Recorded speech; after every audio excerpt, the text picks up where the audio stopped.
Chapter 836. Only when the rider on the official road was very close did everyone notice that the person on the horse was dressed as a bailiff. Before this person could get close, he was stopped by Pai Lupi's imperial guards. They did not allow the bailiff to get close to Pai Lupi's imperial carriage. "Reporting to your majesty, there must be news from the other counties. I will go and ask about the situation." The Shuzhou provincial governor hurriedly apologized to Pai Lupi and the others. He then hurriedly went to greet them. Not long after, the Shuzhou provincial governor walked back with a pale face. He looked as if he had lost his soul and his body seemed to be swaying a bit. What happened? Seeing him like this, Pai Lupi couldn't help but ask out of curiosity. The Shuzhou provincial governor fell to his knees and said with a trembling voice, "Reporting to your majesty, there is news from Yanling County. In Yanling County, the number of people infected with the disease is increasing rapidly. The symptoms are the same. Perhaps there is an outbreak of an epidemic." His words were like the rumbling of thunder in the clouds, shocking everyone on the spot. After a long time, Li Wangyu was the first to come back to his senses. He rushed in front of the Shuzhou provincial governor with a face full of anger. He grabbed his collar and said angrily, "Speak clearly. What exactly happened? Why did an epidemic appear in Yanling County? Didn't I give the order to clean up the entire city and scatter lime? Changji County is perfectly fine. Why did an epidemic appear in Yanling County?" It was no wonder that Li Wangyu was so angry. Of the 9 counties in Shuzhou, Changji County was where the provincial government was located. It had the most people and was the most prosperous. Therefore, after the flood, the people of Shuzhou chose to escape. Their first choice was Changji County. Of the 9 counties in Shuzhou, Changji County took in the most victims. It was almost as many as the other 8 counties combined. As a result, Li Wangyu had always been stationed in Changji County. He focused on regulating and preventing the outbreak of an epidemic. As for the other 8 counties in Shuzhou, Li Wangyu could not reach them. They could only be managed by the Shuzhou provincial governor's manor. However, Li Wangyu also repeatedly ordered that the other 8 counties must follow Changji County's example and must not disobey. Judging from the current situation in Changji County, it was obvious that he had done the right thing. Changji County, where most of the victims had gathered, not only was there no outbreak, but the number of people who fell ill had also decreased significantly. Illness enters through the mouth. This was a very simple principle. With Li Wangyu's strict requirements, it could be said that whether it was the people of Changji County or the Shuzhou disaster victims gathered in the camp outside Changji County, their personal hygiene was definitely the best they had ever been in their lives. It was precisely because of these strict requirements that Li Wangyu felt that the Shuzhou flood this time should be dealt with smoothly. Who would have thought that in front of Pai Lupi Yanling County in Shuzhou would have such shocking news? Yanling County wasn't too far away from Changji County, about 100 miles away. In this flood, Yanling County wasn't seriously affected. As such, Li Wangyu didn't personally go to Yanling County. He only urged the Shuzhou provincial governor's manor to pass on his orders. At the same time, he ordered people to send large amounts of lime to disinfect and sterilize. Li Wangyu's angry roar made the Shuzhou provincial governor not know how to reply. His voice was almost filled with tears. I don't know either. If a large-scale epidemic really broke out in Shuzhou, his career as the Shuzhou provincial governor could be considered to have come to an end. If he was only reprimanded by the imperial court, removed from his position, and sent back to his original place, he could be considered lucky. If things went wrong, he might even be directly imprisoned by the censorate. It could be said that the Shuzhou provincial governor was the one who was most afraid of the outbreak of an epidemic. After all, Li Wangyu was only the Hunan provincial governor and wasn't in charge of the specific matters of the region. When Pai Lupi heard that an epidemic had broken out in Yanling County, his face couldn't help but become unsightly. Previously, when Li Wangyu ordered Mi Tuo to send Li Qingqian and Li Tai back to Chang, he said that there was a possibility of an epidemic breaking out in Shuzhou. Mi Tuo naturally reported this matter to Pai Lupi. However, after the flood receded for a few days, the news that came back from Zhengzhou on fast horses every day was developing in a good direction. Shuzhou didn't break out like Li Wangyu was worried about. Therefore, Pai Lupi didn't take this matter to heart and only thought that his nephew was worrying for nothing. Therefore, when he was hunting by the Wei River, he had a sudden impulse to take a 2-day boat ride to Shuzhou to see the situation. However, he didn't expect that just as he arrived in Shuzhou before even entering Changji County, he would receive such bad news. On the side, Fang Xianling, Du Ruhui, and the other big shots' faces all changed after hearing this news. Zhang Sun Wuji was about to open his mouth and persuade Pai Lupi not to enter Changji County and directly return to the dragon boat and return to Chang'an. In the face of an epidemic, it didn't matter if you were a true dragon, the son of heaven, or a commoner, everyone was treated equally. Since an epidemic broke out in Shuzhou, no one dared to let Pai Lupi the emperor take such a risk. Pai Lupi naturally saw through Zhang Sun Wuji's thoughts, but he waved his hand at him, indicating that he already knew about this matter and that there was no need to say more. Pai Lupi wasn't a hothead. He knew that there was an epidemic in Shuzhou, but he still continued to stay here. However, before leaving he wanted to see how Li Wangyu was going to deal with it. Li Wangyu glared angrily at the Shuzhou provincial governor who was paralyzed on the ground and ordered someone to bring the Yanling County Yamen runner who came to report the news. However, he didn't let the Yamen runner come close and only let him speak from a distance of about 10 steps. After all, if it really was an epidemic, who knew if the Yamen runner didn't carry the virus? When there were no protective measures, keeping a distance was the safest thing to do. What's the situation in Yanling County now?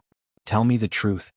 Although the Yamen runner didn't know who the people in front of him were, looking at the shiny armor and the imperial guards who were staring at him, he knew that they were nobles that he couldn't afford to offend. Facing Li Wangyu's question, he hurriedly knelt down and didn't even dare to raise his head as he replied loudly. In the county, there were people who got sick and couldn't get out of bed a few days ago. We found a doctor, but he couldn't find anything. Originally, we thought that it was just a cold from the flood, but we didn't expect that there were more and more people who got sick in the various villages. Only then did the Ming house panic and order someone to report to Changji County. Li Wangyu asked, "Let me ask you, after the flood retreated, did your Yanling County implement my orders?" When the Yamen runner heard that, he hesitated slightly before replying, "The Ming house also told us to spread the orders from the provincial governor's manor. But there were many complaints, so what?" Li Wangyu roared. So the Ming house had no choice but to follow the people in the city. The more the Yamen runner spoke, the lower his head and the softer his voice. Hearing him say that, Li Wangyu gritted his teeth so hard that they almost broke. The Yanling County magistrate was a bastard. If he was in front of him, Li Wangyu would definitely get someone to grab him and whip him to vent his anger. How could Li Wangyu not be enraged by the fact that the ban he had previously issued was nothing but a piece of useless paper in Yanling County? Chapter 837. The conversation between Li Wangyu, the Shuzhou provincial governor, and the Yanling County bailiffs piqued Pai Lupi's curiosity. "Zio, what ban did you put in Shuzhou? Why are the people complaining? What does this have to do with the epidemic in Yanling County?" In response to Pai Lupi's questions, Li Wangyu explained the ban he had put in place after arriving in Shuzhou. However, Pai Lupi and the other leaders all frowned. Pai Lupi finally understood why the people of Yanling County were complaining. Forbidding drinking unboiled water and defecating anywhere was understandable. However, Li Wangyu gave the order to clean up the city immediately after the flood. He also wanted to throw lime everywhere and force the victims to bathe and change their clothes. This was a bit too much. In the eyes of Fang Xianling, Du Ruhui and the others, the most important thing after the disaster was to appease the victims, distribute food, and count the number of people affected. What was the point of Li Wangyu doing all this? Before anyone could ask for the reason, the Shuzhou provincial governor stepped out. The Shuzhou provincial governor was worried that he would take all the responsibility for the epidemic in Yanling County, so he hurriedly spoke up for Li Wangyu. "Your Majesty, although I do not know the purpose of the ban, I will strictly carry it out. I have repeatedly ordered all the counties in Shuzhou to do the same. The effect of the ban is quite good. Since the flood receded in the past 7 or 8 days, not to mention the epidemic, even small illnesses have rarely appeared in Changji County. Moreover, Changji County is a province and in these days, it has taken in tens of thousands of disaster victims, far more than Yanling County. From this, it can be seen that the epidemic in Yanling County was caused by the Yanling County magistrate ignoring the ban of the Marquis. I want to accuse the Yanling County magistrate of neglecting his duties and not respecting the ban of the Marquis and the provincial governor's manor." The Shuzhou provincial governor had actually been silently cursing Li Wangyu's ban on the Shuzhou provincial governor. But at this time, in order to clear his name in front of Pai Lupi, he didn't care so much and directly put the blame on the Yanling County magistrate. He also praised Li Wangyu's ban. In fact, what the Shuzhou provincial governor said was not wrong. The Shuzhou provincial governor had indeed conveyed the orders Li Wangyu had issued to the counties under his rule. However, he didn't pay much attention to whether or not those county magistrates followed the rules. After all, the Shuzhou provincial governor did not understand the significance of these prohibitions, and the opinions of the people on the street were great. Naturally, he was too lazy to urge with all his strength. However, since an epidemic had broken out in Yanling County, no matter what, the Shuzhou provincial governor would not admit that this was his responsibility. Naturally, he pushed all the blame onto Yanling County. The bigwigs present were all old foxes in the officialdom. How could they not understand the meaning of Governor Shuzhou's words? But everyone felt a lot of connotations from his words. Pai Lupi ignored the Shuzhou provincial governor and immediately turned his head to ask Li Wangyu, "Zio, what is the meaning of these prohibitions? Why is there no epidemic in Changji County, but Yanling County has an outbreak? Are your prohibitions really effective?" For Pai Lupi, it was more meaningful to figure out the reason why there was no epidemic in Changji County. After all, the Tang dynasty had a vast territory. Every year there were all kinds of disasters. After the disasters, the epidemic would break out from time to time. This was the biggest headache for Pai Lupi and the bigwigs in the imperial court. Li Wangyu calmed down a little at this time. He was thinking about how to deal with the epidemic in Yanling County. How could he be in the mood to explain to Pai Lupi? Moreover, these things could not be explained clearly. He rubbed his nose and replied dryly, "Your Majesty, the epidemic is actually caused by the growth of germs due to poor hygiene." When Pai Lupi heard this, his eyes lit up. "Is it the germs that cause infection when you and Minister Sun were treating Qingqian?" Something like that.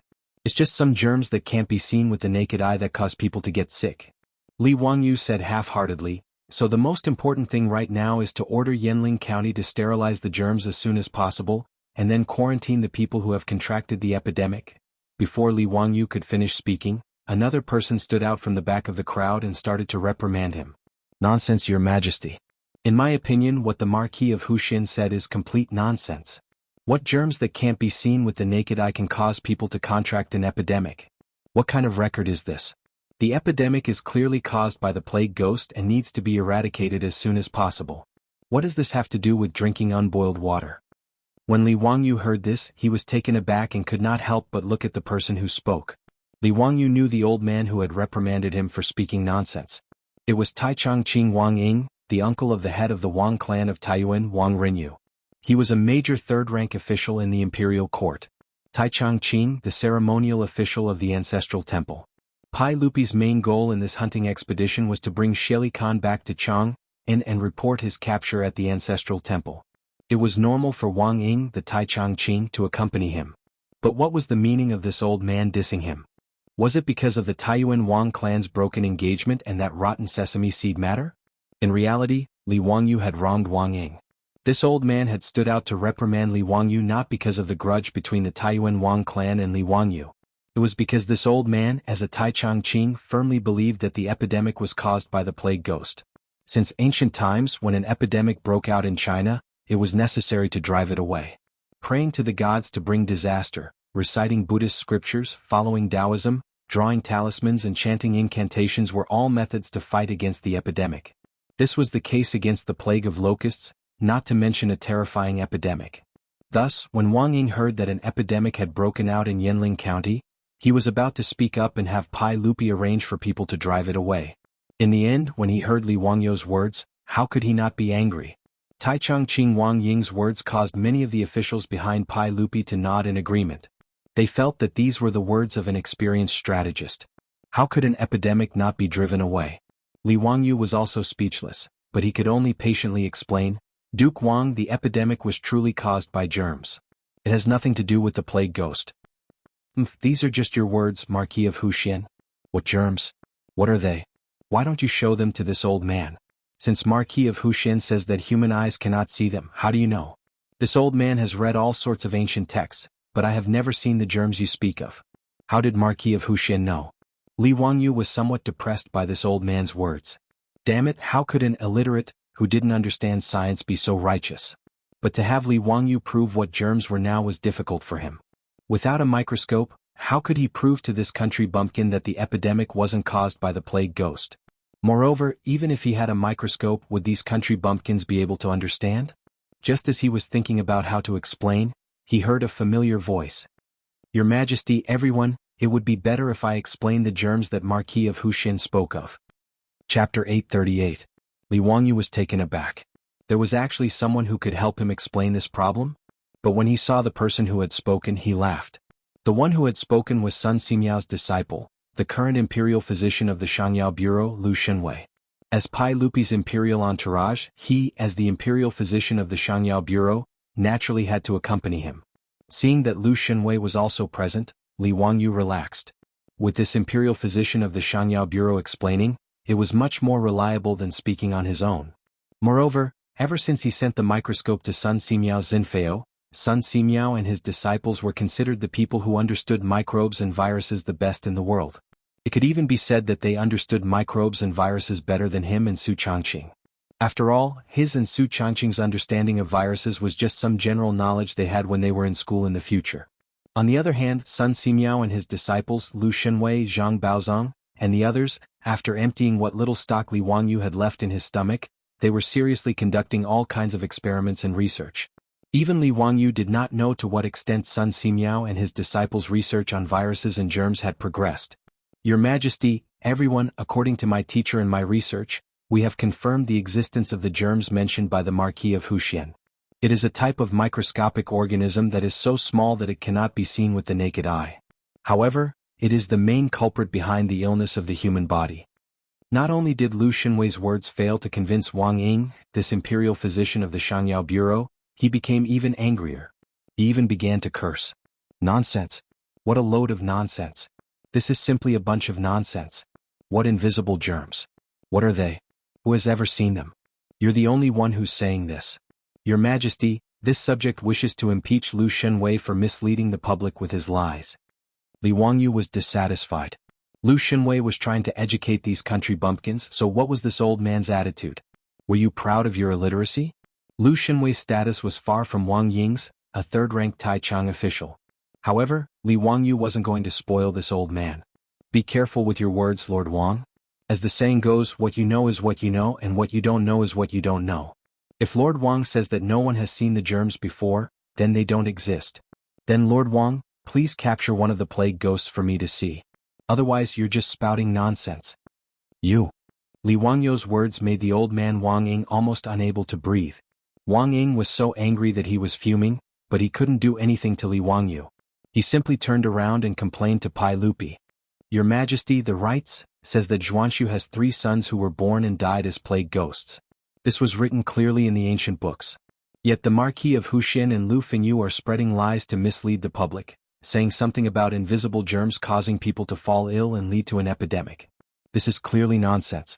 Your Majesty, please investigate clearly and expel the germs in Yanling County as soon as possible to prevent the epidemic from getting out of hand.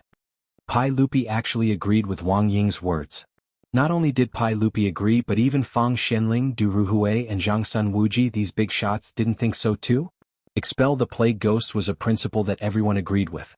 However, after experiencing Li Wangyu, Sun Simiao, and Lu Shenwei saving Li Qingqian, Pai Lupi did not doubt his nephew's disinfection and sterilization. Especially after Sun Simiao came up with penicillin, the legendary miracle drug that could kill germs in the body, he really did treat many illnesses. On one side was his nephew and on the other was Tai Changqing. This made Pai Lupi somewhat hesitant, not knowing how to choose. Li Wangyu naturally scoffed at Wang Ying's words. Lord Wang's words are nonsense. How is this epidemic different from a normal illness? Naturally, you have to listen to doctors and take medicine. Don't tell me that when Lord Wang is sick, you rely on expel the plague ghosts to treat your illness?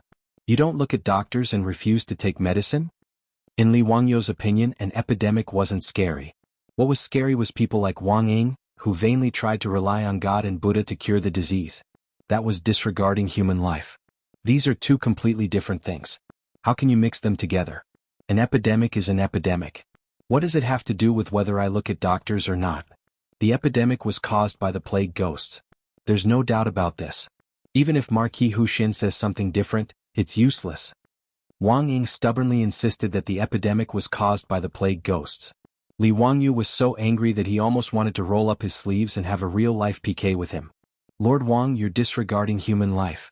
When an epidemic breaks out, the patients must first be isolated, then disinfected and sterilized. Only then can doctors administer medicine. Otherwise, relying on exorcism to drive away the plague ghosts and save the people is purely a dream. Humph, ignorant child, this old man won't argue with you. Bah, you shameless old thing. You're really an old man who doesn't die as a thief. You? You shameless villain. You're stupid and ignorant. You don't know shit, yet you dare to criticize me. I'm the Hunan Dao Censorate Envoy. Who do you think you are? Li Wangyu and Wang Ying began to curse at each other over how to deal with the epidemic in Yanling County. Pai Lupi felt a headache coming on as he listened. On the other hand, Qing Yaojin, Yuchi Jingda, and the other old fellows were beaming with joy. They only hated that they weren't quarreling enough. It would be more satisfying if they started fighting. Enough. One of you is a Taichung minister, the other is the founding county marquis, the Hunan Dao Censorate Envoy. Quarreling like shrews in the marketplace, where's the sense of propriety? Pai Lupi's face alternated between green and white when he heard the two quarrel. He was clearly quite angry. Seeing that Pai Lupi was angry, Li Wangyu and Wang Ying shut their mouths at the same time and stopped quarreling. Enough. The most important thing right now is to quickly resolve the epidemic in Yanling County. Whether it's disinfecting or disinfecting, just do it. Pai Lupi had a headache and could only try to smooth things over. Li Wangyu refused to relent. Your Majesty, the matter of disinfecting must not be done. This epidemic must be isolated, disinfected, and treated as soon as possible. Doing disinfecting will only cause people to gather. Not only will it not cure the disease, it will also make it easier for infected people to pass the disease to healthy people. You. Wang Ying was about to start spitting again but was blocked by Li Wangyu's words. Your Majesty, I dare to make a military pledge. If you do as I say within a month, you will definitely be able to control the epidemic in Yanling County. But I don't know if Duke Wang dares to make a military pledge. If you take charge of disinfecting, will you be able to completely eliminate the epidemic in Yanling County? Wang Ying didn't know how to reply when she heard his words. When an epidemic appears, it naturally needs to be disinfected. But whether or not disinfecting will be effective, only the heavens know. If it is effective, then everyone will be happy. If it isn't, then it means that the heavens want to punish the world. But Li Wangyu wanted him to make a military pledge. How would he dare to do so? Moreover, when he heard that there was an epidemic in Shuzhou, he was already considering how to persuade Pai Lupi to leave. How would he dare to run to Yanling County? That epidemic wouldn't care if he was a major third-rank official in the imperial court. Li Wangyu saw that the old man Wang Ying was speechless and coldly snorted. If you don't dare to make a military pledge, then shut up. Stop blabbering here. He then turned his head to look at Pai Lupi. Uncle, this matter cannot be delayed. Otherwise, the epidemic in Yanling County has the risk of spreading. If it spreads to other counties in Shuzhou, then it will be a disaster. Lu Shenwei also bowed. Your Majesty, this subject is willing to stay in Shuzhou and assist the county marquis in treating the epidemic in Shuzhou. Chapter 839. In response to Li Wangyu and Lu Shenwei's advice, Pai Lupi hesitated for a moment before shaking his head decisively. Zio, you can't take the risk yourself. I'll order people to deal with the epidemic in Yanling County. You'd better return to Chang'an with me. Pai Lupi also knew the severity of the epidemic. It attacked indiscriminately regardless of one's status. Although Pai Lupi hated his nephew Li Wangyu for not being obedient and marrying Chang'an, how could he bear to let him take the risk and go to Yanling County to deal with the epidemic? Li Wangyu shook his head stubbornly. Your Majesty, I'm afraid this is not appropriate. The epidemic in Yanling County must be dealt with as soon as possible. It's not that I want to show off. It's just that no one in the Tang dynasty knows better than me how to deal with the epidemic. He smiled and pointed at Wang Ying, saying mockingly, Your Majesty, you don't really expect Lord Wang to go to Yanling County and do something to stop the epidemic, do you? His words naturally infuriated Wang Ying so much that he almost fainted from anger. However, the old man gritted his teeth and endured it. Compared to going to Yanling County, being mocked by Li Wangyu was nothing. Although he had always said that the only way to deal with the epidemic was to drive away the epidemic ghosts, Wang Ying did not have the courage to go to Yanling County himself. Wang Ying did not speak. Li Wangyu did not bother to continue mocking this ignorant old man. He just continued, Your Majesty, I'm confident that I can eliminate the epidemic in Shuzhou. Your Majesty, please don't mention letting me return to Chang'an anymore. Li Wangyu's insistence on staying wasn't because of his fearless spirit, but because the Tang of this era were truly worrisome in their methods of dealing with the epidemic. Since ancient times, Huaxia lacked sufficient understanding of the infectivity of the epidemic. At the same time, due to the influence of ethics, not only did they not take corresponding measures to isolate the victims of the epidemic, but they also sometimes increased the chances of contact by taking care of the sick, asking about the sick and attending to the dead. Even the disgusting and contagious method of testing for disease transmission was promoted as a form of filial piety. How could Li Wangyu not be pessimistic about the Tang's management of the epidemic? Although Li Wangyu didn't understand, he had seen pigs run even though he had never eaten pork before. Isolation and disinfection were the most basic and effective measures. If doctors did not have an effective treatment method, they could at least ensure that the epidemic did not spread. That would be a great merit. In fact, when Li Wangyu said these words, his legs were also trembling a little. Who wouldn't be afraid of infectious diseases? In particular, there might not be any effective treatment methods. There were many infectious diseases in this era, and once infected there was almost no chance of survival. Whether it was the plague, smallpox, or cholera, they were all deadly. However, Li Wangyu had no choice but to stay. Putting aside the idea of saving tens of thousands of people from the fire and water, Li Wangyu is also a man who shits in the latrine with his face facing the outside. If he were to take back the words that he had said in front of hundreds of officials, would he still have any face? Seeing Li Wangyu's firm attitude, Lu Xunwei naturally asked Pai Lupi for permission again. Your Majesty, your subject is willing to assist the Marquis of Huxian to save the people of Shuzhou. Your Majesty, please grant me permission. How could Pai Lupi agree? He still shook his head and refused to grant permission. Li Wangyu bowed again and said, Your Majesty, please board the dragon boat as soon as possible and return to Chang'an. Since Your Majesty has appointed me as the Hunan Road's Bengshi envoy, this is my duty. How can I back down? Pai Lupi coldly snorted. Then I will remove you from your position as the Hunan Road's Bengshi envoy. Don't say anything else. Quickly board the boat with me. Li Wangyu did not expect these words. Although he was somewhat annoyed, there was a trace of warmth in his heart. It was said that the emperor was the most ruthless. Pai Lupi had once killed his brother in the Xuanwu Gate, showing his cold-bloodedness. At this time he was actually concerned about his safety and wanted to force him to leave Shuzhou. Naturally, Li Wangyu was very moved. Li Wangyu's heart was beating like a drum. He thought to himself, should I just take advantage of this situation to get off the donkey? In any case, he did not have to go to Yanling County to deal with the epidemic. It was not impossible to stay in Zhengzhou or Chang, and then command remotely. As long as he wrote a regulation on how to prevent the epidemic and urged the officials in Shuzhou to follow it, the effect would not be bad. However, before he could say anything, he was surprised to see that another large ship had come down from the Tongji Canal and was slowly docked at the dock. If it were an ordinary civilian boat, the imperial guards at the dock would naturally not allow it to dock. However, that boat was flying the flag of Li Wangyu, Marquis of Huxian. Li Wangyu felt that it was strange. Why would there be a boat coming to Shuzhou at this time? Could it be that his beautiful superior was in Chang'an City and had ordered people to make masks and alcohol to send over? He hurriedly apologized to Pai Lupi and quickly walked to the dock, ready to see what the boat had brought. In the next moment, a beautiful figure appeared at the bow of the boat, startling Li Wangyu. Changqing, why are you back? Li Wangyu hurriedly walked over and carefully supported his beautiful superior as they walked down from the gangplank. Su Changqing smiled and rolled his eyes at him. I ordered people to make tens of thousands of masks in the past few days. They have activated charcoal between them, so the effect should be good. In addition, I also ordered people to distill a large amount of alcohol at the winery. I was worried about you staying in Shuzhou alone, so I came with the boat. How is it? Is there an outbreak in Shuzhou? Li Wangyu heard this and smiled bitterly. Originally, it was safe and sound. I was thinking about making you rush back to Chang, and in vain to prepare these masks and alcohol. Who would have thought that just before you came, news came from Yanling County that there was an outbreak of an epidemic in the county? Su Changqing heard this and couldn't help but cry out softly. Although she had told Li Wangyu that there would be a pandemic after a great disaster and that they had to take precautions, she didn't expect that this epidemic would really break out.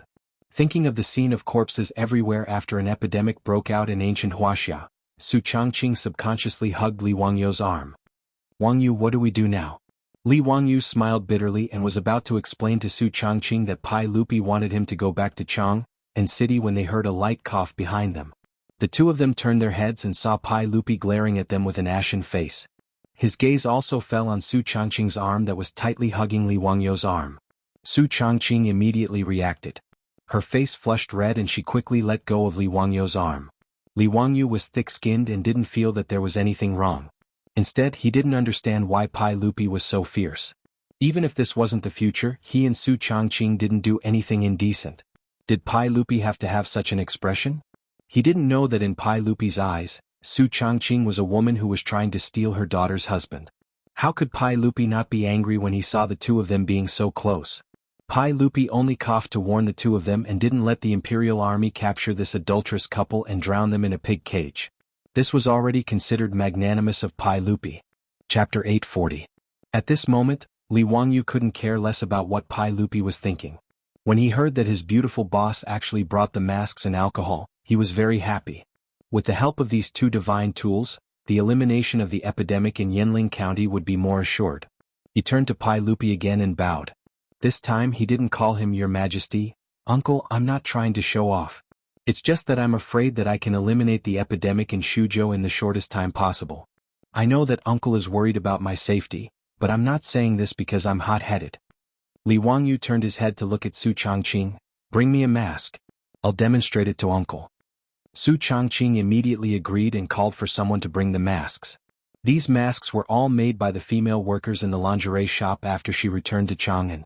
The masks she brought were sewn with high-quality white cotton cloth and an inner layer of activated charcoal as an adsorbent. Although it was simple and crude in this era, it was already the best protection. Pai Lupi looked at the thing in Li Wangyu's hand and didn't know what it meant. Zio, what is that thing in your hand? Uncle, this thing is called a mask. Oh? What is it used for? Li Wangyu put on the mask and smiled at Pai Lupi. Uncle, this mask is used to filter the breath that enters the mouth and nose. What's the point? Pai Lupi still didn't understand. Li Wangyu explained, Uncle, I've said before that the epidemic is actually caused by germs. And those invisible germs will splash out along with saliva because of people's breathing, coughing, spitting, and so on. If there is no mask to filter out these germs, healthy people will easily be infected after coming into contact with the infected. Could it be that what you said is all true? The plague really wasn't caused by the plague ghost? Pai Lupi was skeptical. Li Wangyu shrugged his shoulders and said, Of course not. I can't prove it to you now. When you return to Chang'an, you can summon old immortal Sun to the palace and let him bring the microscope to the palace. Then you can see it. Pai Lupi was still a little hesitant. After all, what Li Wangyu said completely overturned his previous understanding. It was not Pai Lupi's fault. After all, before the invention of the microscope, no one knew about the existence of microbes. Li Wangyu had invented a microscope, but he hadn't shown it to Pai Lupi, so it was normal that he didn't know about it. When Li Wangyu saw Pai Lupi hesitating, he felt helpless. He only hated Lu Shenwei for not bringing the microscope to Shuzhou. However, when he turned his head and saw Qing Chumo and the other fops, he remembered that the fops often went to Dingzhou village. They were also frequent visitors. Others might not have seen microscopes before, but this group of rich kids had seen them before. Not only had they seen it, but they had also played with it. When these bastards were in the microscope, they almost fought over the right to view the microscope. The old Taoist Sun Simiao was so angry that he almost went berserk. Only then did the fops calm down. Uncle, if you don't believe in the existence of germs, you can call Qing Chumo and the others over. They were in old immortal Sun's microscope and saw the existence of germs with their own eyes. Pai Lupi immediately reached out and called the fops in front of him. After a series of questions, the answers he received were the same as what Li Wangyu and Lu Shenwei had said. Now Pai Lupi was somewhat convinced that the plague was caused by germs. He reached out and asked Li Wangyu for a mask. He imitated him and put it on his face. Wearing a mask for the first time made Pai Lupi feel that it was a novelty. Zio, what kind of mask is this? Can it really prevent the spread of the plague? Yes, uncle. Although it can't completely eliminate the plague, it can reduce the spread of the plague to the greatest extent. Li Wangyu's words finally made Pai Lupi nod his head in agreement. Well, in that case I will leave Shuzhou to you to deal with. I only have one request. Go back to Chang'an safely. Don't forget that Chang'an is still waiting for you. Hearing Pai Lupi mention Chang'an again, Li Wangyu suddenly didn't want to talk to him anymore. Damn, his heart was so tired. Uncle, please board the ship as soon as possible. Leave the matter of Shuzhou to me. Li Wangyu now only wanted Pai Lupi to leave as soon as possible. He didn't want to see this middle-aged man again. He turned his head and said to Su Changqing, Changqing, you also go back to Chang'an with His Majesty. Don't worry, with the mask and alcohol you sent, I will take good care of myself. Su Changqing shook her head. No, I want to stay. You asked me to go back to Chang'an, and before to prepare the mask and alcohol. What is it for now? If you can stay, so can I. Li Wangyu was not willing to let her take risks. He shook his head and refused to agree. I don't care. In short, I have to stay. Pai Lupi was a little surprised. There was an outbreak of the plague in Shuzhou. Everyone wanted to avoid it. These two people were interesting. They actually wanted to stay. He appreciated Su Changqing's courage very much. Although as a father he was very unhappy about Su Changqing's behavior of snatching his daughter's husband, he didn't say anything. In the end, Li Wangyu still couldn't win against Su Changqing. Pai Lupi's dragon boat slowly sailed away from the dock in Changji County, heading north against the current and returning home. Li Wangyu stood on the dock and watched the dragon boat leave. After a while he rubbed his face hard.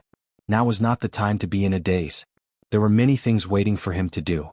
He turned to the governor of Su province and ordered the group of officials, immediately order Captain Zhe of Su province's Jichong mansion to gather the mansion soldiers and surround Yanling County. No one is allowed to leave. Before Pai Lupi left, he generously gave Li Wangyu the authority to command Shuzhou's military power. Su Prefecture was central prefecture. Jichong Prefecture had 1,000 prefecture soldiers, 1 Jichong commandant, 1 Jichong commandant, 1 left, and Gui commandants. In addition to the 500 imperial guards that Li Qingqian and Li Tai left behind for Li Wangyu had 1,500 soldiers in his hands. These mansion soldiers and imperial guards were first deployed by Li Wangyu to the periphery of Yanling County, sealing off the entire city and preventing people from entering or leaving. Sealing the city was a choice that had no other choice. If the people of Yanling County were allowed to enter and leave freely, the virus would spread everywhere. That would be out of control. Taking 10,000 steps back, if the virus really couldn't be cured, then Li Wangyu could only harden his heart and sacrifice the people of a city to save the people of a province or even a road. At this time he couldn't be soft-hearted. Li Wangyu's order made the Shuzhou officials hesitate slightly. Marquis, if we seal off Yanling County and prohibit people from entering or leaving, I'm afraid there will be a revolt, the Shuzhou governor said with a bitter face. The Yanling County magistrate was tactful about the outbreak of the virus and didn't dare to make it public. He just hurriedly sent people to Changji County to ask for help. However, the people on the streets weren't fools. This kind of thing couldn't be hidden for long. If the people discovered the virus, they would definitely panic. If they sent the mansion soldiers to seal off the city at this time, wouldn't the people panic even more? Li Wangyu shook his head. There's no need to say more. Pass down the order. If anyone dares to cross the line, kill them without mercy. Chapter 841. Yanling County was only 70 to 80 li away from Changji County and could be reached in 2 hours. Yanling County was just a lower county with less than 1,000 households. Based on the average of 5 people per household in the Tang dynasty, there were only 4 to 5,000 people. However, after the flood, many refugees came to Yanling County. Originally, most of the disaster victims had gone to Changji County, but because of the strict hygiene ban Li Wangyu had implemented in Changji County, many of the disaster victims found it too troublesome. As a result, they all dragged their families and would rather travel several dozen li to Yanling County to find a bite to eat than stay in Changji County and be controlled by others. Thus, in the small Yanling County, there were tens of thousands of refugees, more than the people in the original county. As for the county magistrate of Yanling County, he did not follow Li Wangyu's example and placed the disaster victims outside the city. Instead, he opened the city gates and allowed the disaster victims to enter the county city and distribute food inside the city. Because there were too many refugees, the county magistrate of Yanling County canceled the curfew and allowed the refugees to set up camp on the streets of the county. Regarding this, the county magistrate of Yanling County was very proud and felt that he was implementing a benevolent government. As for the hygiene ban from the Changji provincial governor's manor, the county magistrate of Yanling County scoffed and only ordered the bailiffs to spread the ban. As for whether the people were willing to follow it, he was too lazy to ask. It was already the beginning of summer and the weather was getting hotter. There were tens of thousands of people in the small Yanling County. There were no public toilets in the city, so one could imagine the sanitary conditions. All kinds of filth could be seen on the streets. The garbage after the flood had not been cleared out and new garbage was added. Rats were running everywhere and mosquitoes were flying everywhere. It was a disgusting sight. Even in such an environment, the county magistrate of Yanling County was still very proud. He felt that taking in so many refugees without causing any trouble was a great achievement. When he arrived at the city, there were reports that there were people with fever, coughing, and even coughing up blood. It was the same for the refugees gathered on the streets of the city. Facing such a situation, the county magistrate of Yanling County panicked and the word epidemic jumped out in his mind. The county magistrate panicked and hurriedly sealed off the news. At the same time, he ordered the bailiffs to get on their horses and immediately report to Changji County. However, the county magistrate of Yanling County did not expect that a few hours after he sent the bailiff to Changji County to report the news, it was not the doctors sent by Changji County, but hundreds of government soldiers. These soldiers did not enter the city. Instead, some of them surrounded the 4 city gates of the county. When the Yanling County magistrate received the report from his subordinate, he hurriedly put on his official robe and went out to welcome them. However, before he walked in, he was shocked to find that all the soldiers were wearing a white mask that covered their mouths and noses. Only their eyes were exposed. "Stop. Stay there and don't come over." Before the Yanling County magistrate could get close, he was stopped by the soldiers. At the same time, the soldiers raised their weapons and pointed them at the Yanling County magistrate and the officers behind him. "What are you doing? I am the county magistrate of Yanling County. Why are you blocking the city gate?" The Yanling County magistrate could not help but be enraged. He pointed at the soldiers and scolded them. A Gui field officer walked out from the soldiers. He also wore a white mask that covered his mouth and nose. "I am the right Gui field officer of Zhejiang residence in Su province. I am under the orders of the founding Marquis of Hu County and the Zhe envoy of Hunan province to seal off the entire Yanling County. No one is allowed to enter Yanling County without permission. Violators will be killed without mercy." Gui field officers' words naturally caused an uproar among the officers and bailiffs of Yanling County. "What? Why are they sealing off the county? What is the reason? Why are we not allowed to enter the county? Ming House, what is going on? Why are the soldiers sealing off the county for no reason? What is going on?" At the city gate, the commoners who were watching the commotion started to clamor when they saw this scene. Many people crowded around and walked out of the city. As more and more people gathered, the soldiers who were in charge of sealing off the city gates started to hesitate. "Field officer, what do we do now?" Gui field officer gritted his teeth and ordered fiercely, "If anyone disobeys the order and tries to force their way out of the city, kill them." "Yes, sir." With Gui field officer's order, the soldiers raised their weapons again and pointed them at the officers and commoners of Yanling County. The soldiers might not know about the epidemic in Yanling County, but field officers Gui and Zhichong knew about it. When Li Wangyu ordered the soldiers to seal off Yanling County, he summoned the 3 of them and told them about the epidemic in Yanling County. When they heard that he wanted them to go to the epidemic area, even Zhichong felt nervous. Who wouldn't be afraid of the epidemic? If they accidentally contracted it, the epidemic wouldn't care if they were the emperor or commoner. Li Wangyu saw their hesitation and comforted them with a smile. "You don't have to worry too much. You just need to guard the city gate and prevent anyone from entering or leaving. That will be a great achievement. I won't let you go like this. Do you see this thing on me? It's called a mask and is used to isolate the epidemic. Wear it and you won't have to worry about being infected." In response to Li Wangyu's words, Commandant Zhichong and Commandant Gui looked at each other. Although they didn't say anything, their eyes revealed that they didn't believe that the small white thing in Li Wangyu's hand could isolate the disease. Seeing that the 3 of them didn't believe him, Li Wangyu rolled his eyes and said, "Haven't you heard of my abilities?" Field Officer Zhichong and the others looked at each other again and nodded. "Of course we've heard of your many abilities. Even though we're in Shuzhou, we've heard of your great abilities. To tell you the truth, this mask isn't an ordinary thing. It's a treasure I made with my immortal powers. Wear it and you'll be immune to all poisons." Li Wangyu's words were a complete lie, but in order to let the soldiers of Shuzhou's Zhichong Manor lock down Yanling County without worry, he could only use this plan. Field Officer Zhichong and Field Officer Gui Field Officer were somewhat skeptical of his words. Shuzhou wasn't too far from Chang'an, and they had naturally heard of what happened in Chang'an. They had also heard of the Marquis's abilities. In Chang'an, many people worshipped Li Wangyu as a living immortal. When these rumors spread to Shuzhou, they were naturally exaggerated. However, there was a difference between hearsay and reality.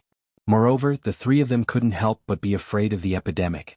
Seeing that they were still hesitating, Li Wangyu rolled his eyes and came up with an idea. Chapter 842. Li Wangyu ordered his men to light a bonfire. After the bonfire was lit, he ordered his men to throw a large amount of wet wood into the fire. After the wet wood was licked by the fire, it immediately emitted thick smoke. Li Wangyu threw the masks to Captain Zhichong and the 2 Gui captains, put on the masks and stand in the thick smoke to test the effect. He was purely fooling Captain Zhichong and the others by using the masks with activated charcoal made by their beautiful superior as gas masks. In the medical masks of the future, the filter layer in the middle was a melt spray cloth, which could effectively filter the virus in the air. However, this kind of high-tech product was not something that Li Wangyu and Su Changqing could make in the Tang dynasty. As for the masks with activated charcoal, strictly speaking, they were not suitable for medical protection. They were used to absorb organic gases, odors, and toxic dust. However, in the Tang dynasty, they were already the best protective products. The masks with activated charcoal could effectively absorb carbon monoxide and other harmful gases. Naturally, they could also be used as gas masks. Captain Zhichong and the two Gui captains doubtfully put on the masks and listened to Li Wangyu's orders and walked into the thick smoke. It had to be said that the masks with activated charcoal were absolutely effective in filtering the smoke. The three of them wore masks and stood in the thick smoke. Although the smoke made it difficult for them to open their eyes, they did not find it difficult to breathe at all. This discovery made the three of them pleasantly surprised. They finally believed what Li Wangyu said before. They were all experienced soldiers, so they naturally knew that it was impossible for people to breathe in this kind of thick smoke. It seemed that the masks were indeed immortal treasures. It was because of this confidence that nearly 1,000 soldiers of Zhichong's mansion in Shuzhou, under the leadership of Captain Zhichong, all put on masks and rushed to Yanling County to carry out Li Wangyu's ban. Captain Zhichong ordered his men to fetch lime and drew a white line on the ground outside Yanling County's gate with the lime. Listen carefully. Anyone who dares to cross this line without permission will be killed immediately. Do you understand? Yes, sir. The soldiers put their weapons on the ground and punched their chests with their right hand as they shouted in unison. This aura immediately forced the officials of Yanling County, as well as the noisy citizens in the city, to subconsciously take a few steps back. However, there were still some people who did not believe it. The deputy of Yanling County was an old man in his 60s with white hair and beard. He patted the dust on his official uniform and said with disdain, "I don't believe that you dare to kill the officials of the imperial court. Today I will go to Changji and ask you to do this." "Who ordered you to do this?" "I don't believe." As he spoke, the deputy of Yanling County's mansion, he walked and stepped out. Just as he took 2 steps out of the white line drawn by the lime, he saw an arrow piercing through the air with a swoosh. It directly pierced into the county deputy's chest.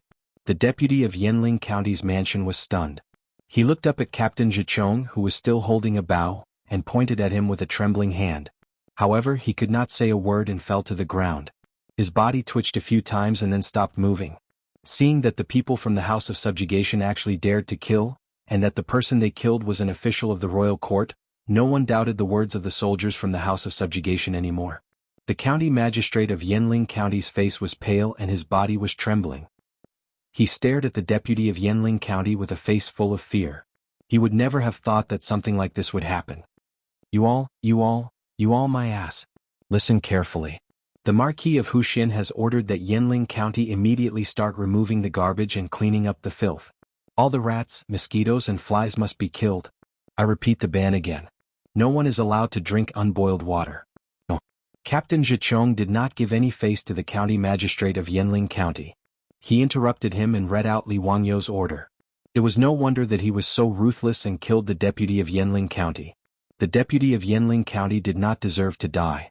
However, before they set off for Yanling County, Li Wangyu had repeatedly ordered that no one, including the officials of Yanling County, was allowed to enter or leave Yanling County. Marquis, if the Ming House of Yanling County tries to force their way out, kill them all. Li Wangyu gritted his teeth and replied with a ferocious expression. It was no wonder that Li Wangyu was so ruthless. If he did not do so, the epidemic could not be contained within Yanling County and spread everywhere. That would be an unimaginable loss. This was the arrow that defeated the commandant and killed the deputy county magistrate of Yanling County. It destroyed the last bit of wishful thinking of everyone in Yanling County. The county magistrate of Yanling County did not dare to say anything more about this matter. He could only lead the officials and bailiffs back and finally started to seriously carry out the hygiene ban that Li Wangyu had ordered. Fortunately, Su Changqing had transported a large number of masks. Within a few days she had gathered all the female workers and worked day and night to make tens of thousands of masks. These masks were also sent into Yanling County by the soldiers. After they were taught how to wear them, they were forced to wear masks at all times without any mistakes. After 2 days of hard work, the county magistrate of Yanling County finally made up for it.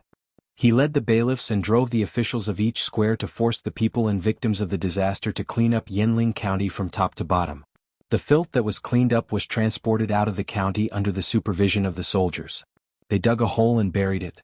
A large amount of lime was splashed inside to disinfect it.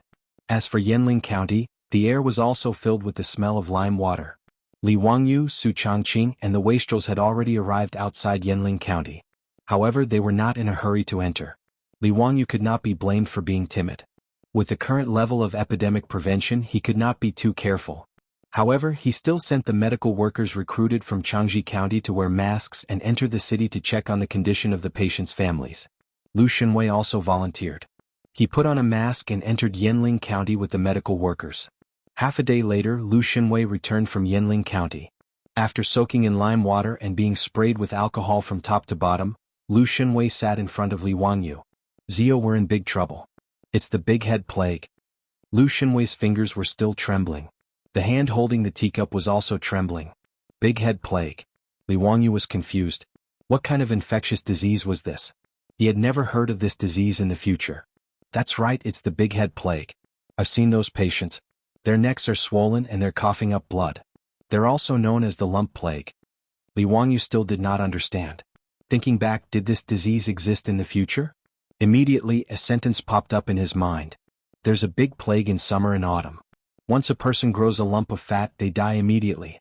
It's known as the lump plague. 14 to 15 people suffer from it. In spring, there are people who vomit blood and die within half a day. Sometimes a family dies together. Li Wangyu's body could not help but tremble. Plague. Chapter 843. Since those infected with the plague would cause their lymph nodes to swell, they were the names of the plague in ancient China. According to historical records, when the epidemic broke out, people with swollen necks would die in 1 or 2 days. It was known as the big head epidemic. People with the disease would first develop nuclei under their armpits or between their thighs or die after vomiting blood. The reason why Li Wangyu panicked when he found out that the plague in Yanling County was the plague was because he knew how contagious the plague was. The plague recorded in China's history had brought about huge disasters. In the 14th and 16th year of Chongzhen in the Ming dynasty, the plague broke out in the capital twice. Many scholars even believed that it was the plague that reduced the number of soldiers in the capital by 200,000, laying the groundwork for the fall of the Great Ming dynasty. Since TCM in China was more advanced than Western medicine at that time, many physicians came up with many crude and mature prescriptions to treat the plague and achieved a certain effect. Thus, the plague didn't cause a calamity in China. The plague spread in Europe was even more terrifying. The Black Death in the Middle Ages was actually the plague. Due to the lack of scientific protection and treatment, the Black Death killed 25 million people in Europe, which was roughly 1/3 of the European population at that time. Many villages, towns, and even countries in Europe were wiped out because of the plague. Su Changqing didn't understand what kind of infectious disease the big head disease Lu Shenwei mentioned was, but seeing Li Wangyu's face instantly turn pale from fright, he understood that this disease must be quite serious. Wangyu, what kind of disease is this big head plague? Li Wangyu squeezed out 2 words from the gaps of his teeth. Plague. When Su Changqing heard that it was a plague, he was also scared out of his wits. He covered his mouth with his hand in disbelief, and his face was full of fear. She naturally knew how terrifying the plague was. Even in the future, the plague had a mortality rate of 5 to 10% with antibiotic treatment. Wangyu, what do we do now? Don't panic. Fortunately, I've already sealed off Yanling County. As long as the plague doesn't spread, there's still hope. At this moment, Li Wangyu could only harden his heart. If the plague in Yanling County really couldn't be controlled, even if they had to sacrifice tens of thousands of people in the city, they couldn't let the virus spread in Shuzhou. Even though he wasn't a doctor, he had a general understanding of the spread of the plague through mosquito and flea bites, respiratory droplets, and the damaged skin of healthy people coming into contact with the pus and blood of the sick. Respiratory droplets could be effectively prevented by masks. The most important thing now was to exterminate the fleas, mosquitoes, and rats in Yanling County. Li Wangyu forced himself to calm down. He paced back and forth a few times, then ordered someone to summon the Shuzhou provincial governor and Commandant Shichong. Let me tell you a piece of bad news. Keep it a secret for now. Don't spread it around lest it cause panic. Li Wangyu's expression was unusually serious. The Shuzhou provincial governor and Captain Shichong looked at each other. They both had a bad premonition. Lu Fengyu went to the city to check just now. The plague in Yanling County is the big head plague. Li Wangyu's words caused the Shuzhou provincial governor's legs to go soft for no reason, and he directly sat down on the ground. Remember, don't spread this around first. Li Wangyu turned to look at Commandant Shichong. Pass down my order. Strictly guard Yanling County. Don't even let a fly out. If the plague leaks out, I'll first chop off your head and offer it to the heavens. Yes, sir. I dare not die for you. Li Wangyu turned to the Shuzhou provincial governor. Immediately transfer all the lime to Yanling County. Order the city to splash lime water 3 times a day to kill the plague. Also, order the Ming House in Yanling County to gather all the patients with fever and cough in one place. Other than the medical workers, no one else is allowed to enter. In the current Tang dynasty, there was no special medicine for the plague. The only important medicine was penicillin. But Li Wangyu didn't know how much penicillin there was. When his beautiful superior left for Shuzhou, the plague hadn't broken out in Shuzhou. Sun Simiao, Zhang Baozong, and the others were naturally still in Chang'an. Therefore, strict disinfection and isolation measures were the most important thing. Yes, sir. This official will go and arrange it. The Shuzhou provincial governor struggled to get up from the ground. He wiped the sweat from his forehead and replied in a trembling voice. All right, there's one more important thing. If there are patients who die from the plague in the city, no religious ceremonies or funerals are allowed. Immediately order people to scatter lime on the bodies and transport them out of the city for cremation and burial. This? Marquis, I'm afraid it's not appropriate? The Shuzhou provincial governor sweated even more. Cremation had never been popular in Wuxia since ancient times. Other than those eminent monks who were willing to give up their bodies, how could ordinary people have the custom of cremation? According to Wuxia's traditions, it was simply unacceptable to burn someone to death. Even for those heinous criminals, after being beheaded or cut in half at the waist, the government would allow the family members to put the bodies back together and do their best to ensure that the bodies were intact. And if the criminals were allowed to have a complete corpse, the condemned prisoners would be deeply grateful. In this kind of situation, Li Wangyu wanted to cremate all the people who died of illness and bury them. The Shuzhou provincial governor couldn't imagine what kind of trouble would arise when the time came. Li Wangyu didn't care about the customs. At this time, how could he care about these things? If the people who died of the plague were not cremated as soon as possible, they would be a huge source of infection. Who knew how many people would die? All right, this matter must be done. Don't say anything else. This marquis still has the same words. Anyone who dares to disobey will be killed without mercy.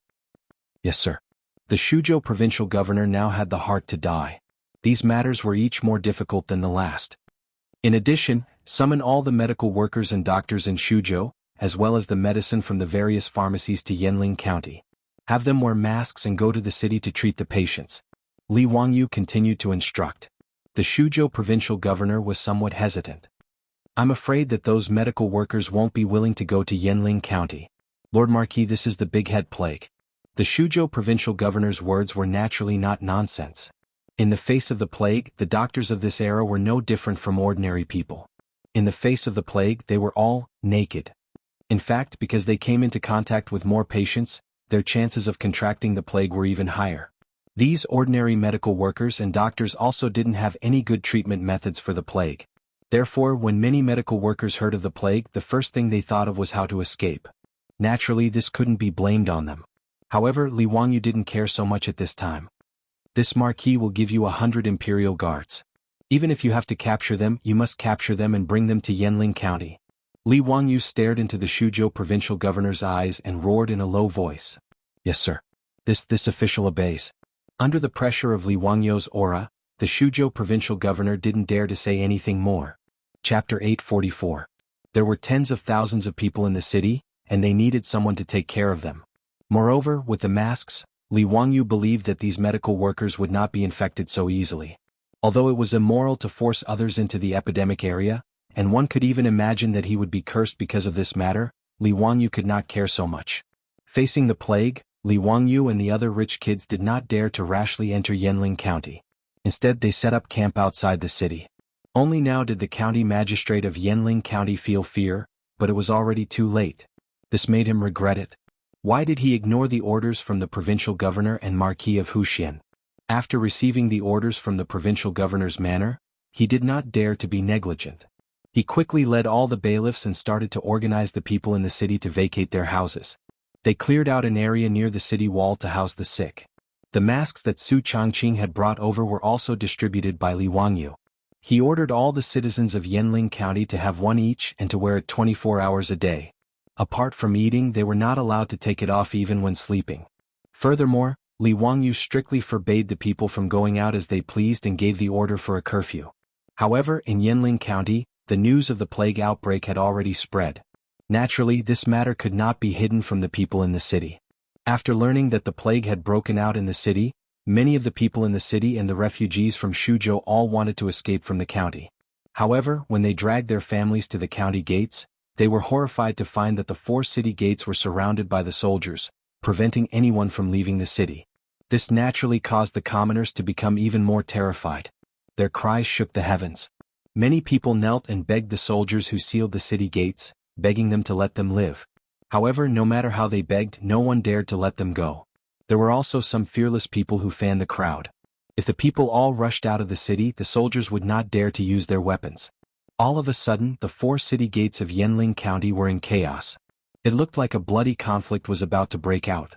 After Li Wangyu received the report, he hurriedly led Niu Wu and the others to the city gate.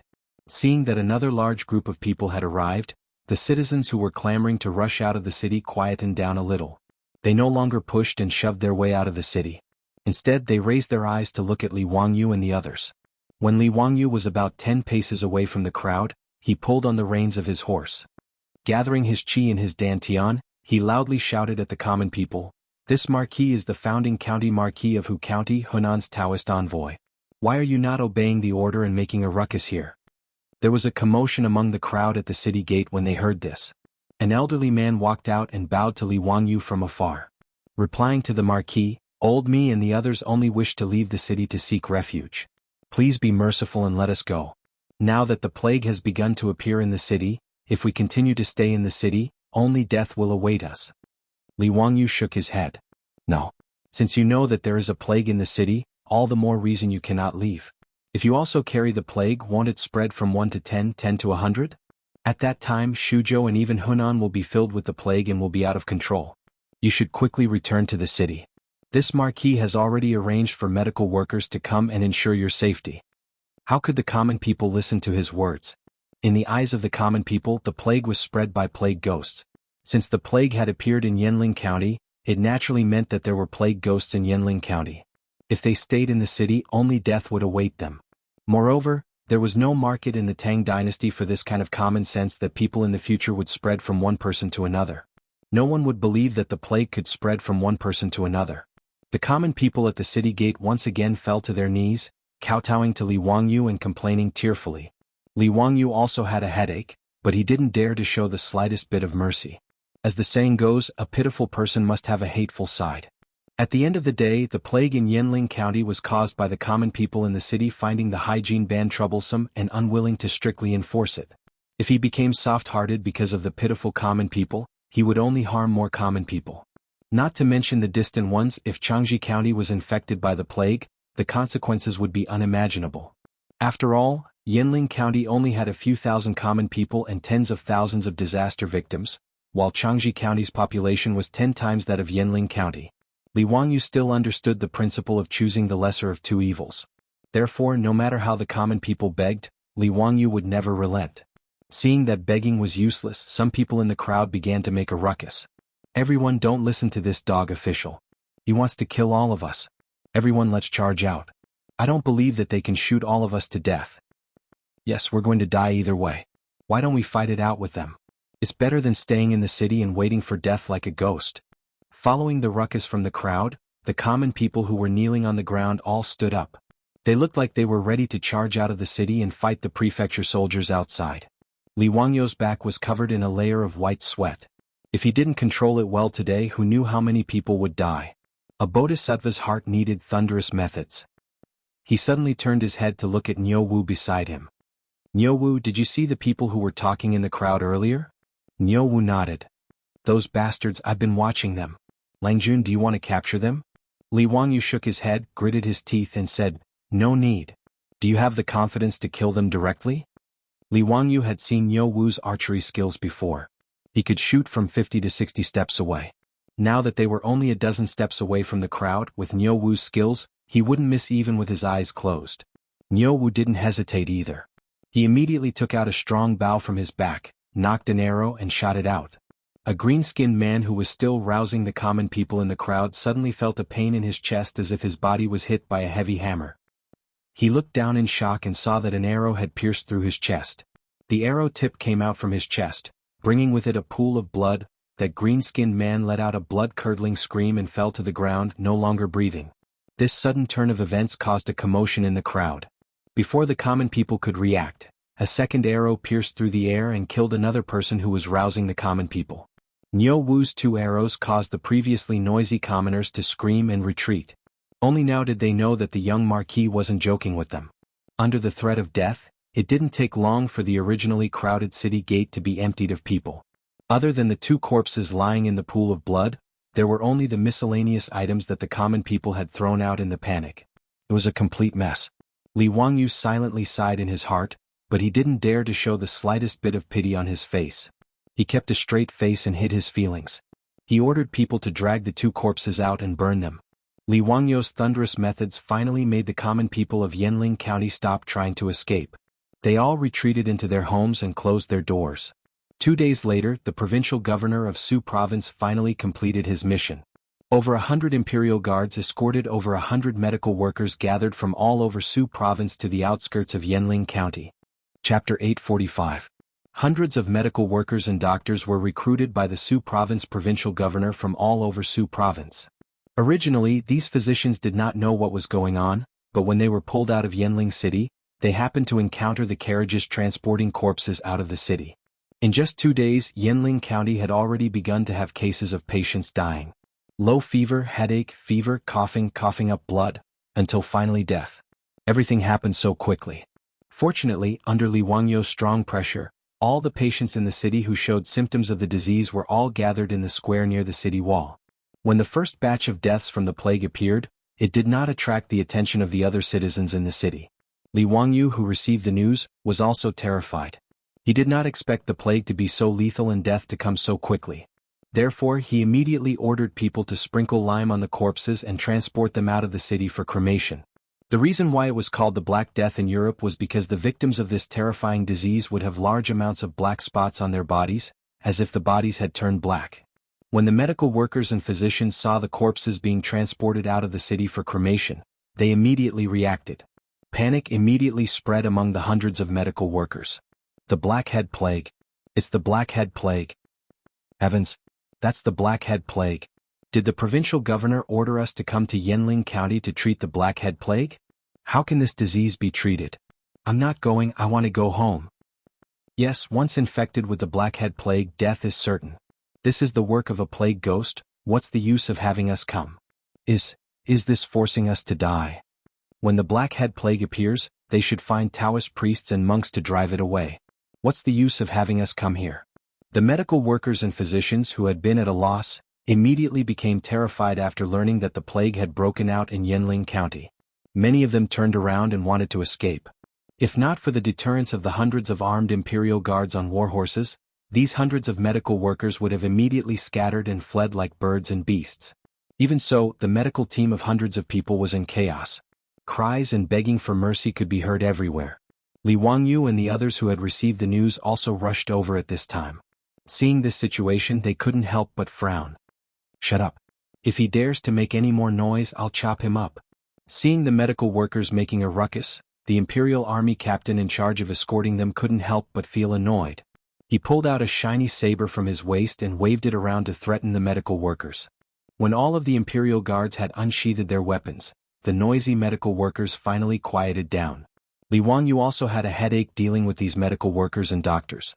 The doctors and nurses of the later generations were known as the most beautiful ones. Regardless of whether it was an epidemic or a disaster, they would rush to the front line to save people without hesitation.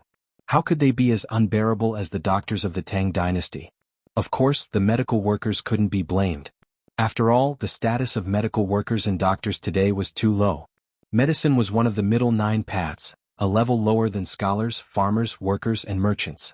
It was known as the lowly profession, and had no social status to speak of. As such, hoping that these medical workers would be like the doctors and nurses of the later generations, saving lives and healing the injured as their responsibility, was a dream. Li Wangyu also didn't expect these medical workers to have such high awareness. I am the Marquis of the founding county of Hu County, the Hunan Taoist envoy. Under the orders of the Emperor, I am here to deal with the epidemic in Yanling County. I have summoned you here in hopes that you can save lives and save lives. Save tens of thousands of people in Yanling County. Why are you not willing? Li Wangyou's words made the hundreds of medical workers all kneel down and kowtow. Esteemed one, we are just normal medical workers. How would we know how to treat the big head epidemic? It's not that we aren't willing but that we are powerless. Marquis, please let us live. Asking us to save people in Yanling County is no different from seeking death. Esteemed one, please spare us. Li Wangyou had no choice but to patiently guide the medical workers on how to perform. Everyone, please be at ease. I will not force you to throw your lives away. What good would that do for me? Marquis, but we really don't know how to treat the big head epidemic. Please understand. Li Wangyou comforted them. Don't worry, as long as you listen to my arrangements it will be fine. Once the epidemic is over, I will reward you handsomely. Everyone will be rewarded with 100 strings of copper coins. 100 strings of copper coins wasn't a small sum to these medical workers. Under normal circumstances, they could only earn 7 or 8 strings of copper coins a year. 100 strings of copper coins was equivalent to more than 10 years of their income. But the fear of the big head plague suppressed the medical workers' greed for money.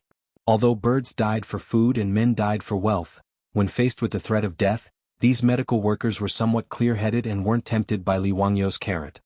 Moreover, in the eyes of these medical workers, they probably wouldn't be able to get the 100 strings of copper coins because no one could survive until the epidemic was over. Esteemed one, please have mercy. We don't want any copper coins.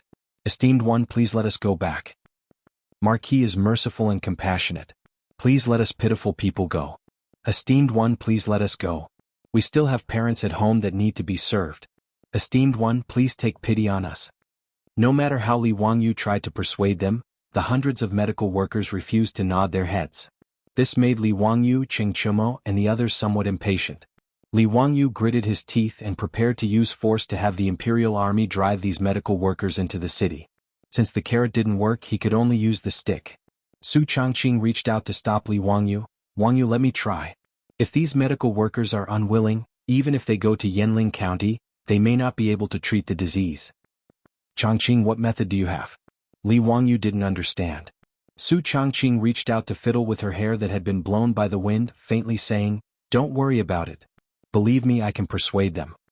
Hearing Su Changqing's words, Li Wangyou could only let her try.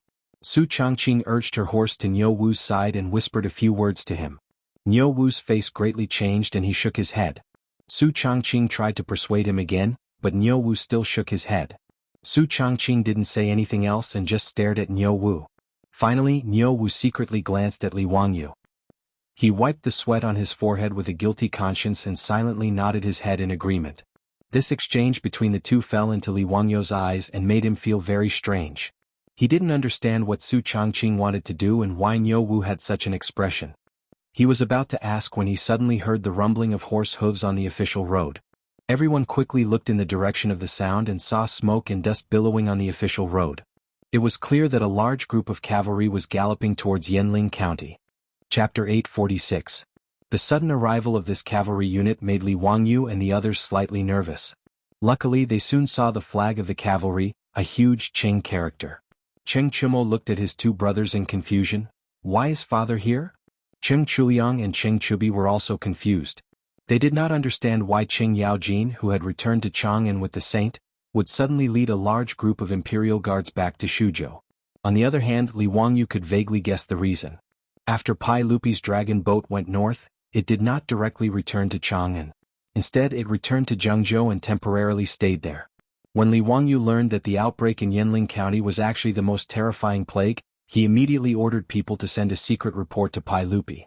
In these few days, Li Wangyou would order people to send a report to Zhengzhou about the situation in Yanling County every day.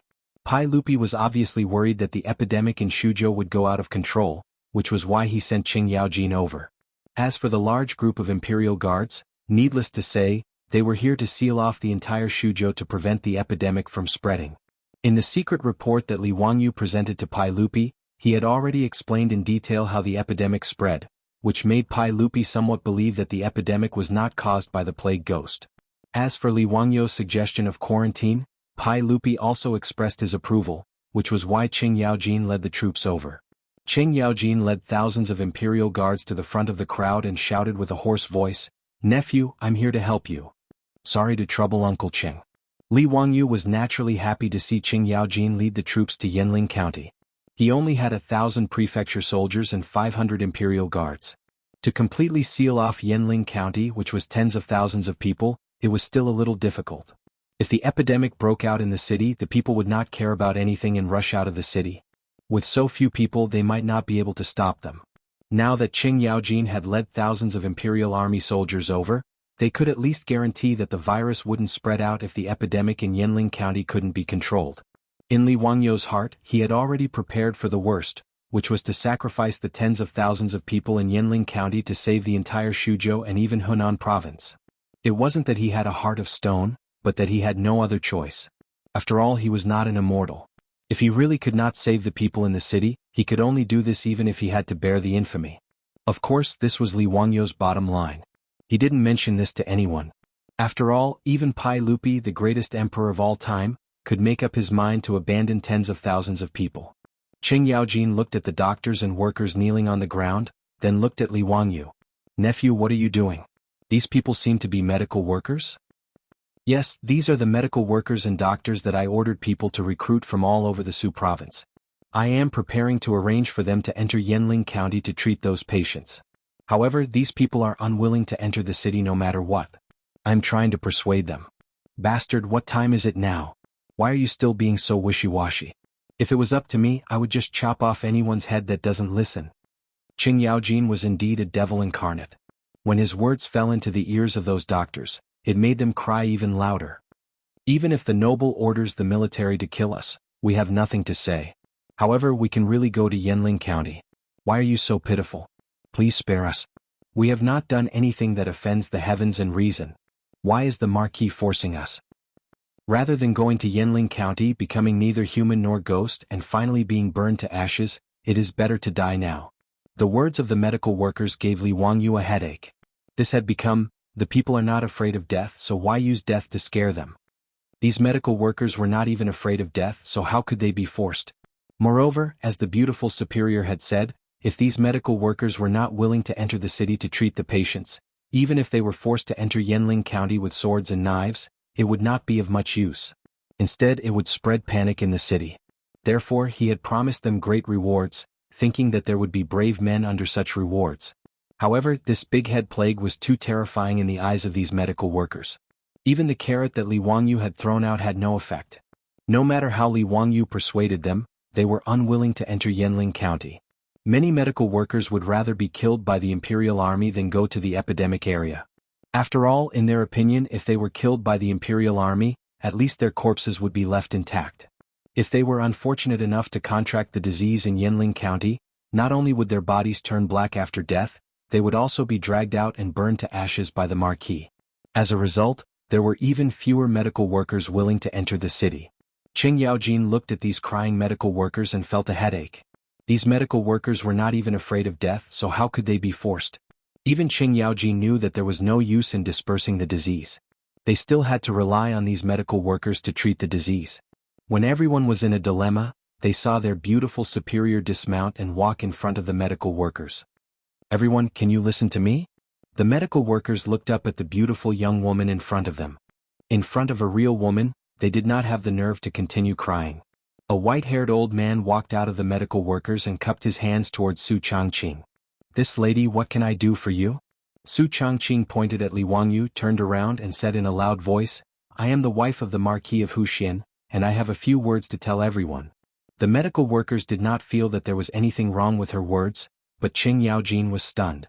Cheng Chumo and the other rich playboys winked at Li Wangyu, meaning to ask Li Wangyu when he married Lady Su and why they did not know. The beautiful superior claimed to be his wife. Li Wangyu naturally did not have any objections, but he was also a little surprised. He did not understand why the beautiful superior would say this in front of everyone. Su Changqing continued, "Everyone here is a medical worker, so you should know that the big head epidemic is not a plague but a disease. Since it is a disease, it can be cured. How can you doctors bear to watch the tens of thousands of people in Yanling County die of illness because of a lack of medicine? Won't you doctors have a conscience?" Her words naturally made the group of medical workers somewhat ashamed, but there were still people who argued, "Marquise, it's not that we don't have empathy, but we don't know how to treat that big-headed plague. Even if we go, it won't help." "That's right, it is not that we do not want to save the patients, but that we are also helpless." Su Changqing smiled sweetly. "I naturally have a treatment method to pass on to you doctors. How about it? Are you doctors willing to go into the city to save people?" This.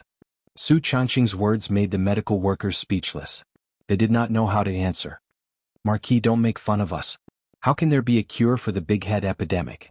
We have read all the medical books and classics, but there is no record of it." Su Changqing saw that everyone did not believe her, so she pointed at Lu Xinwei. "I naturally would not joke about this matter. If you do not believe me, you can ask Lu Fengyu. Lu Fengyu is the Fengyu of the Medicine Bureau. How is his medical skill compared to yours?" Chapter 847. After hearing Su Changqing's introduction, the group of medical workers and doctors hurriedly bowed to Lu Xinwei. In the medical profession, the saying, "the one with the most experience is first," was still very important. This was especially true in an era where knowledge was passed down from master to disciple through word of mouth. Many of the medical school's secret prescriptions were only passed down to sons and not daughters, and they would not easily show it to others. In this era, doctors would not write prescriptions for patients because they were worried that their secret prescriptions would be leaked. Therefore, most of them would just grab the medicine directly from the medicine store and boil it for the patient to take. The purpose was to keep it a secret. Therefore, the medical school respected famous doctors and divine doctors more than ordinary people. Their purpose was self-evident. They hoped to get some guidance from them so that they could enjoy it for the rest of their lives. The reason why Sun Simiao was famous in the later generations and was crowned with the title of Medicine King was because Sun Simiao wrote 1,000 gold prescriptions, Ming Tang acupuncture chart, 1,000 gold wings prescriptions, and other medical techniques. He also made them public, so he was respected by people. In the eyes of the medical school, as the Fengyu of the Shangyao Bureau, Lu Xinwei's standard was self-evident. Su Changqing waited for everyone to greet Lu Xinwei before continuing. "If everyone is willing to enter the city to save the people, since Lu Fengyu is willing to teach everyone how to treat the big head plague, what do you think?" Her words naturally caused the medical school to hesitate. If they could receive guidance from the Fengyu of the Shangyao Bureau, it would naturally be a good thing. However, this was the big head plague. If it was said that Lu Xinwei definitely knew how to treat it, these medical school might not believe it. Seeing that they were not speaking, Su Changqing took out a mask and continued, "Everyone, this item is called a mask. It is a protective device created by the Marquis of Huxian with his immortal skills. Wearing this mask to cover your mouth and nose can prevent you from being infected by the big head plague. You also don't have to worry about being infected by the big head plague after entering the city." She raised her voice again and said, "Everyone, with this mask you can protect yourself from getting infected. You can also receive the reward of 100 strings of coins from the Marquis of Huxian and Lu Xinwei's medical skills. Where else can you find such a good thing? Why are you still hesitating? Don't tell me that I have to wait until the blade and axe come down on me before it's too late for regrets?" Su Changqing's words caused the group of doctors to immediately discuss. Some people felt that what she said was reasonable, but more people did not believe her at all. They thought that she was just fooling everyone.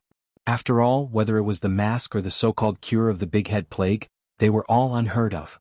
How could they be convinced by Su Changqing's empty words? "Marquise, it's not that we don't want to believe your words, it's just that this matter is too outrageous. This small piece of cloth covering the mouth and nose was enough to ward off the big head plague? We really can't believe it." "That's right. How can we prove this? What kind of mask is this?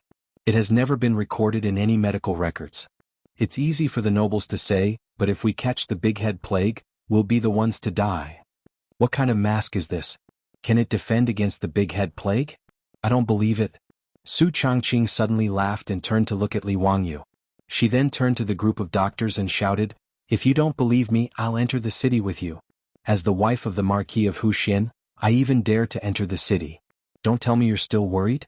If I catch the big head plague, I won't be able to avoid it either." When she said this, the hundreds of doctors and workers were all stunned. No one spoke at the scene. Only Li Wangyu was stunned when he heard this. He then shouted, "No. This can't be done. I don't agree." In Li Wangyu's opinion, even if all the people in Yanling County died, he would not let his beautiful superior take the risk. This was not Li Wangyu being selfish but human nature. Letting his woman take the risk for a group of people he had never met before, Li Wangyu would not do such a Virgin Mary bitch even if he was beaten to death. Whether or not their self-made masks were effective, who could say for sure? Moreover, even if these masks could achieve the protective effect of the medical masks of the future, it was not 100% immune to the threat of the plague. Li Wangyu remembered seeing the records of the plague in the northeast during the Beiyang period. The chief professor of the Beiyang Medical School, the Frenchman Mini, went to the epidemic area to check the situation. He wore a white robe, a white hat, and rubber gloves to isolate all parts of his body that might come into contact with the rats. Of course, unfortunately, he did not believe what the Chinese medical officials said, that the plague could be transmitted through breathing and saliva. Therefore he did not wear a mask. Only 9 days later, the chief professor of the Beiyang government died of the plague. Although they had prepared masks, they did not wear rubber gloves or protective clothing. Under such circumstances, how could Li Wangyu let his beautiful superior enter Yanling County? Even if he had a protective suit from the future, Li Wangyu would not agree to let his beautiful superior enter the epidemic area. Li Wangyu's objection had long been within Su Changqing's expectations. She urged her horse to go to Li Wangyu's side and whispered in his ear, "Wangyu, did you forget that before I transmigrated to the Tang dynasty, I went to Africa on a business trip?" "So what?" Li Wangyu seemed to remember that there was such a thing. Their company also had business in Africa, so his beautiful superior had also gone to Africa on a business trip to deal with official business. "Did you forget that all employees who went to Africa had to go to the hospital to get vaccinated first?" Li Wangyu recalled and said with uncertainty, "I think so. I remember that they had to get vaccinations for cholera, yellow fever, epidemic encephalitis, hepatitis A, and so on." "No, you don't want to say that you were injected with the plague vaccine, right?" "I don't remember needing such a vaccine." Su Changqing fiddled with the hair in front of her bangs, smiled charmingly at Li Wangyu and nodded. "That's right, I was also injected with the plague vaccine." How is that possible?" Su Changqing shrugged, "It's just a test." Su Changqing was naturally not lying. She had indeed been injected with the plague vaccine. But there was one thing that Li Wangyu did not know. The plague vaccine had been widely used, but it had not been proven to be effective in preventing the plague. Even doctors did not think that the plague vaccine could be used to directly protect the human body in the case of a plague outbreak. Moreover, the plague vaccine was not a one-time injection that gave lifelong immunity. Generally speaking, the plague vaccine needed to be injected again about a year after it was injected. Su Changqing had transmigrated to the Tang dynasty for more than 2 years. Even if the plague vaccine she had been injected with was effective, it had already reached the expiration date of her immunity. Li Wangyu did not know about these things, but Su Changqing was well aware. As early as when she was vaccinated, the doctor had already explained these things to her. The reason Su Changqing used this as an excuse to deceive Li Wangyu was naturally to save the tens of thousands of people in Yanling County. She was not a saint, but she also could not watch as the people in the city all died because of the disease. At least, she could not be as cold-hearted as Li Wangyu.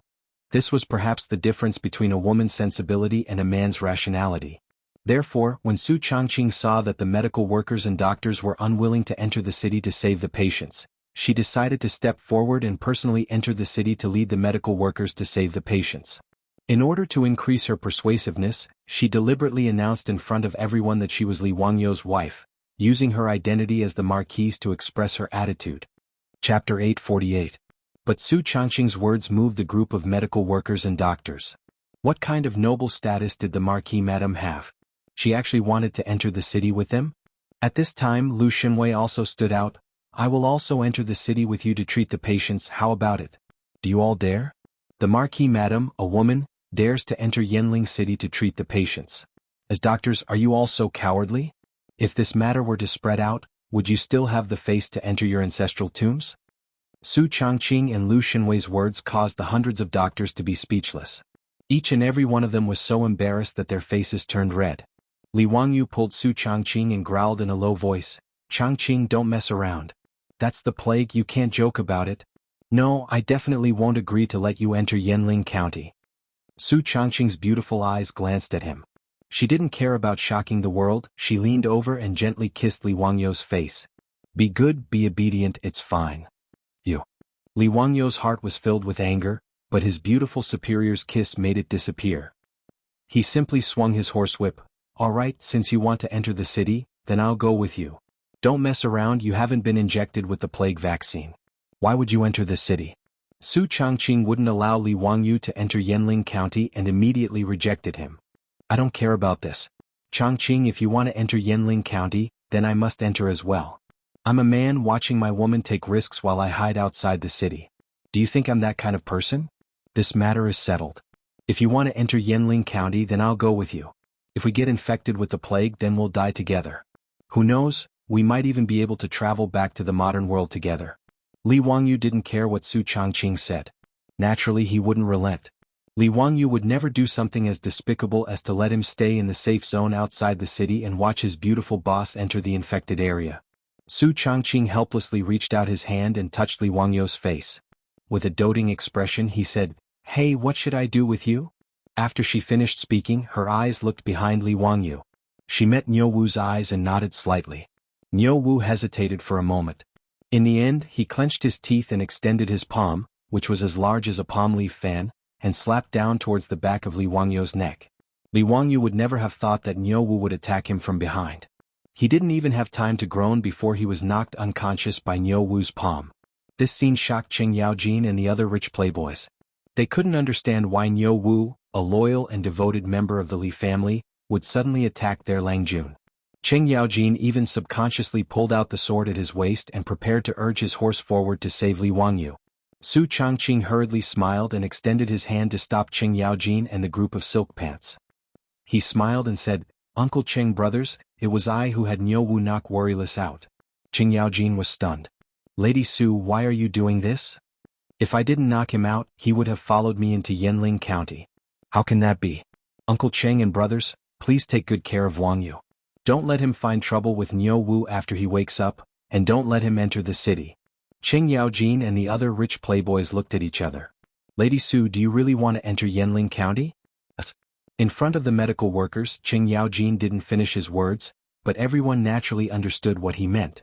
The current Yanling County in everyone's eyes was no different from the netherworld. Entering the county was almost a matter of life and death. Su Changqing leisurely raised her eyes and looked at the dark city walls of Yanling County not far away. Someone has to save those people.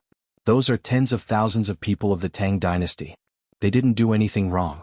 How can I bear to watch them be mercilessly swallowed up by the disease? As for my personal safety, it's not worth mentioning. As the saying goes, who doesn't die since ancient times? Let my loyal heart shine in the annals of history. Historically, plagiarizing poems had always been Li Wangyu's patent. Su Changqing couldn't memorize many of those Tang and Song poems. But this poem by Wen Tianxiang, Crossing the Lingding Ocean, was familiar to the later generations, so she casually recited it. But she didn't expect that the sentence, "Who doesn't die since ancient times? Let my loyal heart shine in the annals of history," would make Cheng Yaojin and the other rich playboys excited. Good. Lady Su deserved to be called a heroine. Your words make me feel ashamed. Since that's the case, I don't believe in evil. Why don't I accompany you to Yanling County? Cheng Yaojin's words made Cheng Chumo, Cheng Chuliang, and Cheng Chubi turn pale with fright. "Father, you can't. If father wants to go, then we'll go too." Hearing this, Cheng Yaojin was furious and slapped Cheng Chumo and the others on the head. "Damn bastard, I'm already old. I killed my way out of a mountain of corpses and a sea of blood, so I dare to say this. You three bastards who haven't even grown hair yet, what nonsense are you talking about? If you dare to make trouble like this again, I'll order people to tie you up and take you back to Chang'an." Although Cheng Yaojin was the #1 troublemaker in the Tang dynasty, he was also protective of his children. He could take the risk himself, but if his 3 sons dared to take the risk, he would definitely explode. Su Changqing covered her mouth and chuckled, "Uncle Cheng, you shouldn't go into the city. You're not a doctor, so what's the use of going into Yanling County? Why don't you help mobilize resources and manpower outside the city to support the patients in Yanling County?" Hearing this, Cheng Chumo and his brothers hurriedly persuaded Cheng Yaojin. Lu Xinwei also persuaded him from the side, making Cheng Yaojin embarrassed and give up the idea. "Lady Su, you really want to go into the city? If you go into Yanling County, I'm afraid Zio will go crazy when he wakes up." Su Changqing smiled, "Then we need Uncle Cheng to suppress him even more. Don't let him be confused and do anything stupid." Cheng Yaojin sighed, "Okay, I'm here. I won't let this bastard fool around." He turned his head to look at the group of wastrels. "You bastards, keep an eye on Zio 24/7. Even if he's sleeping or defecating, you're not allowed to leave your sight. Do you understand?" How could the wastrels dare to disagree? They hurriedly agreed, but everyone looked at Su Changqing with admiration. Even these fearless wastrels felt their legs tremble when they heard the words "big head plague," let alone take the initiative to enter Yanling County. And Su Changqing actually wanted to lead a group of medical workers into Yanling County to save the people. This made the wastrels feel a little ashamed, but they were also full of admiration for her. Actually, Su Changqing was not a saint who had to sacrifice herself to save the people. She had also seriously considered this matter. With the protection of a mask, it was not impossible to defend against an airborne infectious disease like the plague. Moreover, her body had been injected with countless vaccines, so her immunity was far stronger than the Tang's. Moreover, she had been injected with the plague vaccine, so she more or less had a certain level of immunity.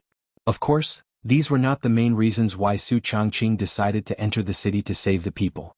Su Changqing made this decision because of Li Wangyu. Chapter 849. Although Li Wangyu was rather decisive in the matter of sealing off Yanling County, as the person who slept beside him, Su Changqing was very clear just how much pressure his man was under during this period of time. Although Li Wangyu was now in a high position in the Tang dynasty, in his bones, whether it was Li Wangyu or Su Changqing, they were just ordinary modern people. When faced with such a matter of life and death, how could he really be at ease and not feel any pressure? At least, Su Changqing knew that Li Wangyu had been waking up in the middle of the night many times in the past few days, sweating profusely in his dreams. Even though he was only 18 years old, Su Changqing could see a strand of white hair on his head. If he ignored it, or even because the people in the city lacked medical treatment and no one taught them how to isolate and fight the epidemic, causing countless people to die of disease, Su Changqing suspected that Li Wangyu would really collapse because of this. Li Wangyu naturally did not tell anyone about the pressure in his heart, but how could he hide it from Su Changqing? Therefore, Su Changqing made this decision after thinking about it from left to right. She knew that Li Wangyu would definitely not agree to let her enter Yanling County, so she forced Niu Wu to agree to knock Li Wangyu out. She planned to do what was done and forcefully enter Yanling County before Li Wangyu woke up. With Su Changqing's statement, the group of medical workers and doctors could not refuse anymore. Cheng Yaojin stared at the group of medical workers with a ferocious expression. "Damn it, you bunch of bastards, give me a straightforward answer. Are you going to enter the city or not? If you don't enter the city, I will chop you all to death right now." More than 100 medical workers and doctors, facing the fierce Duke Lu Cheng Yaojin, did not dare to say a word. They all nodded and agreed with a sad face. After all, if they followed the Marquis and the Minister of Medicine into the city to treat the patients, they might die, but there was still a glimmer of hope and a huge reward. Everyone had the desire to live.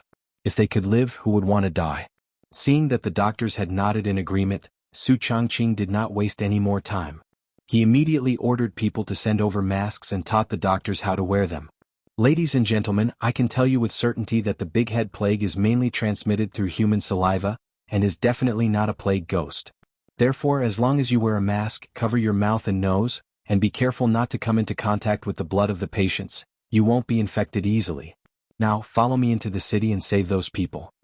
After Su Changqing finished speaking, she turned around and walked towards the city gate of Yanling County, while Lu Shenwei did not hesitate and directly followed behind her. The group of doctors looked at each other, but could only helplessly follow behind her. Su Changqing was a woman, but she led everyone without hesitation towards Yanling County, which everyone regarded as a ghost town. This made Cheng Yaojin and the group of Silk Pants speechless.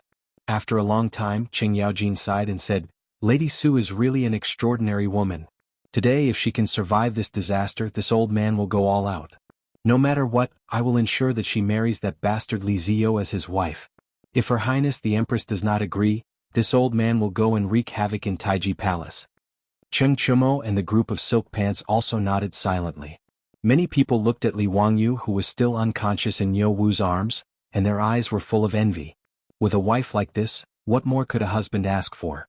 2 years ago, when these Silk Pants had just met Su Changqing, they were disdainful that Li Wangyu actually liked such an old woman.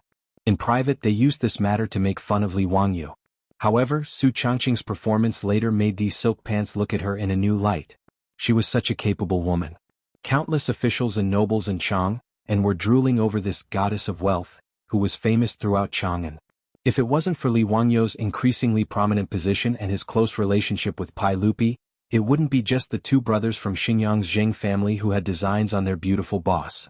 Today, Su Changqing's courage made these Silk Pants have a new understanding of her. Cheng Yaojin suddenly turned his head and shouted at the group of imperial guards, "Bastard, who among you has the guts to follow Lady Su into the city and protect her and the group of doctors? Is there any man with balls in the Jinwu guards?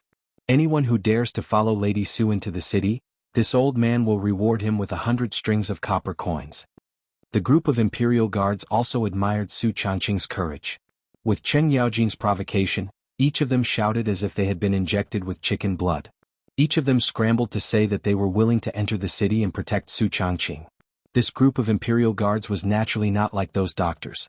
They were originally in the business of licking blood from the tip of a knife. Although the big head plague was scary, if a woman like Su Changqing wasn't afraid, how could they, the cavalrymen of the Tang dynasty, be afraid? Wouldn't they be looked down upon by others? Cheng Yaojin was also very satisfied with the performance of his imperial guards. He couldn't help but raise his head and laugh. In the end, he still chose 200 cavalrymen and had them all wear masks before catching up with Su Changqing's group. Cheng Yaojin's mission was to protect Su Changqing's safety in Yanling County and not let anyone hurt her. With his understanding of Li Wangyu, it would be fine if Lady Su died from the disease. However, if she was harmed by some rascal in Yanling County, that brat Li Wangyu might even massacre the entire city. Protecting Su Changqing was also protecting the people in Yanling County. The imperial guards acknowledged the order and urged their horses to catch up with Su Changqing's group. Su Changqing naturally understood Cheng Yaojin's meaning. She turned around and curtsied to Cheng Yaojin from afar to express her gratitude. When the soldiers of Shuzhou who surrounded Yanling County city gate learned that Su Changqing was actually going to lead hundreds of doctors into the city to treat the patients, they all looked at Su Changqing differently. In the past few days, these soldiers had also learned of Su Changqing's identity. With Su Changqing's noble status, she actually wanted to personally enter Yanling County.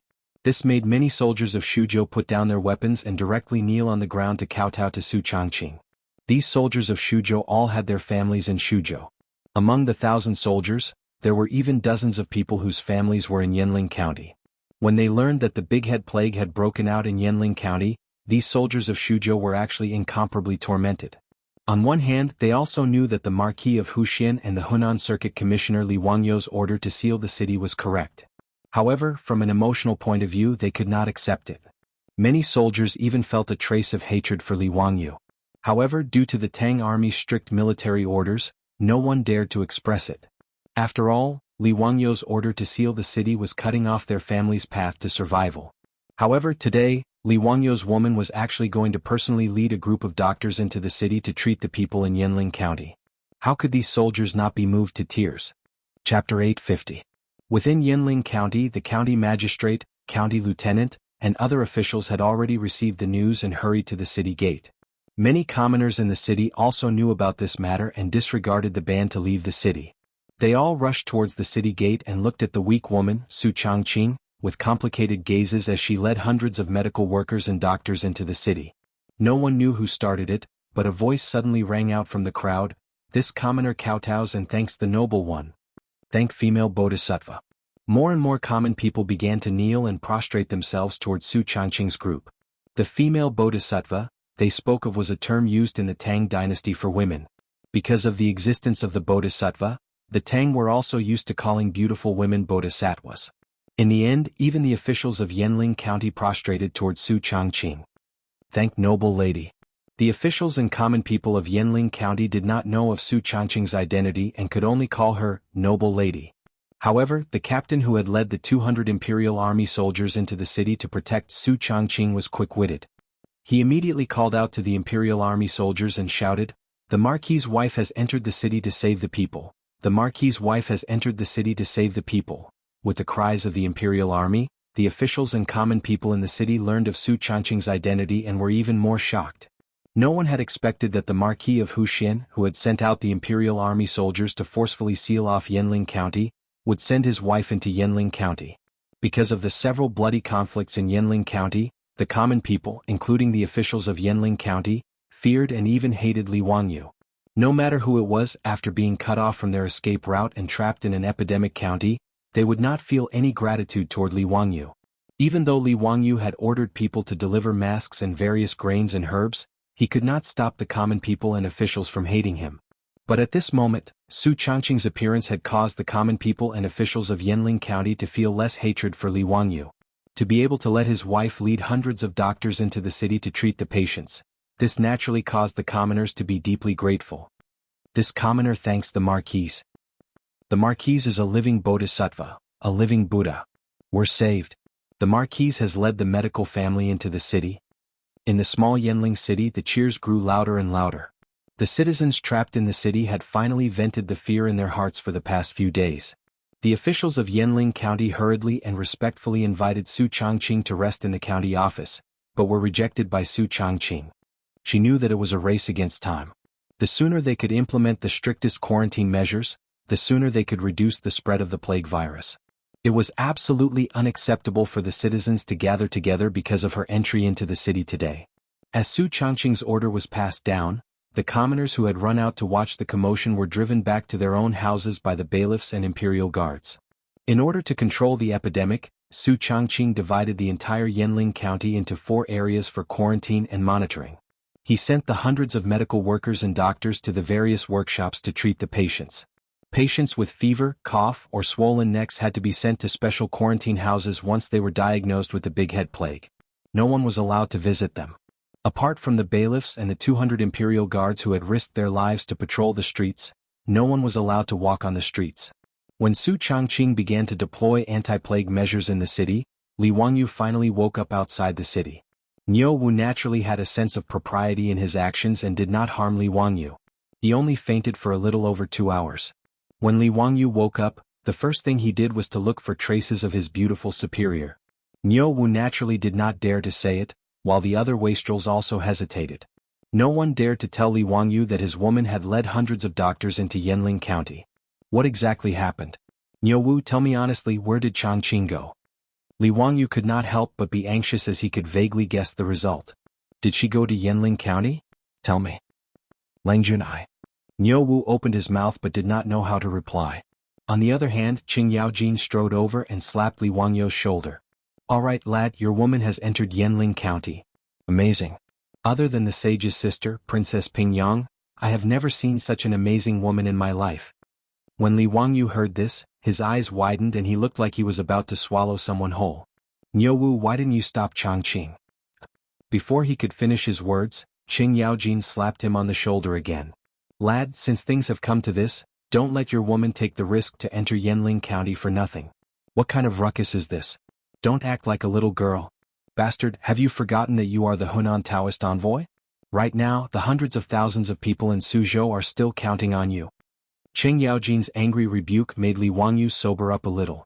His body swayed a little before he finally stood firm. Li Wangyu did not want to say anything at this moment. He only silently walked out of the tent and raised his head to look at the walls of Yanling County not far away. When he thought that his beautiful superior had gone to the city where the plague had broken out, he felt like his heart was being cut by a knife. He even wanted to ignore everything and rush into Yanling County. Luckily, Li Wangyu still had some rationality. He fiercely clenched his fists, his nails digging into his skin. The piercing pain made Li Wangyu sober up a little. He turned back to the tent and stretched out his hand to summon Niu Wu. Niu Wu, immediately bring people and rush back to Chang'an City. Bring old immortal Sun to Suzhou. Be quick. Whether or not the tens of thousands of people in the city can be saved depends on whether old immortal Sun can come in time. Actually, when Yanling County confirmed that it was the plague that had broken out, Li Wangyu had already thought that the only medicine that could possibly cure the plague was penicillin. Therefore, he had already sent people to Chang'an City to inform Sun Simiao to bring all of the penicillin and quickly come to Yanling County to save lives. At this moment, 2 or 3 days had already passed. He did not know whether the people he sent back to deliver the letter had arrived or not. He also did not know whether Sun Simiao and his group had left. Therefore, Li Wangyu could only send Niu Wu to bring Sun Simiao back. The sooner the penicillin arrived, the sooner the safety of the people and Su Changqing would be guaranteed. Niu Wu naturally did not dare to hesitate. He immediately turned and left the tent to gather people. Previously, he had listened to Su Changqing's words and knocked Li Wangyu unconscious. He was worried that Li Wangyu would wake up and cause trouble for him. At this moment he did not dare to continue staying in the tent. After Niu Wu hurriedly led a few of the Li residence's troops and galloped away, Li Wangyu once again let out a long sigh. He rejected the comforting words of Cheng Chumo and the others and chased them all out of the tent.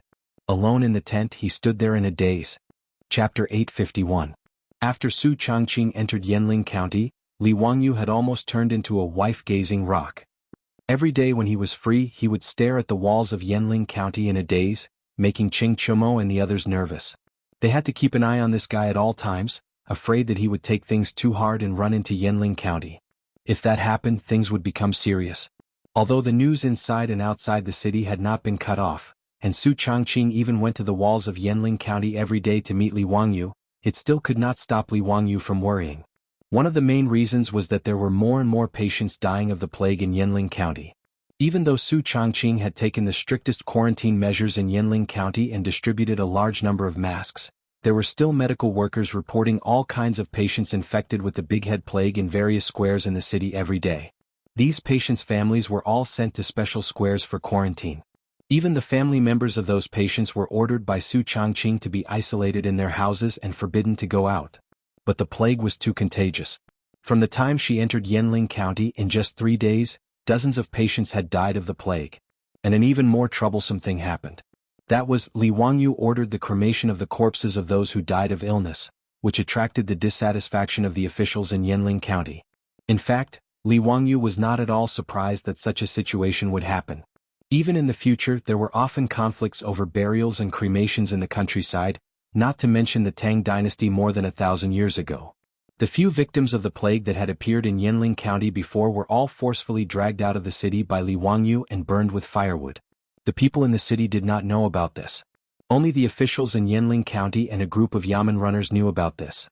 Although the people did not understand Li Wangyu's order at all, they did not dare to publicize this matter due to the pressure of Li Wangyu, the county marquis who founded the country and the Henan province's envoy.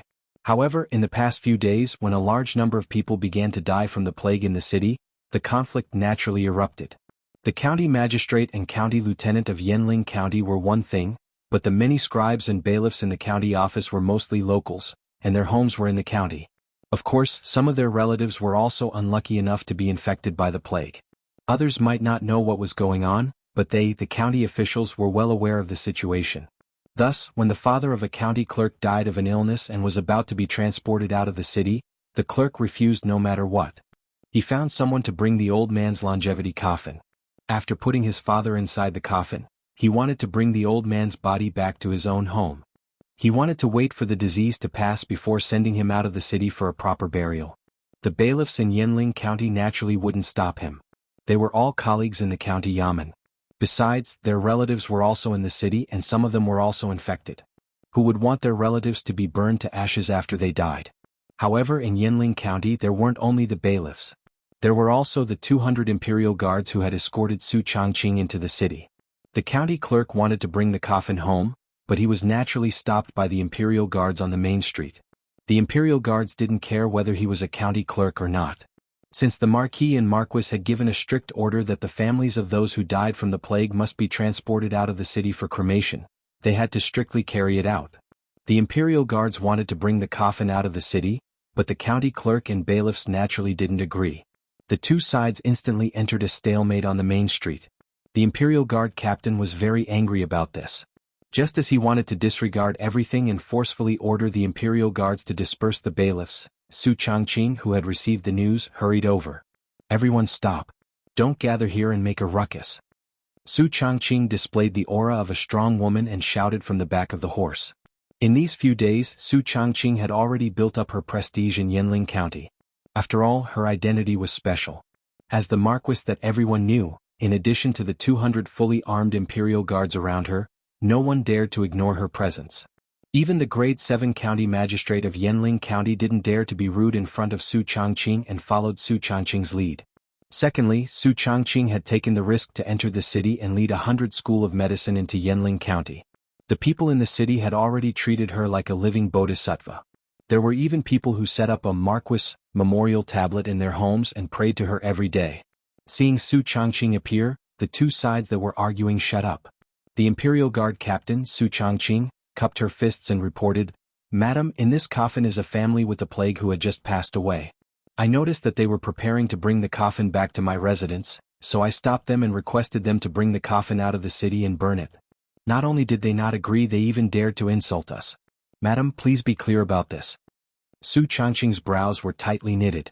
She and Li Wangyu had already expected such a thing to happen. But she still felt that it was troublesome when facing it.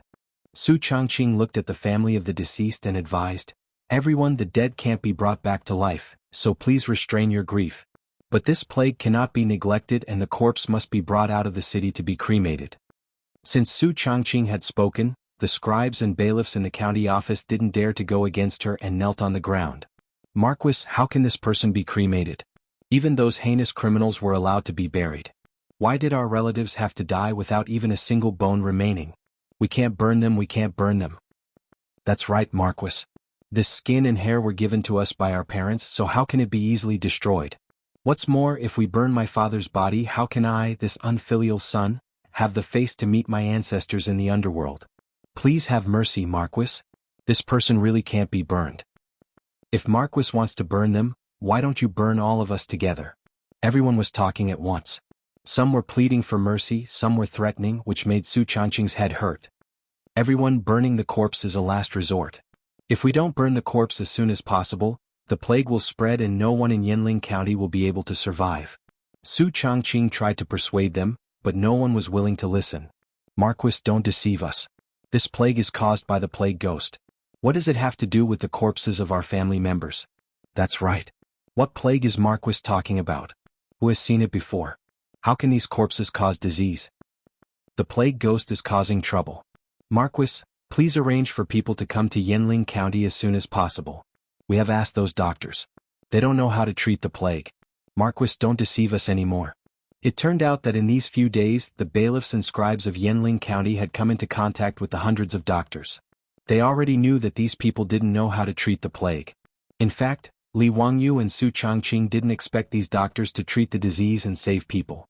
They only used them as nurses. After all, compared to ordinary people, these doctors more or less knew medical knowledge and were familiar with taking care of patients. They didn't expect that these bailiffs and scribes would bring up this matter. Su Changqing didn't know how to explain for a moment. Chapter 852. In order to prevent the conflict from intensifying, as well as the fact that there were many things in Yanling County that needed the bailiffs and scribes to handle, Su Changqing could only temporarily put the matter aside after a few failed attempts. She planned to discuss with Li Wangyu how to deal with it. However, she did not allow the scribes to bring the coffin back to her residence as it was too dangerous. In the end, Su Changqing agreed to temporarily not bring the coffin out of the city as a condition. She allowed the scribes and bailiffs to bring the coffin back to the square that was used to isolate the sick. However, this matter had to be resolved as soon as possible. Otherwise, if more and more people died of the plague in the city and the corpses were not dealt with as soon as possible, more people would die. Furthermore, due to the conflict between the bailiffs and the imperial army on the streets today, the matter of cremating the corpses probably could not be hidden in Yanling County anymore. If the tens of thousands of people in the city also made a ruckus because of this matter, it would be even more difficult to deal with it. Although Su Changqing was a strong woman, she could not be as cold-hearted as Li Wangyu to order the imperial army to cremate the corpses. Stuck between a rock and a hard place, Su Changqing could only ask Li Wangyu for help. Li Wangyu, who received the notice, hurried to the outskirts of Yanling County. Ever since Su Changqing entered Yanling County, Li Wangyu, in order to make it easier to communicate with her, took out the copper wire and bamboo tube phone that he had used to trick Zheng Kongwa in the eastern market.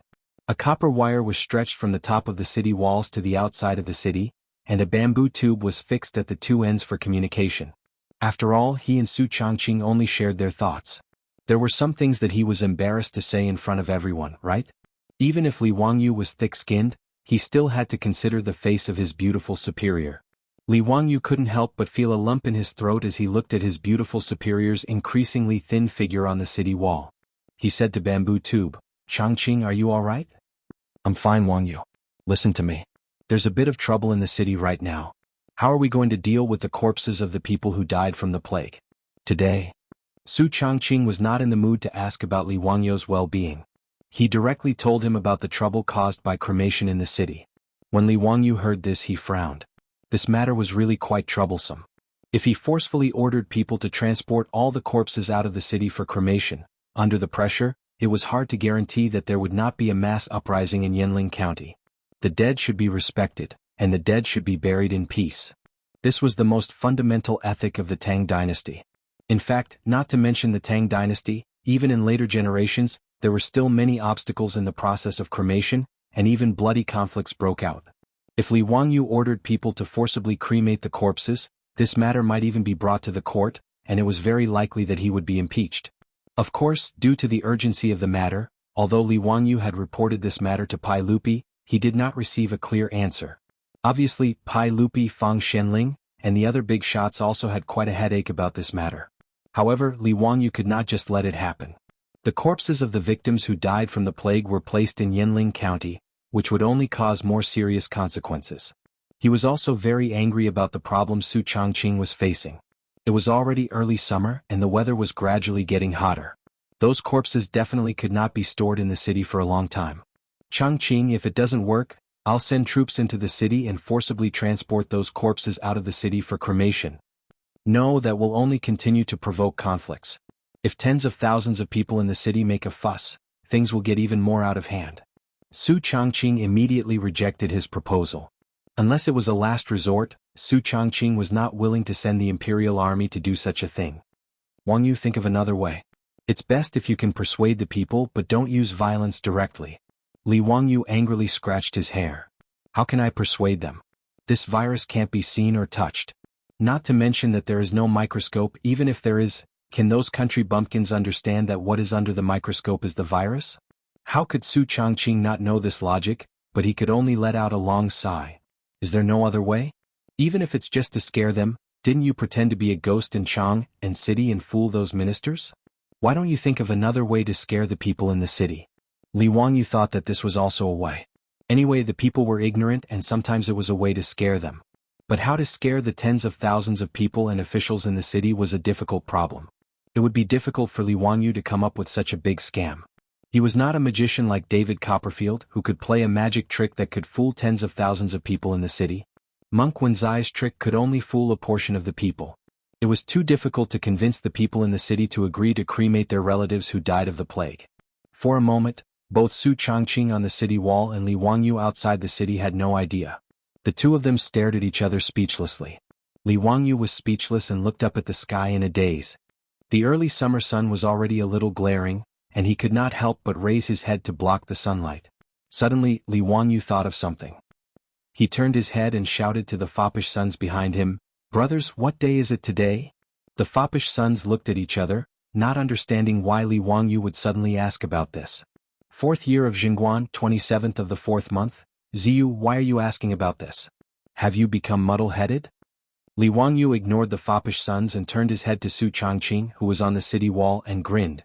"Changqing, I have an idea, haha." "What idea? Tell me." The two of them whispered for a long time on the phone, making the foppish sons very curious. When Su Changqing returned to the city, he immediately summoned the captain of the Imperial Guard and had him immediately order the Imperial Guard to announce something to the entire city.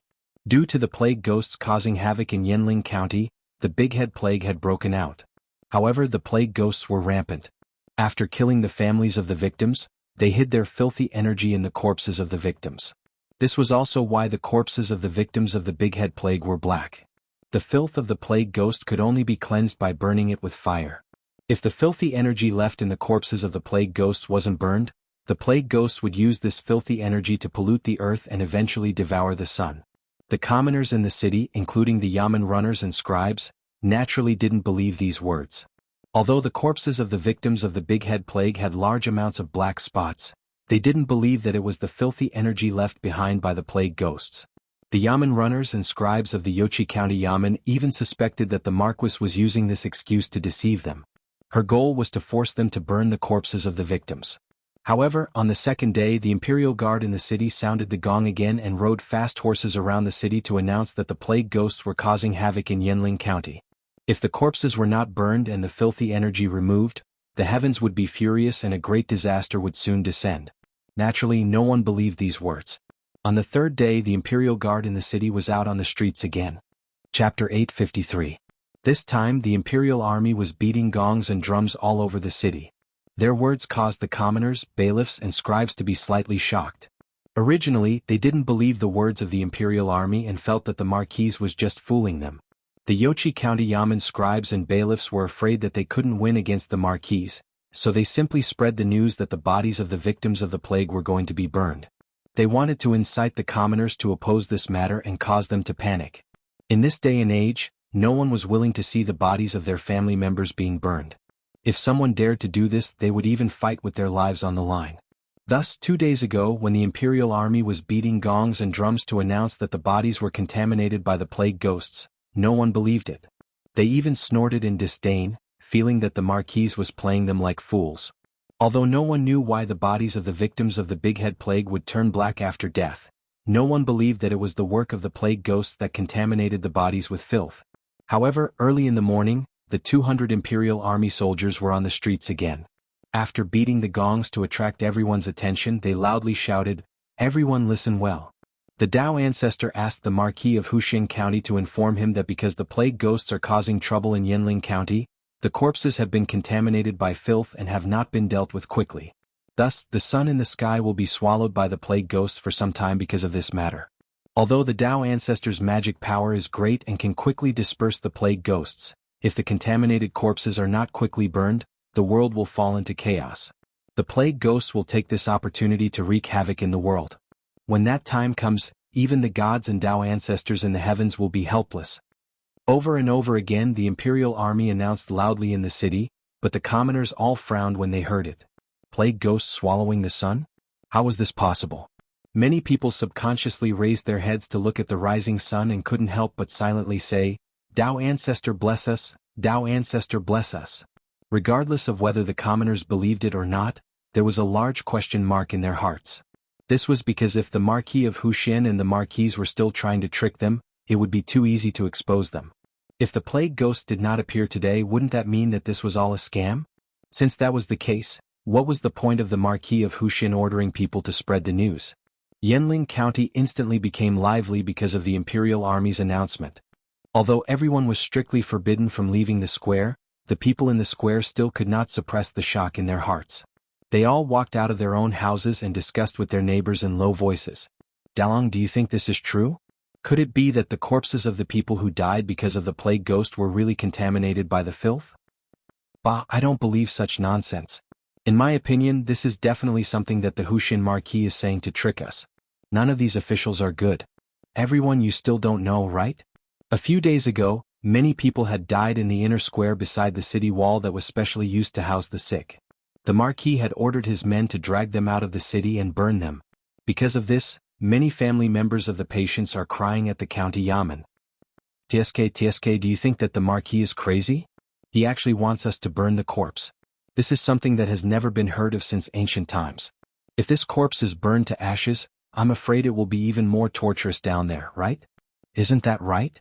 We are not the eminent monks in the Buddha's gate who can be led to the Western paradise after death.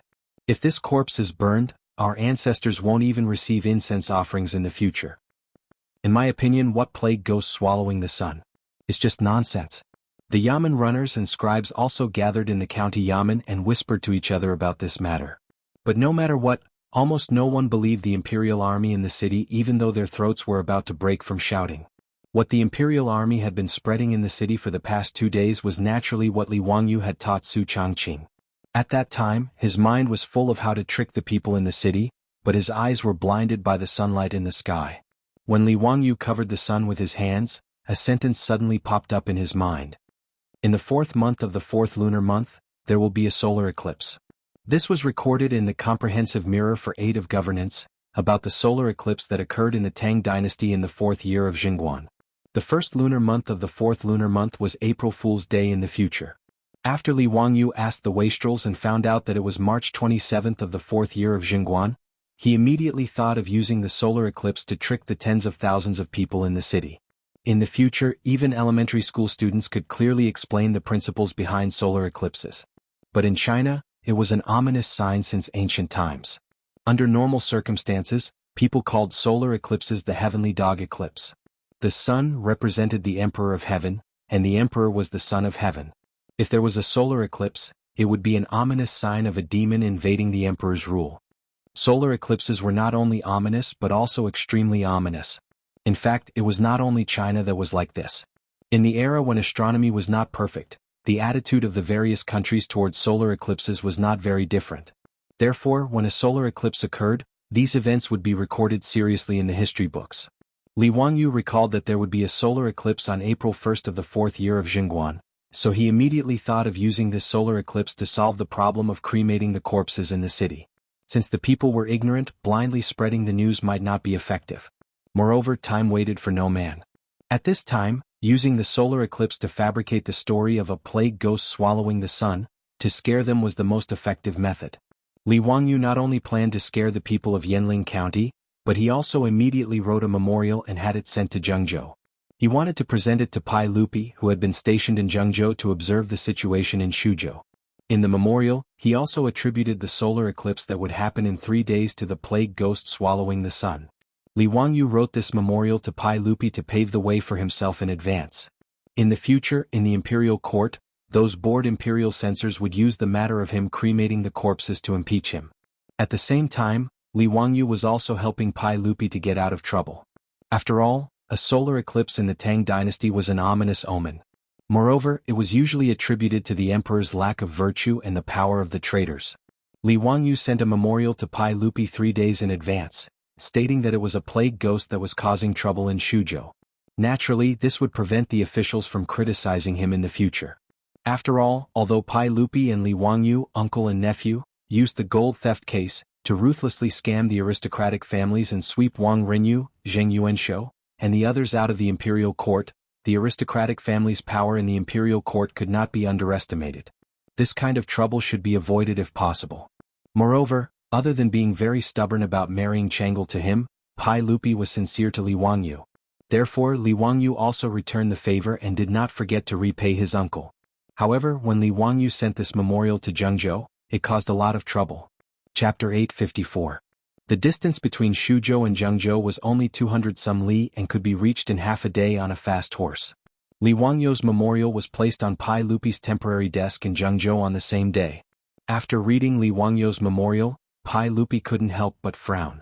After some hesitation, he ordered for Fang Xianling, Du Ruhui Zhangsun Wuji, and the other important officials of the imperial court to discuss this matter. After everyone read through Li Wangyu's memorial, their faces were filled with bewilderment. Your Majesty, Ziyou's memorial says that in 3 days, a plague ghost will appear in Jiazhou. This is far too absurd. Could it be that the Tao Father really can send a message to Ziyou in his dreams?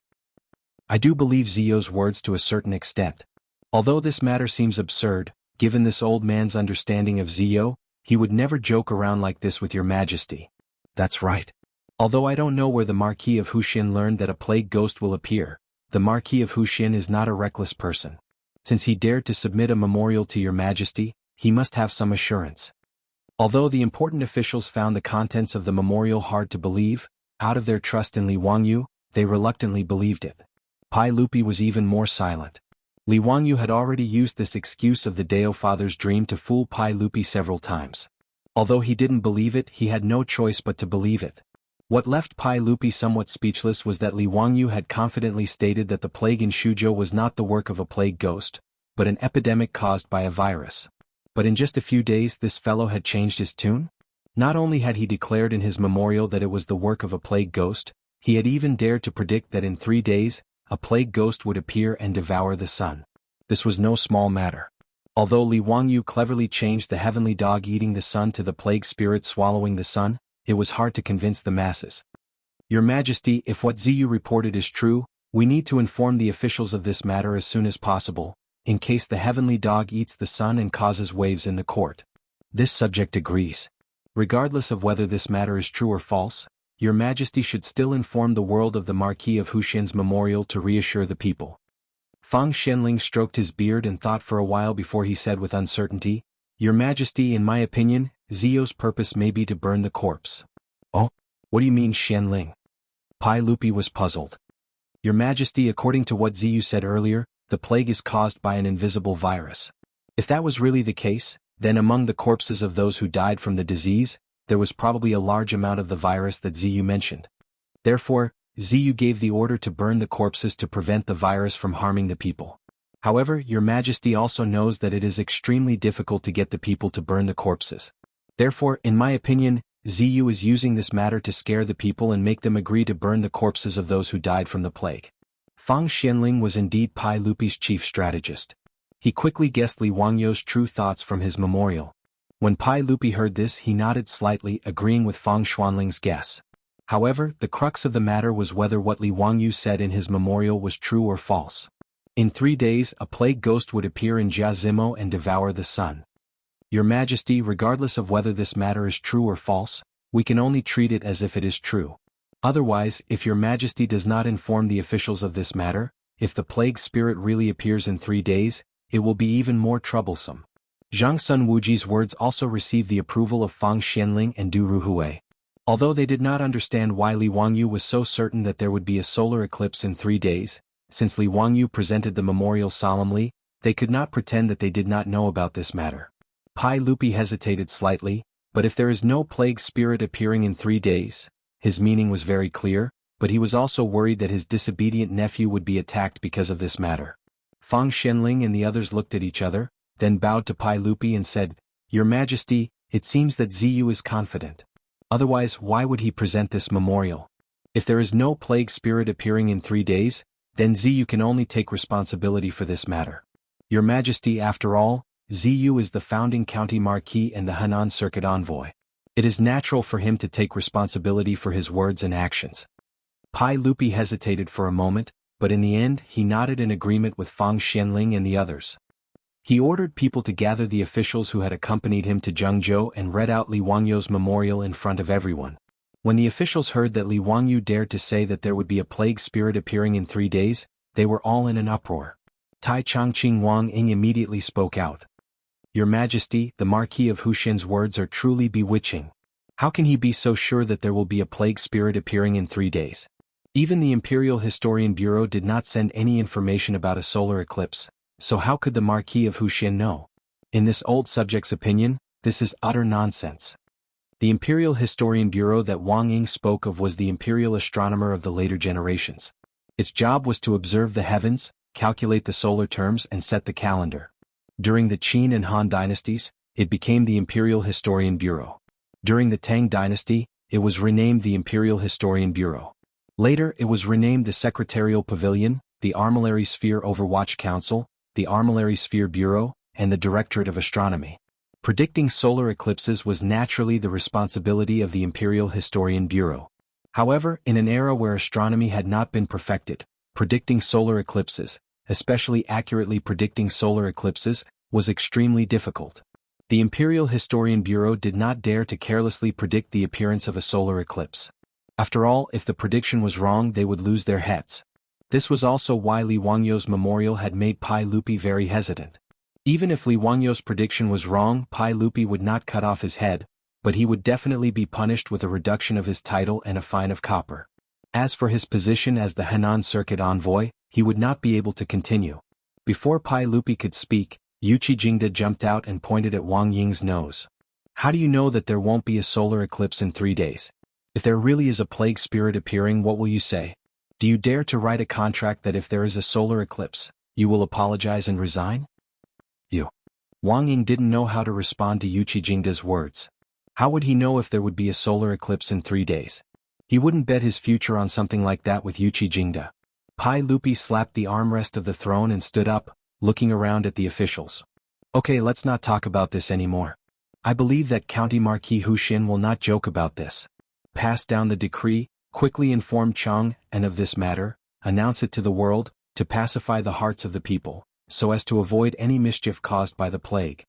Pai Lupi's actions could be considered to be supporting Li Wangyu. If this matter was made public and the solar eclipse did not appear in 3 days, then the one who would be attacked would not only be Li Wangyu. Fang Xianling, Du Ruhui and Zhang Sun Wuji looked at each other, but they did not try to persuade him and bowed. 3 days later, Xingguan's 4th year, 4th month. Early in the morning, Li Er changed into a plain robe and hid in the side hall. He began to anxiously wait with the other officials. Chapter 855. In Zhengzhou, Pai Lupi, accompanied by Fang Xianling and other big shots, waited anxiously in the side hall. "Zio, this bastard won't mess things up?" Pai Lupi was a little irritated. After looking up at the sun countless times, he finally couldn't help but speak. Fang Xianling and Du Ruhui looked at each other, bowed and said, "Your Majesty, it's still early. Let's wait patiently. I still believe that Zio won't joke about this kind of thing." "I hope so." Pai Lupi sighed and continued to pace back and forth in the side hall uneasily. In Yanling County, Shuzhou, after the imperial army announced that there would be a plague ghost today, tens of thousands of people in the county were not in the mood to do anything. They all looked up at the sun from time to time. Many people in the city chose to believe Li Wangyou's words. Therefore they took out incense burners from their homes early, lit incense candles, and began to kowtow to the sun in the sky, hoping that when the plague ghost swallowed the sun, they could help Dao Zhu. Outside Yanling County, the playboys all wore sunglasses and looked at the sun in the sky from time to time. Zio, are you sure you're not mistaken? When will the plague ghost swallow the sun appear? Yes, Zio, this is not a joke. Li Wangyou also wore sunglasses and looked at the sun in the sky, complaining in his heart. How did he know when the solar eclipse would begin? There was a sentence in the comprehensive mirror for aid of governance. In April, the first lunar month, there will be solar eclipse. Where would he find out the specific time of the solar eclipse? If there was no solar eclipse today, needless to say, he would be in big trouble. Even if Pai Lupi had a good relationship with him, this kind of thing was not a joke. Li Wangyou couldn't help but shiver. Sima Guang, who smashed the vat, couldn't be so unreliable, right? After all, Sima Guang was from the northern Song dynasty, hundreds of years away from the Tang dynasty. If there was a mistake in the comprehensive mirror for aid of governance, and the accurate time was not today, then he would be in trouble. But now it was too late to say anything.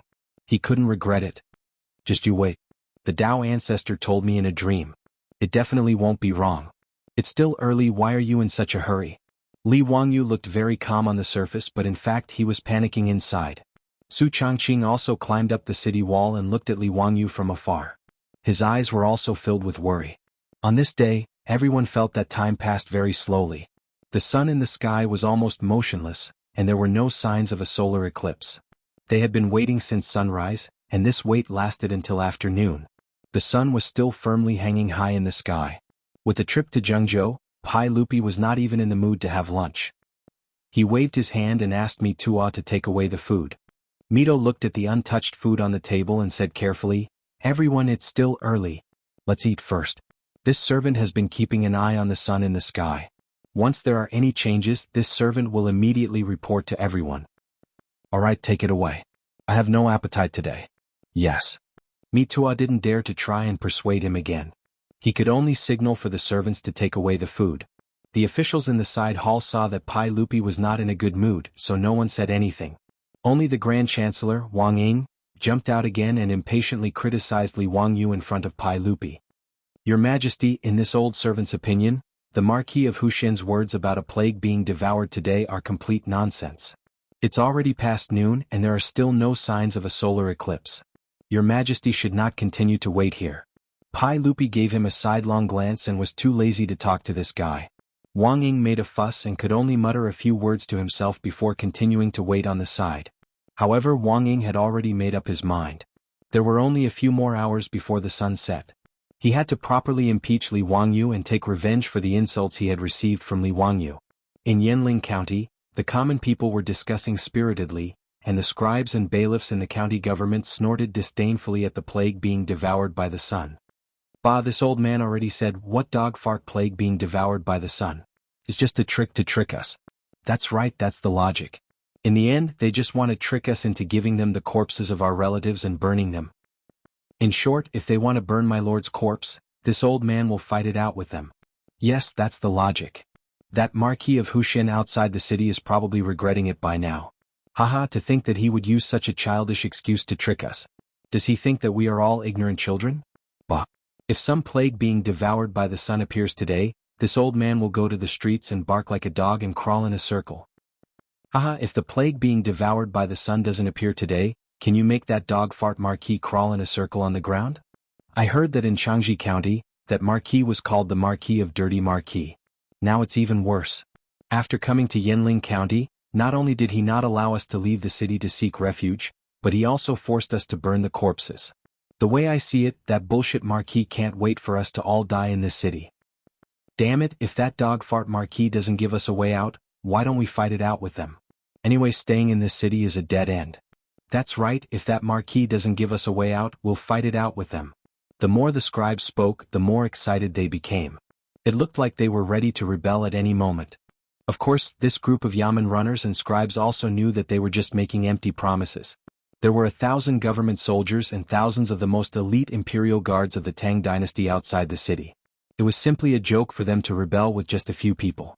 Not to mention other things, just the 200 imperial guards in charge of protecting Su Changqing in the city were enough to kill all the people in the county office. These people in the county government were just talking nonsense. Outside Yanling County, Li Wangyu was on the phone with Su Changqing on the city wall. "Wangyu, are you sure you didn't remember wrongly? Are you sure there will be a solar eclipse today?" Li Wangyu scratched his head in annoyance. "It shouldn't be wrong, right? I just don't know if Sima Guang is reliable or not."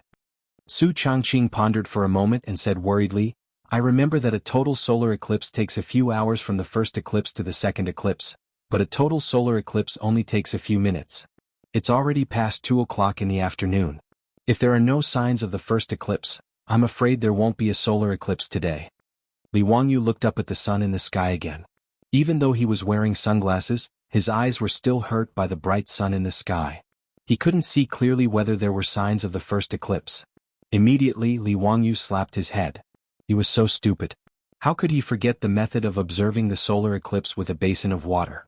Li Wangyu greeted Su Changqing and immediately ordered people to find a basin of water, an ink stone, and ink to grind the ink for him. The debauches thought that he was still in the mood to write, but they didn't expect that Li Wangyu actually ordered people to pour all the ink that had been ground into the basin. The basin of clear water was now completely dyed black. Qing Chumo and the others were puzzled. "Zio, what are you doing?" Chapter 856.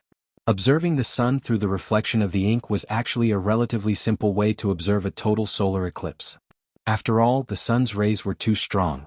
Looking directly at the sun for too long would cause the ultraviolet and infrared rays in the sunlight to burn the retina. But wearing sunglasses to observe the sun was one of the most widely spread methods in the future. It was also the most dangerous method to observe the sun. Of course, Li Wangyu's method of observing the sun through the ink would still reflect a lot of sunlight into his eyes.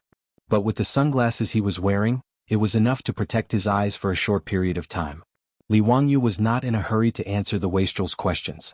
Instead, he ordered people to move the basin of ink to an empty space. He put on his sunglasses and looked inside. When he found the right angle and saw the sun through the reflection of the ink basin, he could not help but be happy. After carefully observing a few more times to make sure he was not mistaken, Li Wangyu hurriedly made an OK sign to his beautiful superior who was anxiously waiting on the city wall. Thank the heavens, that guy who smashed the vat was still reliable. Seeing this, Su Changqing's hanging heart finally settled down. But Cheng Chumo, Fang Yai, and the others became more and more confused. "Ziyu, what are you trying to figure out?" "Ah, brothers, I'm trying to see if the solar eclipse has started." Li Wangyu confirmed the existence of the solar eclipse and was in a good mood. "What? You can see it with this basin of ink? Hurry up and tell us how to observe it." How could the wastrels let go of such a fun thing? They all squeezed to the side of the basin and surrounded it so tightly that not even a drop of water could leak out. Li Wangyu was speechless. This group of idiots was simply hopeless. He quickly pulled everyone apart and then explained how to find the right angle to observe the solar eclipse through the basin of ink. The wastrels all followed suit and put on their sunglasses. They each looked for an angle. "Waha, I see it. Why is the sun in the sky missing a piece?" "I see it too, a piece of the sun has been bitten off." "Ziyu, is this the plague ghost swallowing the sun? It has already started?" "Where?" "Quick, point it out to me." Didn't he see the silk pants jumping up and down anxiously?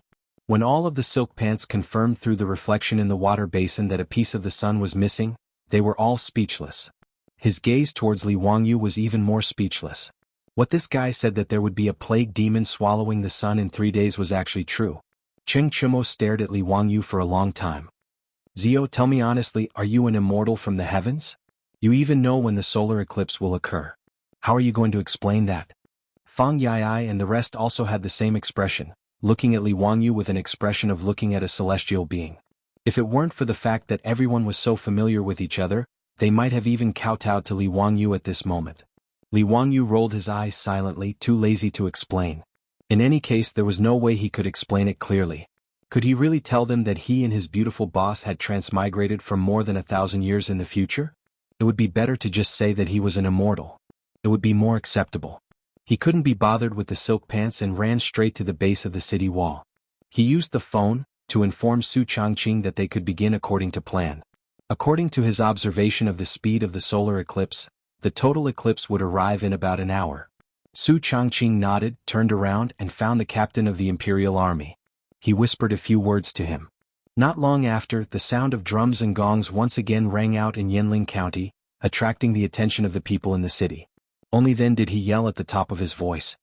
Citizens of the city, listen well. The plague demon has already begun to swallow the sun. In another hour, it will swallow the entire sun. Everyone, do not be afraid when the time comes.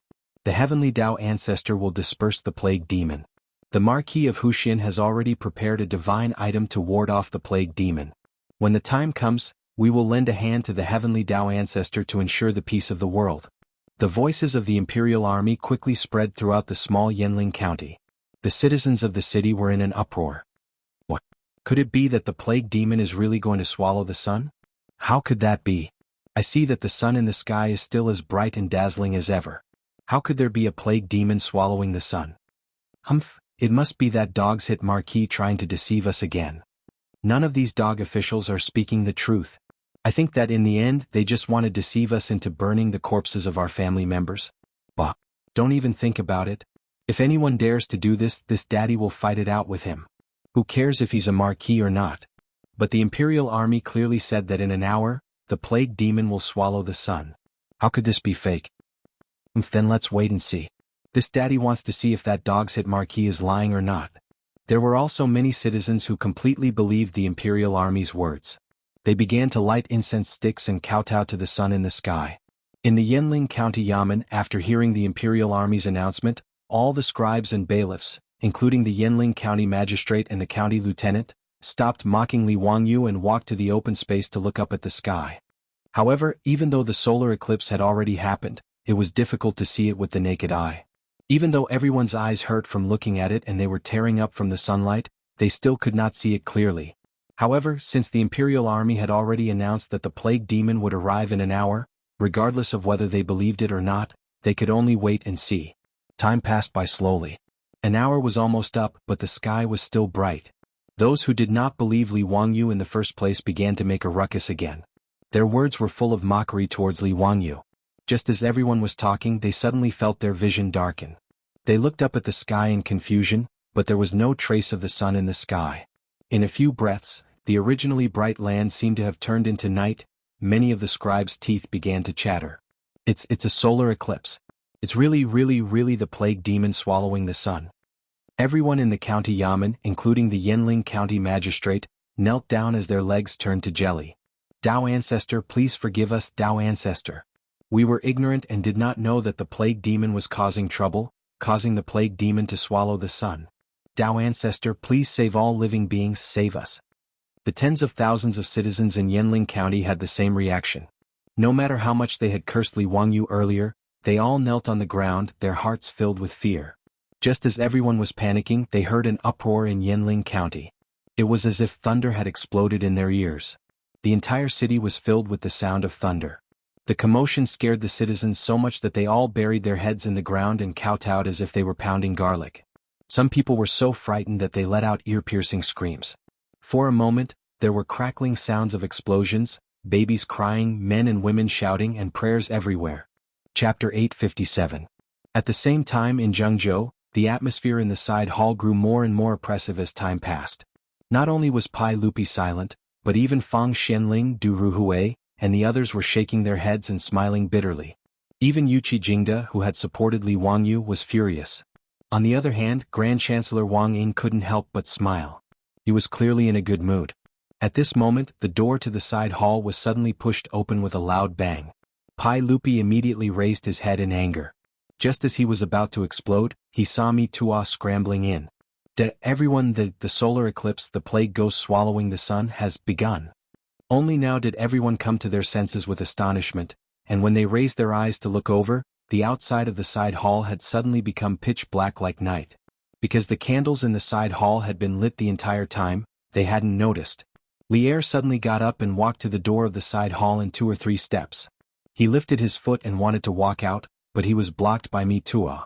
Everyone, don't go out, don't go out. According to Chinese tradition, a solar eclipse was very unfavorable to the emperor. Thus, when a solar eclipse appeared, the emperor had to wear plain clothes and avoid the main hall in order to avoid disaster. Under these circumstances, Mi Tuan naturally couldn't let Pai Lupi go out, lest he meet with misfortune. Pai Lupi also didn't force his way out of the side hall. He just stood at the door and looked up at the sky that had become as dark as night, not saying a word. The plague ghost swallowing the sun. It really is the plague ghost swallowing the sun. Fortunately, the Marquis of Huxian had already submitted a memorial, otherwise who knows how much trouble it would have caused. There's no news from the Grand Historian Bureau. Could it really be, as the Marquis of Huxian said, that this was a dream from the Tao ancestor? This old man doesn't know where the Marquis of Huxian heard this, but this plague ghost swallowing the sun is absolutely true. The discussion of the officials in the side hall caused Grand Chancellor Wang Ying's old face to turn red. Every word was like a slap to his face. Yuqi Jingde even deliberately moved in front of him. Wang Gong, what else do you have to say now? Wang Ying was rendered speechless by his words. She almost covered her face and left.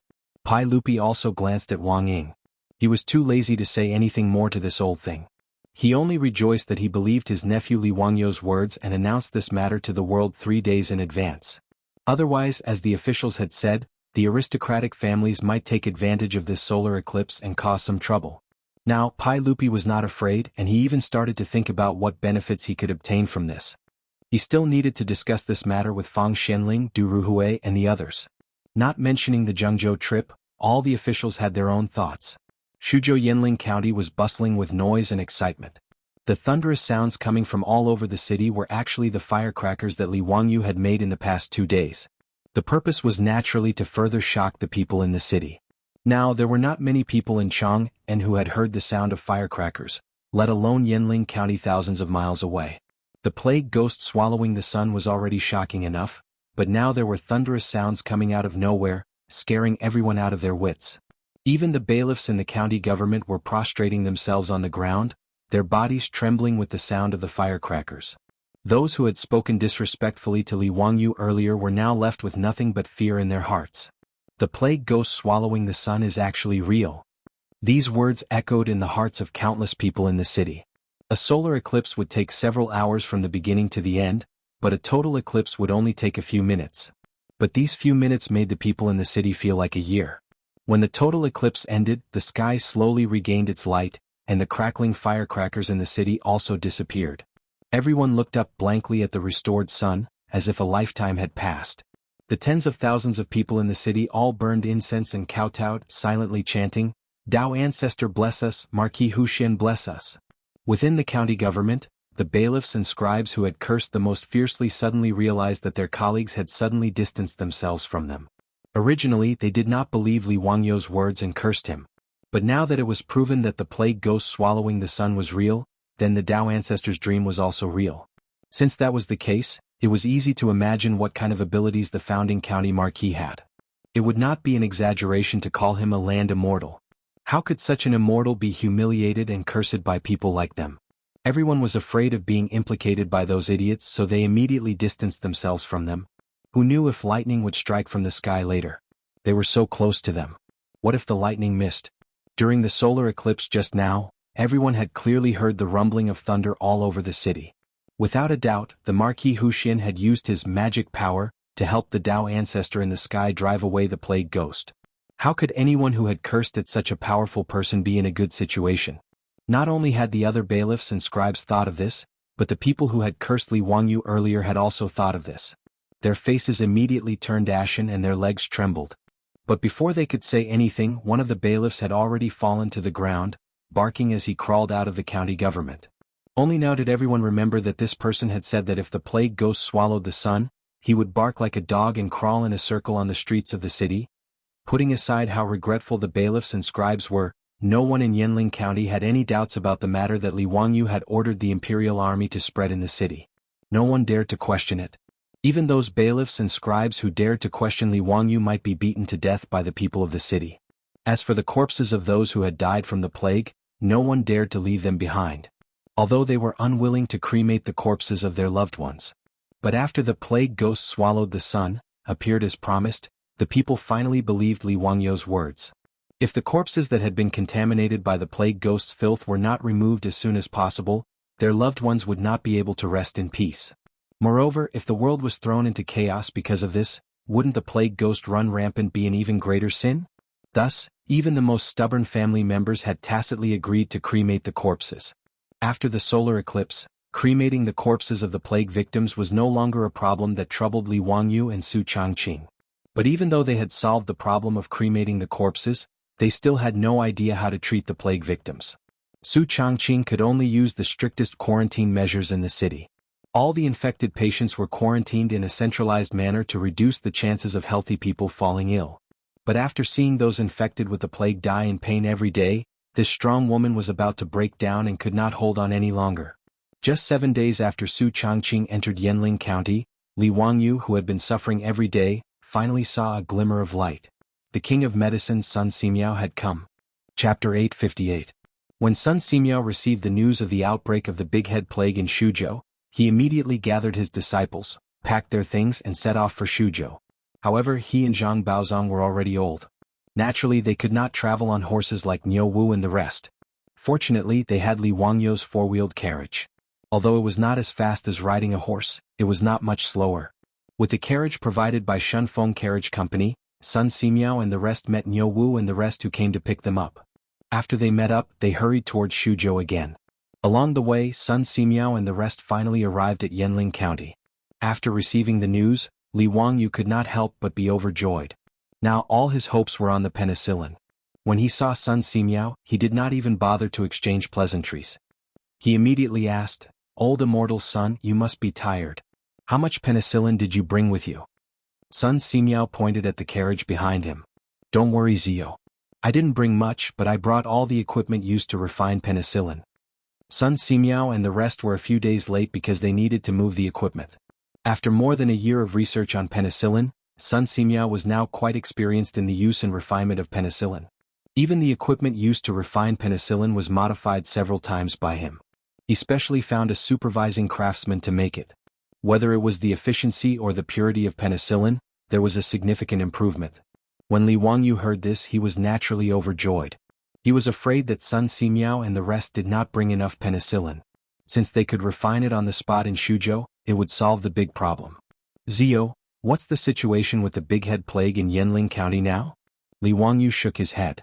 "Although I immediately ordered people to seal off Yanling County when the plague broke out and implemented strict quarantine measures in the city, the number of infected people in Yanling County is now close to 1,000. There are new patients appearing every day. Because of the Big Head Plague, the number of people dying every day is increasing day by day. It's giving me a headache. Where is Xinwei now?" Li Wangyu was not a doctor after all. If Sun Simiao wanted to discuss Xinwei's condition, he would naturally look for his disciple. Li Wangyu couldn't help but feel a little ashamed. "Old immortal son, 7 days ago, brother Xinwei entered Yanling County with my family's Madame Su. Now they are treating patients in Yanling County. As you know, the Big Head Plague is highly contagious, so they can't leave the county for the time being." Li Wangyu still felt very guilty about the fact that Lu Xinwei, the Fingyu of the Shangyao Bureau, stayed behind to help him but followed Su Changqing into Yanling County. Especially when Sun Simiao asked about Lu Xinwei, it was hard for him to speak. However, Sun Simiao didn't mind at all.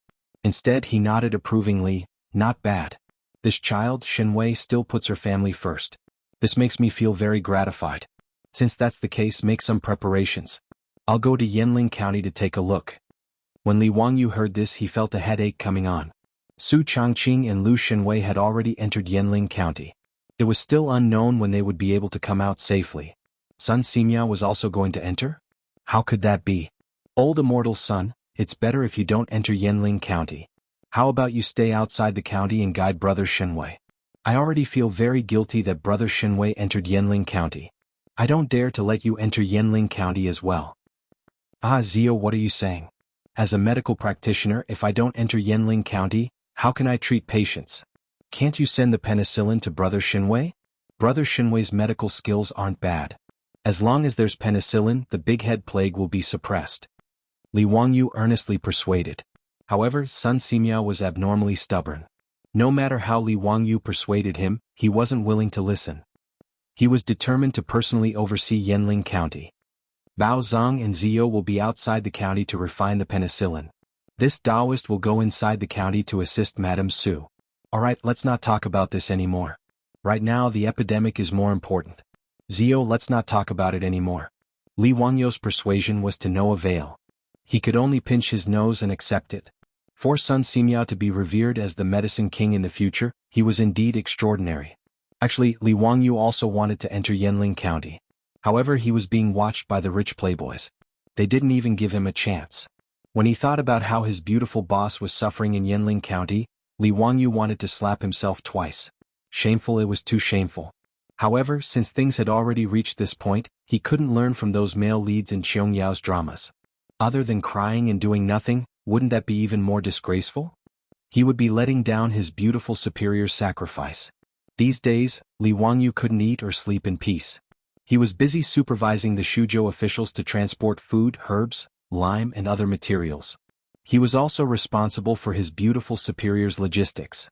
Now that Sun Simiao and penicillin had finally arrived, Li Wangyou saw a glimmer of hope.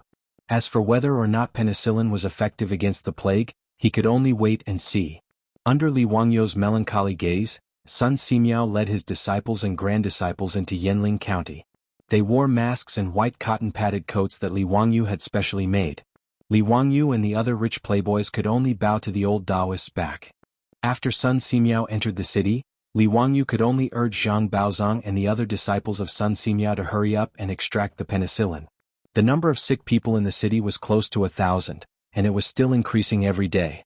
If Sun Simiao confirmed that the penicillin was effective, then they couldn't drop the ball outside the city. They had to be able to supply enough penicillin for the sick families. When Sun Simiao entered the city, Su Changqing naturally went to the city gate to welcome him. In the past few days she had been mentally and physically exhausted. Even though she was wearing a mask, Sun Simiao could clearly see that Madame Su's eyes, which were usually bright, were now bloodshot. "Thank you for your hard work, Lady Su. I'll be fine here, you can go and rest." Su Changqing didn't reject him. In this era she was the same as Li Wangyou. The only doctor she could trust was Sun Simiao. Since the medicine king Sun Simiao had come, it meant that there was hope for the people of Yanling County to be saved. Her tense nerves also relaxed a lot, followed by a strong sense of tiredness. Su Changqing silently bowed to Sun Simiao and arranged for the imperial guards to bring Sun Simiao to find Lu Shenwei. Under the protection of the imperial guards, she returned to the courtyard that the Yanling County Yamen had arranged for her to rest. When Su Changqing took the risk to enter Yanling County, she didn't bring any maidservants with her. Naturally, the imperial guards couldn't take care of her. Thus, when she returned to her room to rest, apart from the imperial guards outside and in the courtyard, there was no one to accompany her in the room. The next day, late in the morning, Lu Shenwei came to find Su Changqing. When he had something to discuss, the reply he received was that Lady Su hadn't gotten up. He couldn't help but find it strange. He could only lightly knock on the door in an attempt to wake Su Changqing up. However, there was no movement in the room. Chapter 859. Lu Shenwei's heart skipped a beat as he felt that something was wrong. He pounded harder on the door, banging it loudly, but there was still no response. Lu Shenwei wasn't the only one who panicked. The imperial guard also panicked. The captain hesitated for a moment before looking at Lu Shenwei. "Lu Fengyu, is Lady Su sleeping too deeply or did something happen?" They wanted to break into the room but they felt that it was inconvenient. After all, the person inside was the Marquis of Huxian's woman. It would be unreasonable for them to break in like this. The captain of the imperial army reacted quickly and immediately ordered someone to go to the county yamen and call for 2 maidservants. In truth, when Su Changqing brought a group of doctors into the city, the Yanling County magistrate didn't dare to be negligent and immediately prepared several servant girls to take care of Su Changqing. However, Su Changqing was worried that she would bring the plague germs back and infect the servant girls. Thus, she tactfully rejected the Yanling County magistrate's good intentions. Other than having someone send her food every day, she didn't have the servant girls take care of her daily life. Soon, the Yanling County magistrate and the county magistrate who had received the news rushed over with a few servant girls. This matter concerned the Marquis' wife, so no one dared to be negligent. After the imperial guard broke open the door, the servant girls rushed into the room to check on the situation. Soon after, they ran out in a panic. "Lady Su is feverish. Her body is boiling hot. I can't wake her up no matter how much I call her." Her words immediately shocked everyone. There were only 3 words in everyone's mind: big head plague. Almost all of the big head plague patients had symptoms of fever at the start. The Yanling County magistrate was so frightened that his legs went soft and he fell to the ground. The Marquis' wife had taken the risk to enter the city. If she had really contracted the plague, how would the marquis outside the city react? When he thought about how the marquis wife had died in Yanling County due to the plague, he felt his vision darken and even had thoughts of dying. At this time, Lu Shenwei didn't care about the difference between men and women and directly rushed into Su Changqing's room. Sure enough, on the bed in the side room, Su Changqing had already fallen into a coma. Because of the fever, her face had turned red. Lu Shenwei immediately sent someone to invite his teacher, Sun Simiao, while he himself sat beside the bed and took Su Changqing's pulse. Shenwei, what's going on? After receiving the news, Sun Simiao did not dare to delay and hurried over. Teacher, please take my pulse. I don't think it's the big head plague. I think it's just a cold. Heat has accumulated in my internal organs, and the wind, heat and dampness has invaded my body. My body is feverish from the cold. Hearing his disciple's words, Sun Simiao felt slightly relieved. With regards to Lu Shenwei's medical skills, he was still very confident. Lu Shenwei's diagnosis shouldn't be wrong. However, he immediately walked to Su Changqing's bedside and began to feel his pulse. After a long time, Sun Simiao finally let out a long breath.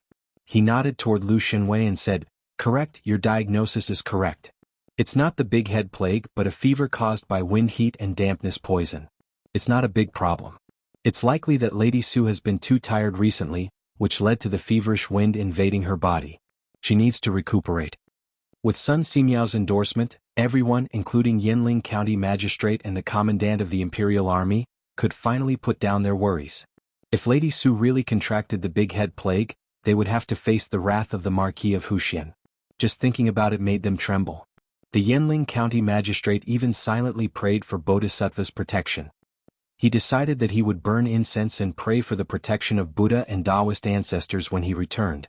Sun Simiao ordered Lu Shenwei to bring him some golden needles and began to perform acupuncture on Su Changqing. It had to be said that Sun Simiao's medical skills were indeed brilliant. After a few needles, Su Changqing, who had been unconscious due to her fever, slowly woke up.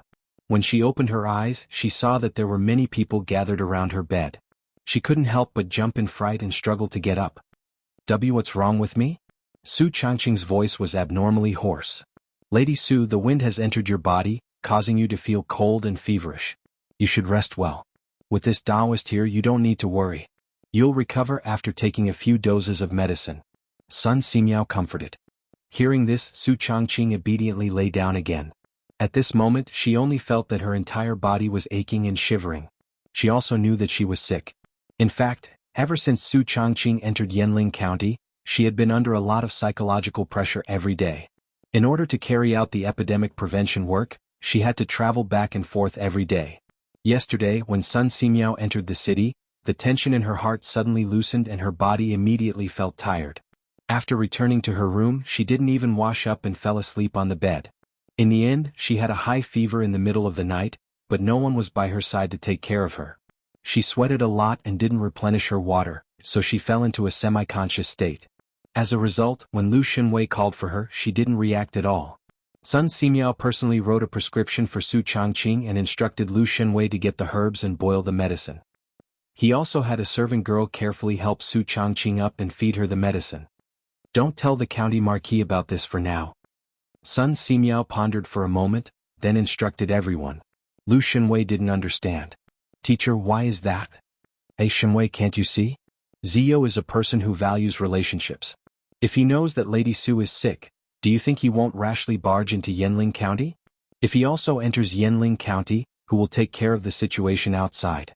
Therefore, for the sake of the people of Su Province and the tens of thousands of people in Yanling County, this matter must be kept a secret for now. We can't let Zio know. Sun Simiao understood Li Wangyu quite well.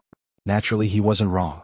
If Li Wangyu knew that his beautiful superior was sick, no matter if it was Qing Yaojin or those hedonistic sons of rich families, they wouldn't be able to stop him from entering the city. Lu Shenwei was slightly hesitant. Teacher, I'm afraid this matter can't be hidden from Zio. Lady Su meets with Zio every day at the top of the city wall. If Lady Su doesn't show up, how can Zio not be suspicious? This? Sun Simiao also hesitated. He didn't think of this. After drinking the medicine prescribed by Sun Simiao, Su Changqing felt that her body had regained some strength. She said with a hoarse voice, "Old immortal Sun is right. We can't tell Wangyu.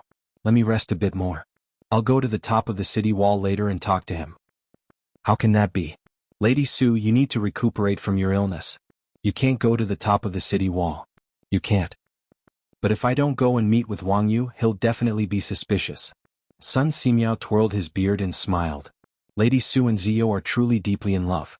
How about this? Leave this matter to me. Lady Su, you just need to recuperate. I guarantee that Zio won't be suspicious. Although Su Changqing didn't understand what Sun Simiao wanted to do, she really didn't have any strength in her body and felt very uncomfortable. Therefore she nodded lightly and agreed. Chapter 860. Actually, Sun Simiao's method was very simple. He only ordered someone to pass a message to Li Wangyu, saying that Su Changqing had been too tired recently. Therefore he prescribed a few doses of medicine for Su Changqing to rest well. Therefore he did not go to the city wall to meet Li Wangyu these few days. Li Wangyu did not doubt this at all. Instead he agreed with Sun Simiao's method. It was not until a few days later that Su Changqing had basically recovered that she met Li Wangyu again across the city. This did not arouse Li Wangyu's suspicion at all. Li Wangyu only found out about Su Changqing's illness from others after Yanling County's ban was lifted. He could not help but feel heartache. He was naturally very angry about Su Changqing's disobedient behavior and taught his beautiful superior a lesson in the room. However, the specific details were not known to outsiders. After Sun Simiao entered Yanling County, he immediately tried to inject penicillin into the patients infected with the big head plague.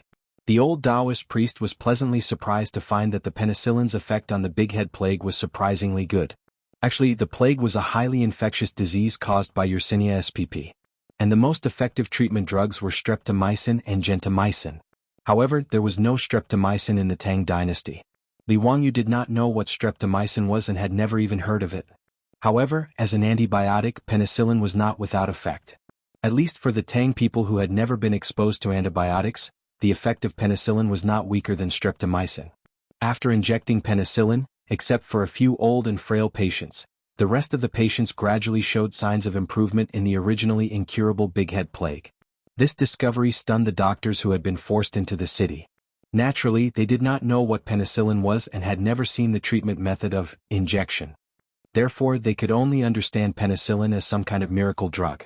Of course, they were not wrong to understand it this way. Penicillin was indeed a miracle drug. However, even Sun Simiao was not clear about its principles. After confirming that penicillin was really effective against the big head plague, Zhang Baozong, who was outside the city, immediately began to extract large amounts of penicillin. Since then, the epidemic in Su province, which was originally going to lead to a disaster, was contained.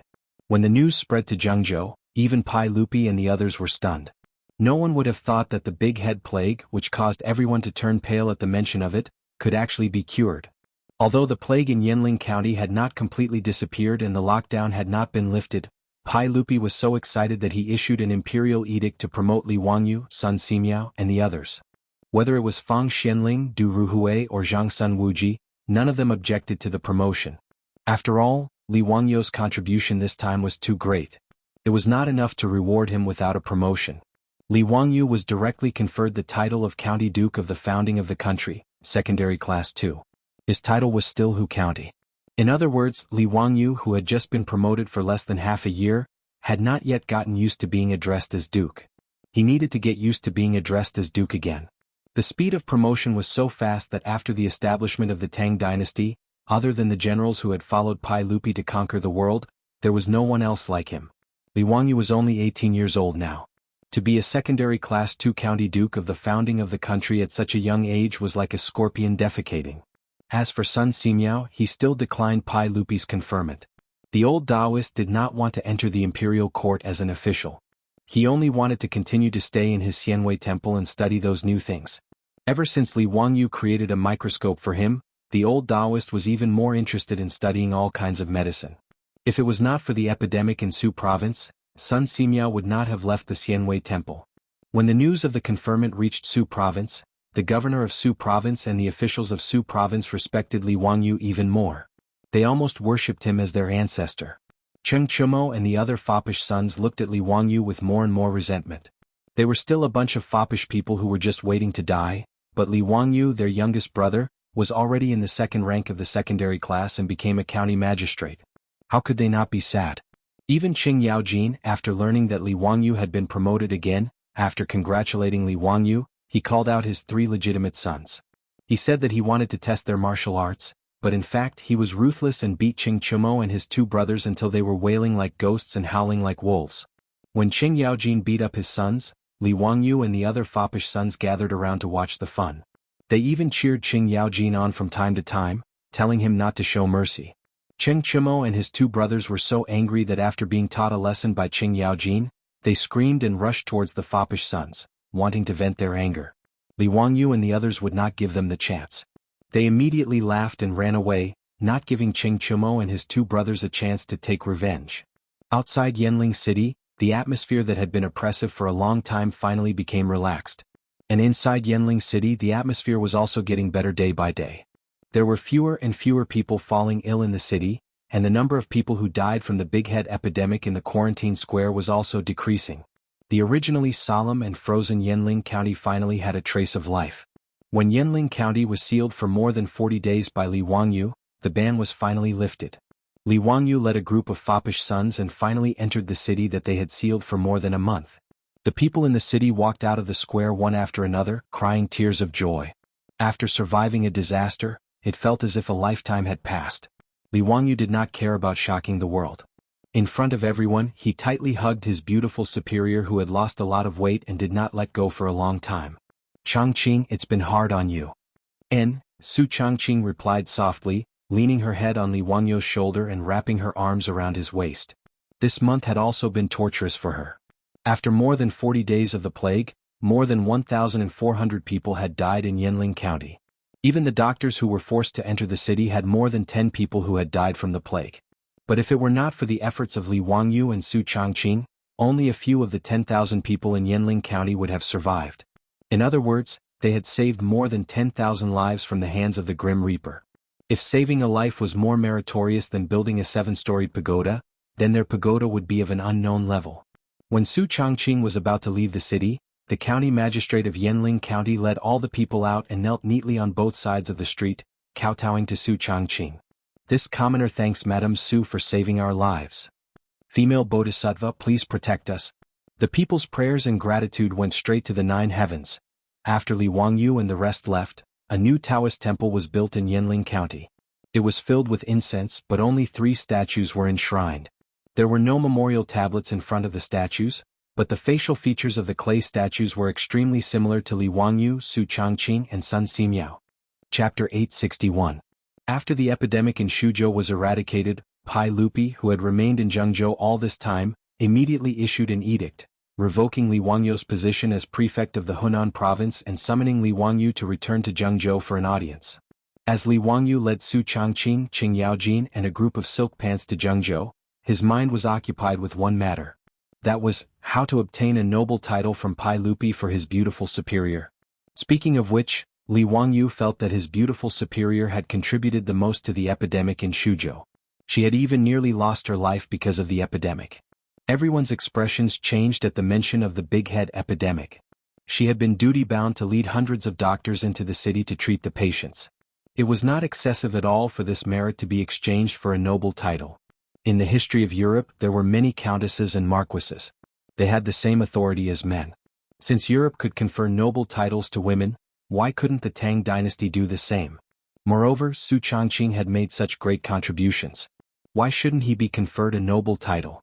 Of course, Li Wangyu also understood that it would be very difficult for him to obtain a noble title for Su Changqing. If he were to confer the title of Lady of the State, Lady of a County, Lord of a County, Pai Lupi would definitely not bat an eyelid. Even if it were the highest rank of Lady of the State, Pai Lupi would definitely be willing to confer the title. However, it was extremely difficult to confer a noble title. In the Tang dynasty, noble titles were almost exclusively for men. It was impossible for a woman to be conferred a noble title. However, no matter how difficult it was, Li Wangyu still wanted to try. After all, he did not believe that his beautiful superior would be his vassal. Conferring titles like Lady of the State or Lady of a County might seem honorable, but when put bluntly, it was nothing more than a man's vassal. If Pai Lupi was unwilling to confer a noble title to his beautiful superior, Li Wangyu would probably go on strike.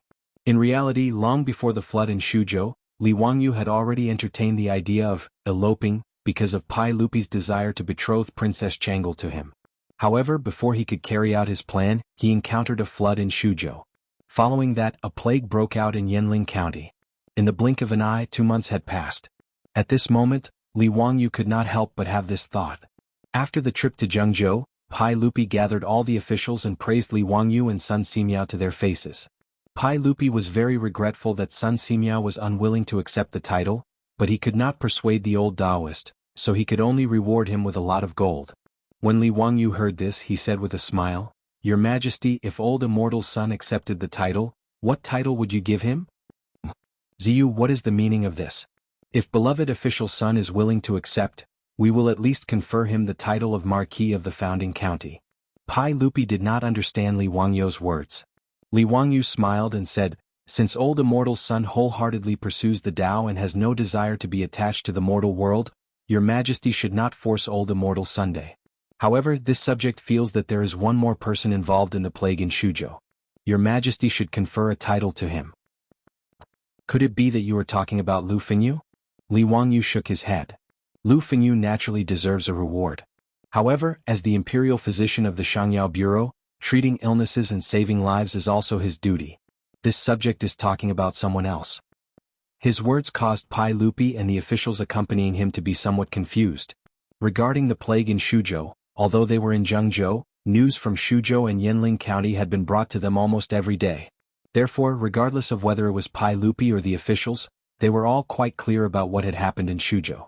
Everyone looked at each other, but they did not understand who Li Wangyu was talking about. Apart from Sun Simiao and Lu Shenwei, who else was worthy of a reward from His Majesty? "Ziyu, don't keep us in suspense. Tell us who else should be conferred a title." Pai Lupi also did not understand and asked straightforwardly. Li Wangyu solemnly bowed to Pai Lupi and reporting to your Majesty, this subject believes that the greatest contributor to the plague in Shuzhou is not this subject, nor is it old immortal Sun or Lu Fengyu. It is Chongqing of the Su clan. After he finished speaking, the hall immediately became so quiet that one could hear a pin drop.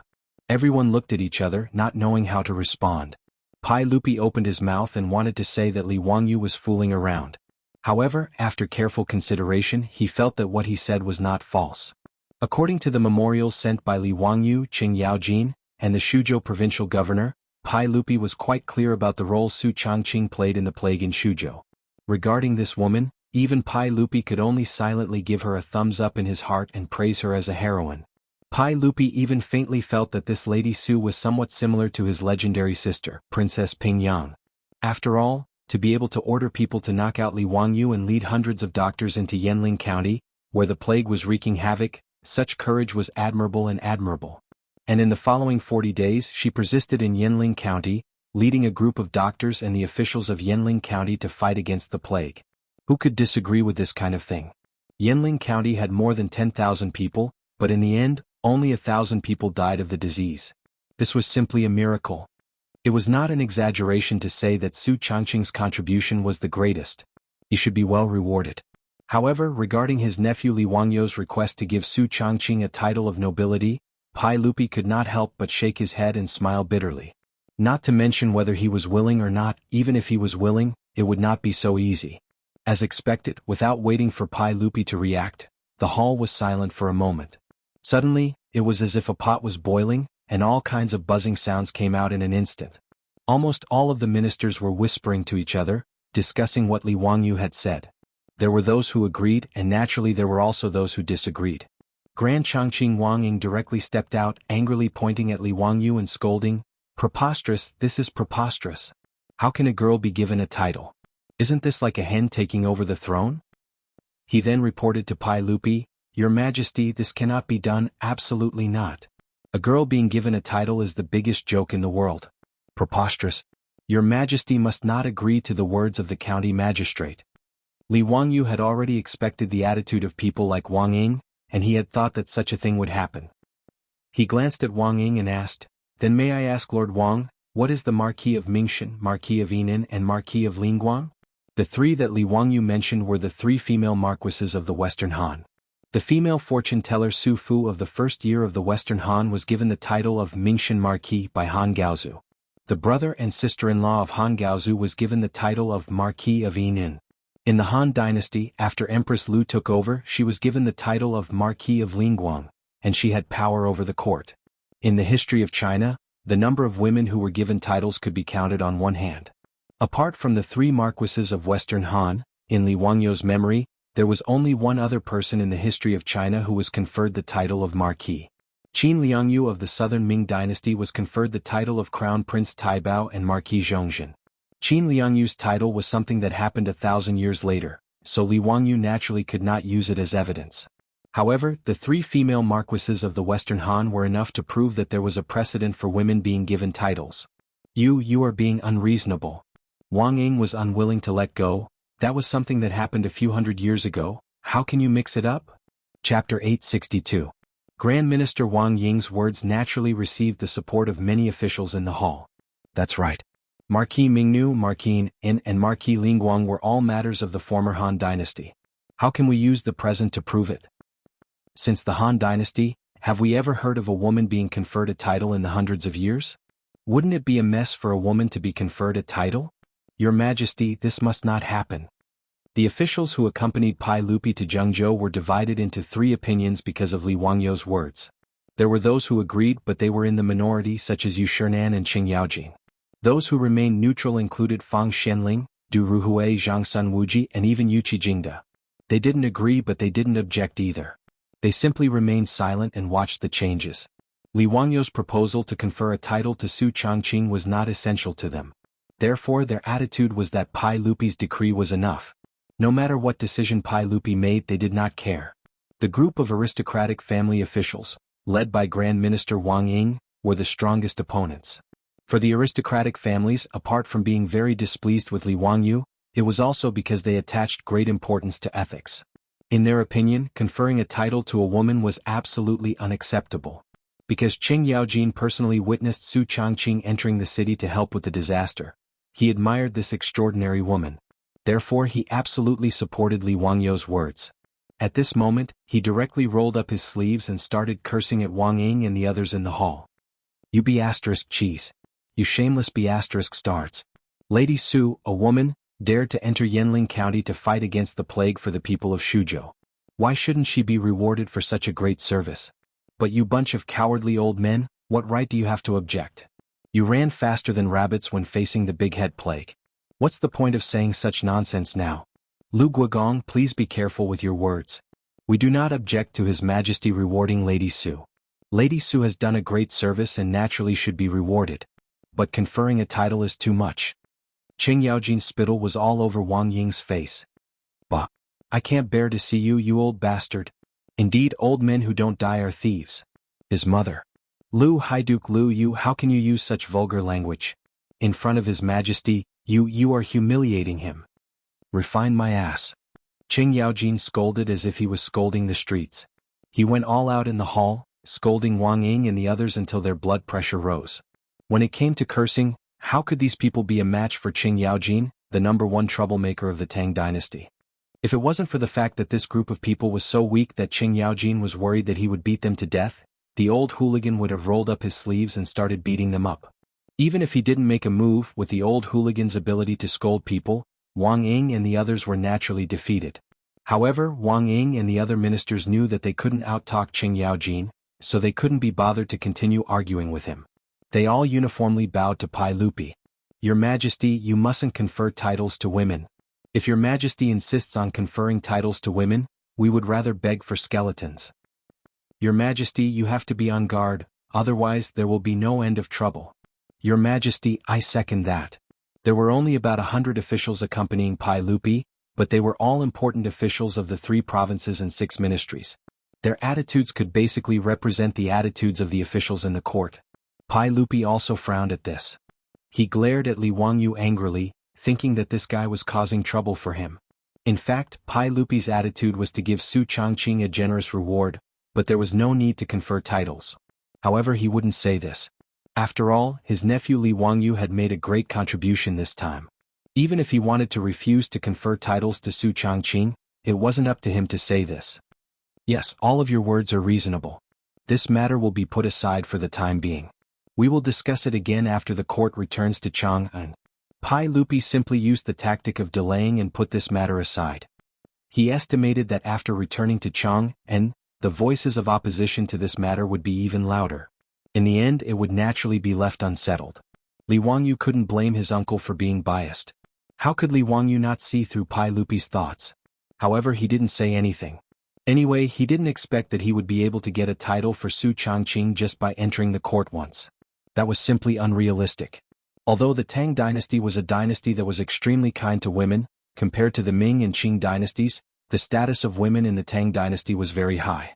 However, when he wanted to build a female toilet, it caused a lot of trouble, let alone confer titles to Su Changqing. Therefore, Li Wangyu naturally had other plans. He didn't think that this matter could be done just by moving his mouth. However, Li Wangyu truly despised Wang Ying and this group of old fogies. Damn, they were saying nice things now.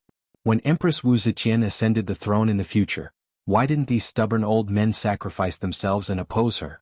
Didn't they all cower in the face of a sword and obediently kneel down and kowtow to a woman?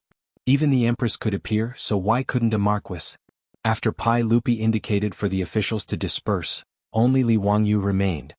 Zio, don't blame me for conferring titles to Lady Su. The officials are fiercely opposed to this matter, so I can't be stubborn. Otherwise, if I forcefully issue an edict, it will lead to a backlash from the people in the court. The one who will be harmed is Lady Su. Pai Lupi decided to appease his nephew. Li Wangyu could only silently ridicule Pai Lupi's words in his heart. How could he not see Pai Lupi's attitude? Just now, Pai Lupi didn't express his support. Otherwise, if he had nodded in agreement, Wang Ying and the group of old men would have to consider Pai Lupi's attitude even if they opposed it. However, Li Wangyu wasn't stupid. He only smiled and shook his head. Uncle, I naturally understand this matter. Uncle has good intentions. Since Zio can understand my painstaking efforts, that's good. You don't need to return to Huayin County anymore. Return to Chang'an with me. I have other uses for Zio. After experiencing the Suzhou incident, Li Wangyu, who originally had no intention of pursuing an official career, could be considered to have taken one step into it.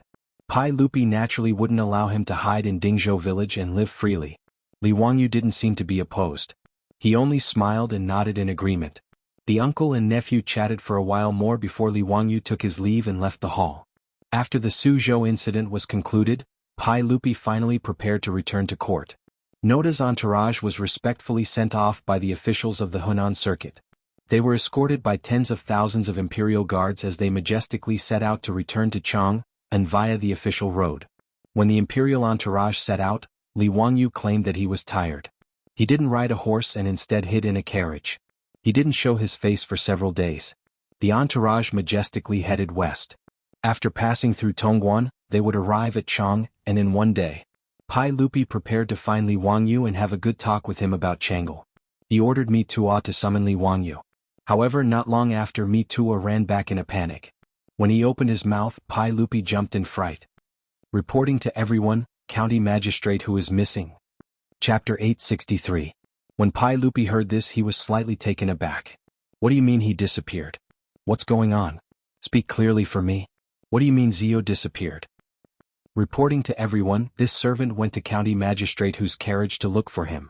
The Lai Hat's troops said that County Magistrate Hu was resting and did not allow this servant to disturb him.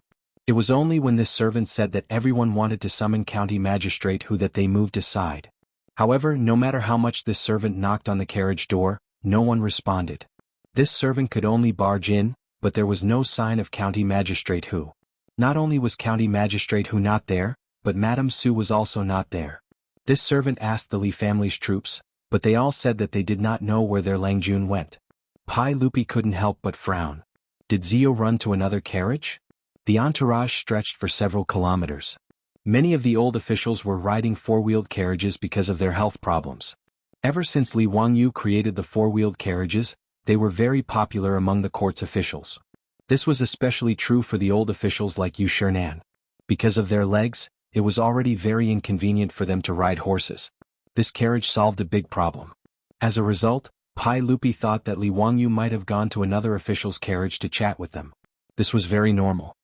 Reporting to everyone, this servant originally thought this as well. However, this servant has already searched the carriages of the officials who are familiar with County Magistrate Hu. There was no trace of him. How is that possible? You must have not searched carefully enough. Go search again. Pai Lupi naturally did not believe that Li Wangyu would disappear. One had to know that this entourage was guarded by over 10,000 Imperial Army soldiers. Let alone a living person, even a fly would not be able to enter and exit the entourage without a trace. Without Pai Lupi's orders, even Fang Xianling, Du Ruhui, and the others would not be able to leave the entourage. This was naturally not to make the officials into prisoners, but to ensure their safety. If everyone could enter and leave the entourage as they pleased, there would definitely be hidden dangers. Therefore this was common knowledge for emperors when they traveled. Naturally Mi Tuo also knew, so he did not argue. After hurriedly saying yes, he ran out again to look for Li Wangyu. However, as if they had seen a ghost, Mito and his men searched the royal carriages from the beginning to the end. They even checked the carriages of the dukes and bigwigs, but there was still no trace of Li Wangyu and Su Changqing. Mi Tuo led his men to search for Li Wangyu all over the camp. Naturally, their movements were not small and could not be hidden from others. It didn't take long for everyone in the camp to know that County Magistrate Li Wangyu had gone missing. Mi Tuo almost dug 3 feet into the ground of the camp, but he still could not find any trace of Li Wangyu. He could only return to Pai Lupi to report. What? Why couldn't he find it? Could he fly away? Go and summon Duke of Lu and Duke of Yi. We want to ask how this person could disappear right under their noses. Qing Yaojin and Yuqi Jingda were responsible for the Imperial Army guards of the royal entourage. After receiving Mi Tuo's report, the two of them were also confused. How could Li Wangyu, that brat, suddenly disappear? How was this possible? The two of them did not dare to tarry and hurried over to Pai Lupi to seek confirmation. This news could not be hidden from the others. Not long after, Fang Xianling, Du Ruhui, Zhangsun Wuji, and the other bigwigs all rushed over. Your Majesty, Zio is not in the royal entourage? How is this possible? This old man saw him get into the carriage with my own eyes. How could a living person disappear into thin air? Tai Changqing Wangying had regained his spirit and yelled, "What kind of joke is this? This royal entourage is completely guarded by the Imperial Army. Even if it is County Duke who, without a military order or a letter from His Majesty, the Imperial Army would not let him leave. Duke of Lu, Duke of Yi, what is going on? Could it be that there is someone in the Imperial Army who is playing favoritism?" The meaning behind his words was that he was questioning Qing Yaojin and Yuqi Jingda for secretly letting Li Wangyu go. The accompanying officials all turned their gazes to Qing Yaojin and Yuqi Jingda. Even Pai Lupi was very suspicious. When the caravan had set off from Zhengzhou, everyone had seen Li Wangyu and Su Changqing enter the carriage with their own eyes. But to say that Li Wangyu and Su Changqing were able to disappear into thin air from the royal entourage, no matter how one looked at it, was simply unfathomable. Could it be that they could fly into the sky and burrow into the ground? Thus, everyone suspected that Qing Yaojin or Yuqi Jingda had secretly let Li Wangyu and Su Changqing go. Qing Yaojin and Yuqi Jingda immediately stomped their feet and cried out their grievances. "Bastard, your mother's fart. This old man would be crazy to secretly let that bastard Zio go. If your Majesty doesn't believe me, you can send someone to the Imperial Army to investigate and see if such a thing really happened. This one has a good relationship with Hu County, but there is no reason for me to let someone go without your Majesty's permission." Yuqi Jingda also cried out his grievances. He and Qing Yaojin clearly didn't do such a thing, but everyone was suspicious of them. How could they not be angry? Qing Yaojin and Yuqi Jingda's attitude made everyone half believe and half doubt. If one were to say that the two of them were extremely daring to secretly let Li Wangyu and Su Changqing out of the royal entourage without Pai Lupi's permission, not only would the officials not believe it, even Pai Lupi himself didn't believe it.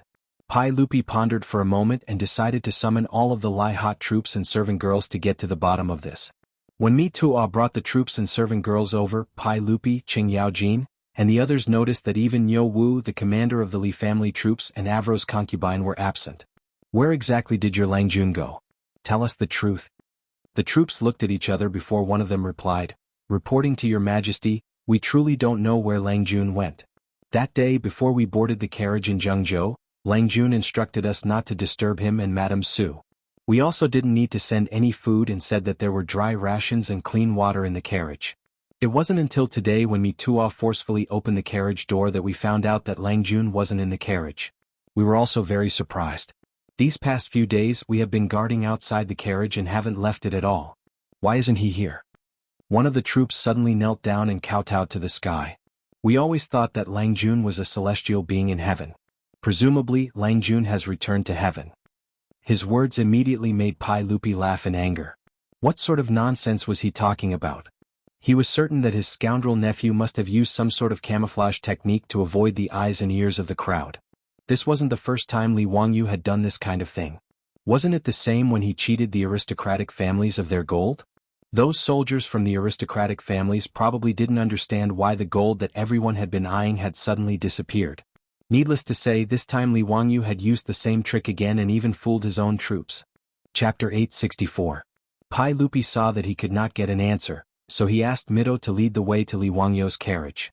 He wanted to see for himself. As Mido had reported, there was no one in Li Wangyu's carriage.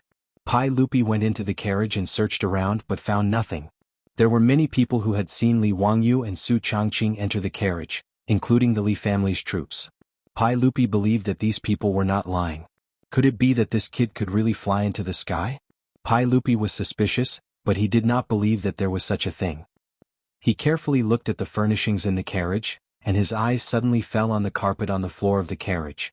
"Come lift the carpet for me." Mido did not know what was going on, but he still followed Pai Lupi's orders. He led two servants forward and lifted the carpet in the carriage. When the carpet was lifted, everyone was shocked to find that there was a small door under the carpet. After it was lifted, the road under the carriage was exposed. Obviously, this small door was the reason why Li Wangyu and Su Changqing had disappeared after entering the carriage in front of everyone. Pai Lupi looked at the small door and was so angry that he almost cursed. However, he still couldn't figure out what Li Wangyu, this bastard, was trying to do by doing this. Not only did Pai Lupi not understand, but the officials were also confused. What was the purpose of a county duke who had founded the country to deliberately disappear? Was it hide and seek? However, Qing Yaojin noticed that there was a piece of white paper pasted on the carriage. It was very conspicuous. He suddenly remembered that in Taiji Palace, Li Wangyu had written several secret letters in order to wash away the slander of the aristocratic families. "Your Majesty, look at Zio. Why did he paste a piece of white paper on the carriage? Could it be another trick? Does your Majesty still remember that day in the main hall? He used a piece of white paper to send a letter to Mido?" Pai Lupi was reminded by Qing Yaojin and reacted. He immediately ordered Mi Tuo to take down the white paper and find some turmeric water to smear on it. Sure enough, words immediately appeared on the paper. This was actually a letter left behind by Li Wangyu. However, when Pai Lupi finished reading the letter, he was so angry that his nose almost went crooked. "Request for leave. I, Wangyu, the founding county magistrate of this county, am in a bad mood and hereby request for leave. The time is still to be determined. I hope your Majesty will approve." Pai Lupi was so angry that he almost tore the paper apart. What nonsense is this? This bastard, what is he trying to do? Fang Shenling, Du Ruhui and the others came over. After reading the contents of the paper, they looked at each other, not knowing what to say. What the hell was this? Request for leave? What did it mean? Naturally, officials of the Tang dynasty could also ask for leave. For example, asking for sick leave was called asking for illness. If they couldn't go back to work because of urgent matters, they could also ask for urgent leave. But no matter what kind of leave it was, there was always a reason and it had to be approved. With Li Wangyu's status, if he wanted to ask for leave, he had to personally submit a letter to Pai Lupi, explain the reason for the leave, and wait for Pai Lupi's approval to decide. Moreover, there was a time limit for the leave. He couldn't exceed the time limit, or he would be punished. It was possible to lose his salary or be removed from office. But what the hell was this request for leave that Li Wangyu left behind? He even asked for leave because he was in a bad mood. This was simply playing with his majesty. Although there was no such thing as a request for leave in the Tang dynasty with the context, everyone roughly understood Li Wangyu's meaning. When they thought about how Li Wangyu made a fuss about Pai Lupi giving Lady Su a title, everyone clearly understood the reason for his bad mood. It was clearly because Pai Lupi didn't give Su Changqing a title, so this guy felt unhappy and ran away. What request for leave?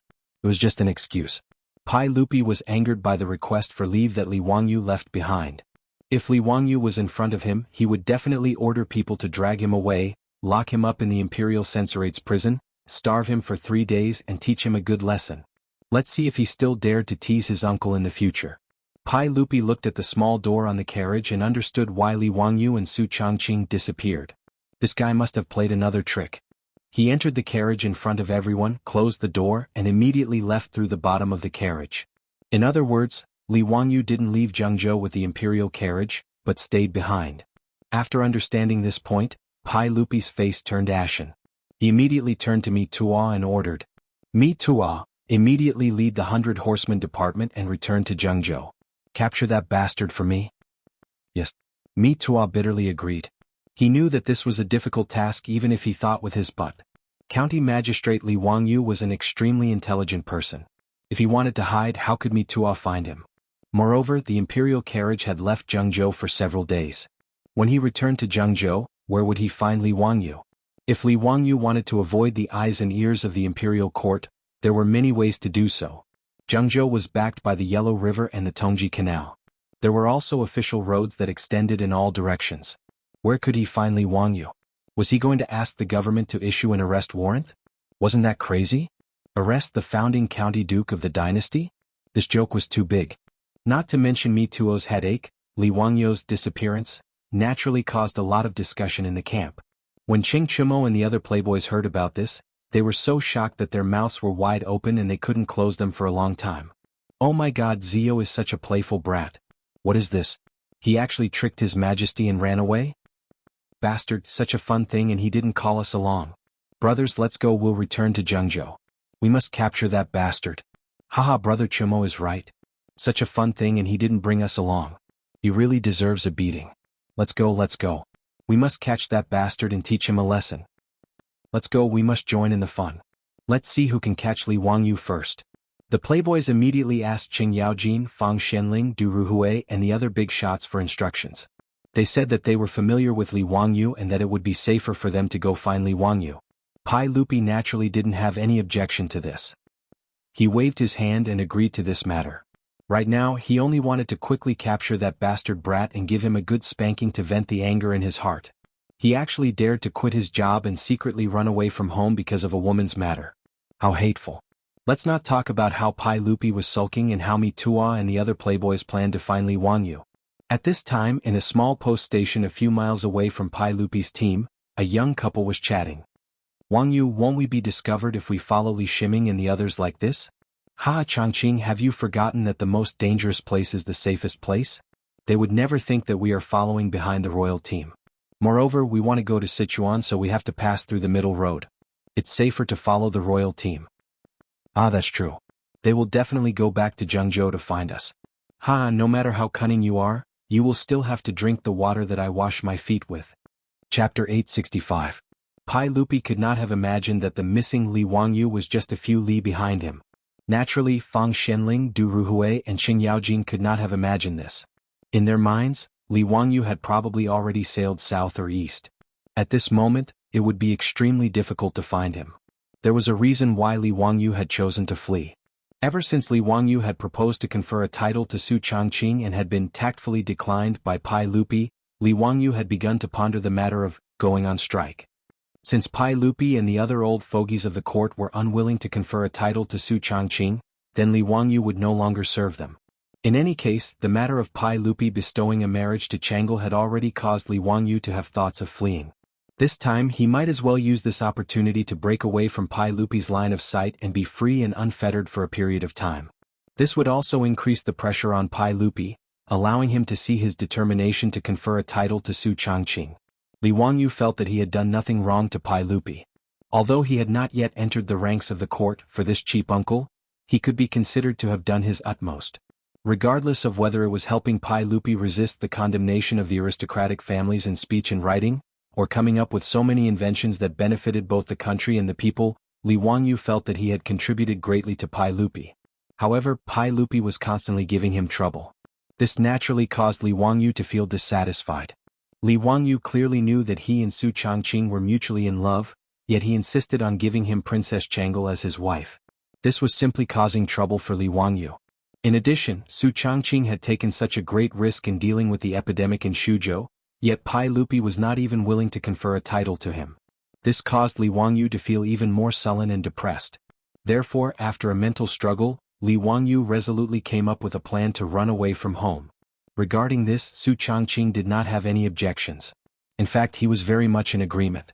Although she was magnanimous enough to accept Li Wangyu taking concubines and Aphrodite and Perrin as his concubines, she couldn't accept Li Wangyu marrying Changle.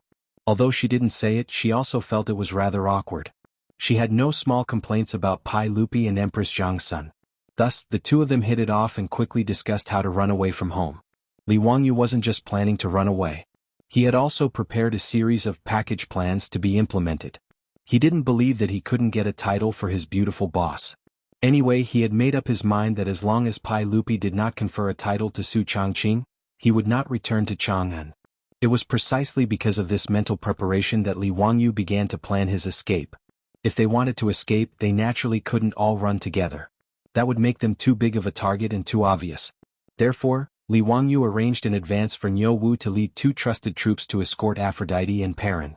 Li Wangyu agreed with them that they would meet in Chinsong County when the time came. Chinsong County, also known as Baoji in the future, would pass through the Lianyun Road and reach Hanzhou. Then, through the Taurus Road, they would enter Shu Commandery. Niu Wu and the others were not conspicuous, so naturally no one would notice that a few people were missing from Li Wangyu's side. Li Wangyu, on the other hand, had ordered people to secretly dig out a hiding place under the carriage. On the day of departure, he and Su Changqing boarded the carriage in front of everyone and sneaked out through the small door at the bottom of the carriage. After the carriage set off and everyone dispersed, Li Wangyu and Su Changqing finally slipped out of their hiding place. After putting on some makeup, they got on the horses that they had prepared beforehand and pretended to be scholars on a study trip to Chang'an. They quietly followed the imperial carriages and fell a few miles behind them. On the official road, there were many passers-by who were in a similar situation. Because it was the imperial carriages in front, no one dared to overtake them. Instead, they all followed a few miles behind them slowly. Since it wasn't easy for Li Wangyu to sneak out of his plan, he naturally had to play to his heart's content. He planned to first make a trip to Sichuan with his beautiful boss and return to his hometown to take a look. Then he would sail down south from Qingdu County in Yizhou and make a trip to the most prosperous Yangzhou.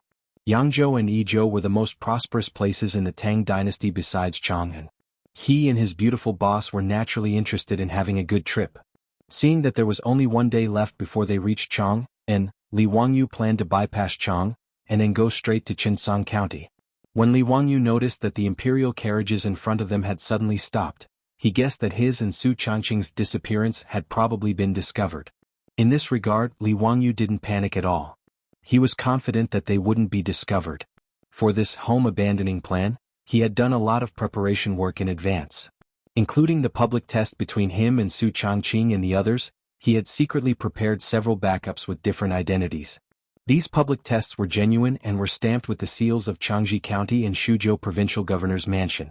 To a certain extent, except for the fact that no corresponding files could be found in Changji County and Shuzhou's Ministry of Civil Affairs, it could be said that these were the real public tests. Anyway, in this era, it was impossible for anyone to check whether these public tests were archived through the internet. Therefore, Li Wangyu wasn't worried at all that he would be exposed. At this time, he and Su Changqing were also fully disguised. With the help of Su Changqing's makeup technique, Li Wangyu stuck a fake beard under his chin and his skin was much darker. Even if the playboys saw him, they wouldn't be able to recognize him if they didn't look carefully. Su Changqing's disguise was even simpler. He just needed to tie a hedge and no one would be able to see his appearance under the hedge. Li Wangyu was chatting with Su Changqing in a low voice when he saw that hundreds of people separated from the imperial carriages and galloped in the direction they came from. He saw that the leader was Mi Tuo and a group of playboys. He couldn't help but feel a little guilty and quickly pulled Su Changqing to the side. Fortunately, on both sides of the official road, there were many passers-by like Li Wangyu and Su Changqing. Therefore, their actions were not conspicuous at all. As for Mi Tuo, Cheng Chumo and the other playboys, they naturally didn't notice Li Wangyu on the side of the road. They directly led hundreds of people and galloped towards Zhengzhou. After Mi Tuo and the playboys were far away, Li Wangyu smiled and pulled Su Changqing back to the relay station to get the horses. Li Wangyu could only silently apologize in his heart for fooling the playboys. He had also thought about whether or not he should pull the playboys together and run away. But thinking about it carefully, with so many people going together, they would be too big of a target. The probability of being discovered was very high. Therefore, in the end, Li Wangyu decided to hide the playboys together. However, Li Wangyu also knew that in the future, the playboys would inevitably be ruthlessly avenged by them. But he was too lazy to think about what would happen in the future. After Mi Tuo and the others galloped towards Zhengzhou, the imperial carriages that had stopped before slowly set off again towards Chang'an City. Li Wangyu and Su Changqing also mounted their horses again. They blended in with the crowd on the official road and followed to the west. One day later, the imperial carriages returned to Chang and hundreds of officials and Baqiao came to meet them. On the other hand, Li Wangyu and Su Changqing stealthily bypassed Chang and city and continued to head west towards Qinsong County. Chapter 866. When Li Wangyu and Su Changqing circled around Chang and city, they were actually not far from Dingzhou village in Hu County. However, the two of them did not plan to return home first. If Pai Lupi ordered someone to wait for them at Dingzhou village, wouldn't they be walking right into a trap? In any case, Li Wangyu had already written a letter and ordered someone to deliver it to Dingzhou village. He instructed the old steward, Li Heng and Niu Yong to guard the door and wait for them to return. Niu Yong was steady while Li Heng was mature. With the two of them guarding the mansion, Li Wangyu and Su Changqing had nothing to worry about. Presumably, Pai Lupi wouldn't fly into a rage and confiscate his assets just because he ran away, right? If that was the case, Li Wangyu would have no choice but to flee overseas. Qinsong County, also known as Baoji in the future, was less than 300 kilometers away from Chang and city. Li Wangyu and Su Changqing arrived at Qinsong County in less than a day on horseback. After showing the public inspection to the city guards, they entered the city without a hitch. Wangyu, have you agreed on where to meet Niu Wu and the rest? Su Changqing asked curiously. There were no mobile phones or WeChat in this era. If they did not agree on a time and place in advance, it would be difficult to find them. Not only had they not been to Qinsong County before, but it was also the first time for Niu Wu and the rest. It would be difficult to agree on a place in advance. Li Wangyu nodded with a smile and looked around. Soon he pointed at a wall beside the city wall and said with a smile, "Isn't that the hostel they're staying in?" Su Changqing looked over in shock, only to see that on the wall of the workshop, there seemed to be some random scribbles, using lime to smear some curved lines. Liao Onglang Langjun, we were at Konglai Hostel. Su Changqing held his forehead speechlessly. Did you teach Perrin or Avro this pinyin? The scribbled lines on the wall were the Hanyu pinyin of the later generations. There was no doubt that apart from Aphrodite and Perrin, no one else could write pinyin here, which was why Su Changqing asked. Li Wangyu smiled. Avro, of course. That little fool Perrin can't even grasp it after teaching her for half a day. How infuriating. Su Changqing covered his mouth and chuckled. Then he teased, Perrin, this lass never mind learning pinyin. She doesn't even care about reading and reading. In my opinion, you should take her in as your concubine when she passes the Year 3 Academy exam. Otherwise, wouldn't you be ruining the reputation of the County Duke's manor if you take in an illiterate girl? Li Wangyu was speechless and hurriedly changed the topic. What are you talking about? Who wants to take that lass as a concubine? Let's go find that hostel. It's been so long I'm exhausted. Su Changqing looked at the insincere Li Wangyu but was too lazy to expose him. He merely glanced at him with his beautiful eyes and smiled without saying anything else.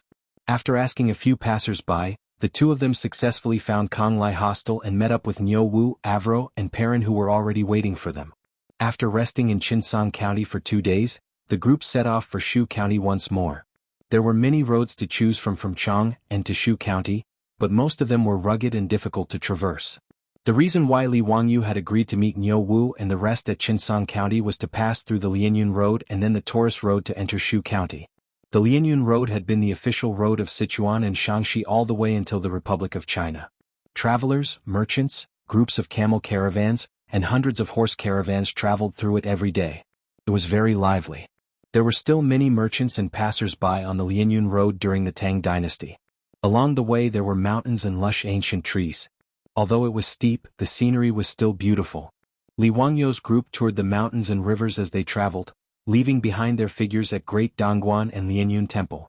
This made Avro and Perrin, who had never experienced such a tour, very excited.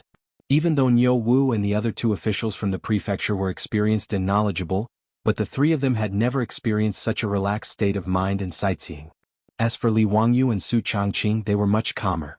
After all, the two of them had visited many tourist attractions in the future, and Su Changqing had even toured the entire world. These places were not that attractive to the two of them. The two of them even secretly took out their phones and took a few selfies as souvenirs when no one was looking. The Lianyun Road was more than 500 miles long and connected Qinsong County to Hanzhong County. Li Wangyu's group traveled and stopped every now and then. It took them more than 10 days to reach Hanzhong County. From here they passed through the Taurus Road in Lizhou, which was also known as Guangyuan in the future, and entered the Qingdu Plains. They passed through Mianzhou and reached Yizhou in Shu County. The Taurus Road was also known as Shuzhan, and it was the main road between Sichuan and Shaanxi in ancient times. When Li Bai praised that the Shu Road was difficult, it was as difficult as ascending to the heavens. He was referring to the Taurus Road. The Sichuan-Shaanxi Highway and the Baoshan-Qingdu Railway in the future were also built along the Taurus Road. An Li Wangyou's hometown in the future was Jiangyu County in Mianzhou. He was from the same hometown as the immortal Li Bai, who was born more than 100 years later. From Hanzhong County to Yizhou, the whole journey was more than 1,200 miles. In the Tang dynasty it was a very long journey. Even if they were to hurry on horseback, it would take at least half a month to reach their destination. Fortunately, Li Wangyou's group did not lack money or time, so it did not matter whether the journey was long or not. This time, Li Wangyou did not plan to return to Chang'an City without at least a year and a half. Li Wangyou pretended to be a scholar on a study trip, leading his family and guards to walk outside. He did not attract any attention at all. There was a tradition of scholars traveling with swords in the Tang dynasty. Reading 10,000 books and traveling 10,000 miles was very popular in the Tang dynasty. Half a month later they finally passed the Gate of Swords, where one man could hold back 10,000 men, and entered the Li prefecture. Li Wangyou looked at the city wall of Lizhou. Suddenly he lowered his voice and said to Su Changqing beside him with a smile, "Changqing, you know that there is a great person in Lizhou. Do you know who it is?" Su Changqing's beautiful eyes flashed. She thought for a moment and shook her head, indicating that she did not know. She did not know much about history. Li Wangyou reminded her, "Hey, think about it again. Who is the only empress in the history of Huaxia?" Su Changqing suddenly opened her beautiful eyes and said excitedly, "You mean Wu Zetian?" "Yes, if I'm not wrong, Wu Zetian. Oh, now it should be Wu Meinyang is in Lizhou." Su Changqing was excited and gossipy. "I've seen the legend of Wu Meinyang. How can she be Li Shimon's woman and then marry Li Ji?" Speaking of this, Su Changqing suddenly frowned. "Why do I feel that it's rather strange when I think of that little guy Li Ji actually marrying Wu Zetian in the future?" Hearing Su Changqing say this, Li Wangyou also felt a headache. Back then it was he who saved Li Ji, the future emperor of the Tang dynasty. Now it was the 4th year of Jingguan, but Li Ji was not even 2 years old. He could not even speak clearly. Pai Lupi and Empress Zhang Sun both said that when Li Ji was a little older, when it was time for him to be enlightened, they would let Li Ji become Li Wangyou's disciple. Therefore, when Li Wangyou thought about Su Changqing's words, he also felt that this matter was quite strange. Chapter 867. Regarding Wu Zetian, Li Wangyou's heart was also quite conflicted. On one hand, he did not want to change the direction of history too much. Who knew what would have happened if the Tang dynasty did not have Wu Zetian, the empress? But on the other hand, Li Wangyou felt that Wu Zetian was actually quite pitiful. This #1 empress in the world had lived a tragic life when she was a young girl. She had been humiliated by her brothers. According to the historical records, Wu Meinyang's 5 brothers, Wu Yuanqing, Wu Yuanshuang, Wu Huailiang, Wu Weiliang, and Wu Huayun had disrespected Wu Meinyang's birth mother, the Yang clan. However, the truth should not be so simple. At least, if that was the case, Wu Yuanqing and Wu Yuanshuang would not have been scared to death after Wu Meinyang gained power. In history, Li Wangyou did not know what Wu Meinyang's 5 brothers had done to her to make her hate them so much. Perhaps no one would know either. However, after Wu Zetian ascended the throne, she appointed ruthless officials, which had nothing to do with her childhood. Li Wangyou wondered, if he saved Wu Meinyang from that situation, would it change the direction of the Tang dynasty's history? Would there still be an empress in the future? For a moment, Li Wangyou looked at the Miangu county not far away and hesitated. However, he quickly laughed at himself. This matter was too far away. The current Li Ji was only 2 years old, and Wu Meinyang was only a 6-year-old lowly. Her father, Wu Shiqin, was currently the governor of Li province until he was transferred to Jingzhou in the 6th year of Jingguan's reign. He died in office in the 9th year of Jingguan's reign. That year Wu Meinyang was 12 years old, and the shadow of her youth began after Wu Shiqin's death. At least for 5 years Wu Meinyang, this little lowly, should live a happy life under her father's wings. After Wu Shiqin's death, whether or not he would protect Wu Meinyang would be left to the future. Understanding this point, Li Wangyou felt that his worries were completely groundless. He laughed self-deprecatingly and called for everyone to enter the city to rest. As the administrative area of Lizhou Miangu County was relatively prosperous. After leaving the Qinling Mountains, most of the traveling merchants would choose to rest in the Miangu County for a few days. Li Wangyou and the others were no exception. Although they were riding horses instead of walking, the 10-day journey made everyone, especially Su Changqing, Aphrodite, and Perrin, feel exhausted. Li Wangyu planned to rest for a few days in Lizhou before setting off for Mianzhou. After everyone entered the city, they found an elegant hostel to stay in. After washing up, they prepared to walk around the Mian Valley County and find a restaurant to eat. The Swords Gate tofu of Lizhou was a delicacy passed down from the era of the Three Kingdoms. Even in the later generations, the Swords Gate tofu of Guangyuan was still a delicacy. Therefore, when Li Wangyu and the others came to Lizhou, they naturally wanted to taste these delicacies. As someone who did not lack money, even if Li Wangyu had to leave home, he would not let himself suffer. For this trip, he tried his best to choose the best food, clothing, and lodging. After finding a lavishly decorated restaurant, everyone was politely invited by the doctor to a private room on the second floor to take a seat. "Doctor, give me 2 servings of Swords Gate tofu. As for the other dishes and wine, just serve them." "Oh yes, no ducks," Li Wangyu instructed the doctor of the restaurant. His words immediately made Su Changqing, Aphrodite, and Perrin burst into laughter. Ducks were simply Li Wangyu's nightmare. Back then, in order to resist the locust plague, Li Wangyu spent money to buy 2,000 ducks and reared them in the fields of Dingzhou village. These ducks were indeed experts at killing locusts. Even when the locust plague came, the 2 years of harvest of Dingzhou village's Zhen monastery was not greatly affected. Moreover, because of the nourishment of the duck feces, the harvest of many wheat fields was even slightly better than in previous years. However, after the locust plague, how to deal with these ducks gave Li Wangyu a headache for a while. More than 2,000 ducks, under the meticulous care of the maidservants of Dingzhou village, not only did they become fat from eating locusts, but within a few months, the ducks also laid many duck eggs and hatched ducklings. The 2,000 ducks became more than 10,000 in the autumn. Therefore, during that period of time in Dingzhou village, including Li Wangyu's residence, they ate duck meat for almost every meal. The pitiful ducks, after helping Dingzhou village resist the locust plague, still could not escape the pitiful fate of being eaten. However, with so many ducks, even if the entire village ate together, everyone still felt a little nauseous at the smell of duck meat. In the end, Li Wangyu simply ordered people to capture all the ducks and transport them to Chang'an City. Together with the live fish in the rice fields, they were given as local specialties to the various dukes' residences. Many of them were even sent to Pai Lupi's Taiji Palace. After eating ducks and getting injured, Li Wangyu was no longer willing to eat ducks. In his words, ducks were so cute, how could he eat ducks? The food was quickly served. Everyone tasted the delicacies of Lizhou. They had to admit that the jianga tofu was indeed worthy of its reputation. It was snow-white in color, tender and delicious, and had a light fragrance. Everyone ate the delicacies and listened to the beautiful music in the restaurant lobby. The mental exhaustion caused by the tiring journey of more than 10 days was slowly alleviated.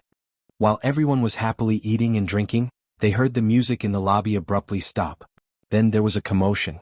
Li Wangyu could not help but frown. Damn it, it was just a meal. Why was there a disturbance? However, this time he was running away from home and did not want to expose his identity. Therefore, he did not intend to interfere with these trivial matters. However, the noise downstairs was getting worse. It seemed that there were people smashing things. All kinds of smashing sounds of tables, chairs, and porcelain were constantly heard. Niu Wu stood up and said, "Langjun, I'll go take a look." Li Wangyu nodded silently and added, "If there's nothing important, don't poke your nose into other people's business."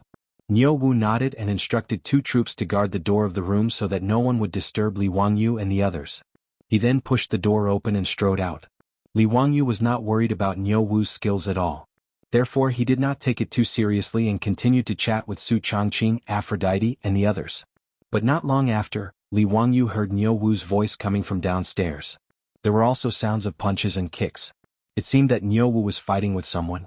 Li Wangyu could not help but be surprised. He was afraid that Niu Wu would be at a disadvantage, so he hurriedly instructed the 2 troops, "Quickly go and see what's going on. Don't let anyone hurt Niu Wu." Yes. The 2 troops did not dare to delay after receiving the order. They got up, opened the door of the room and quickly rushed out.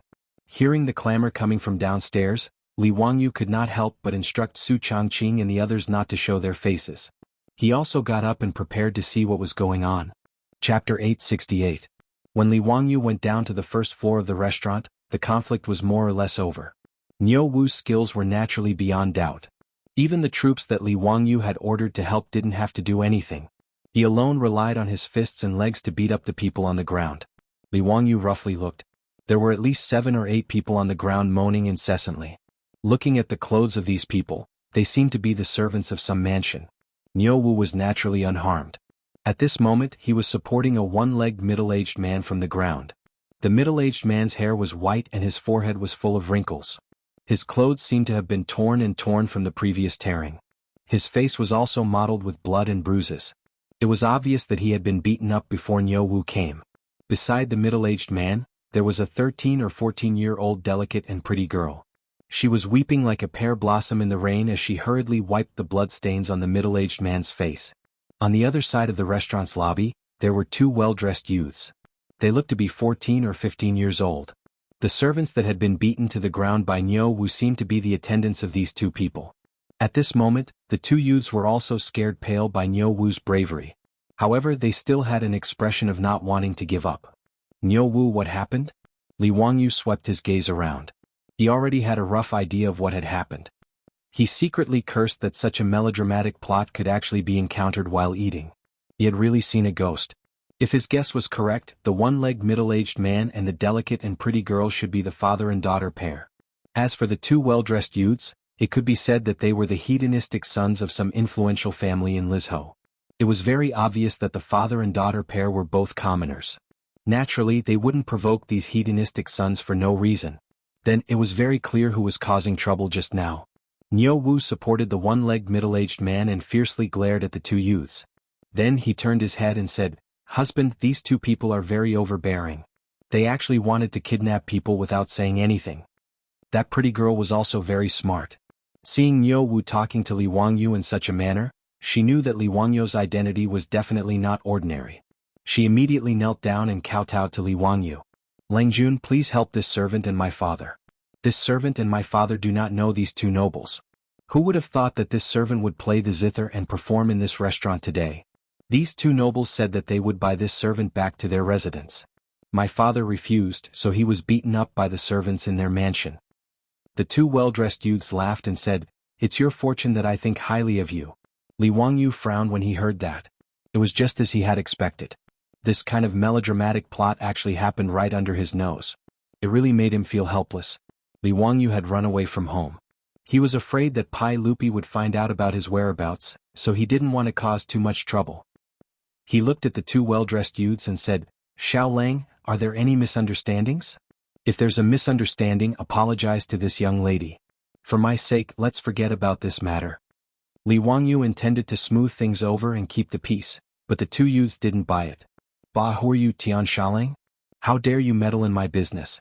You even dared to order your servant to commit crimes and injure my residence's servants. You think you're worthy of my respect?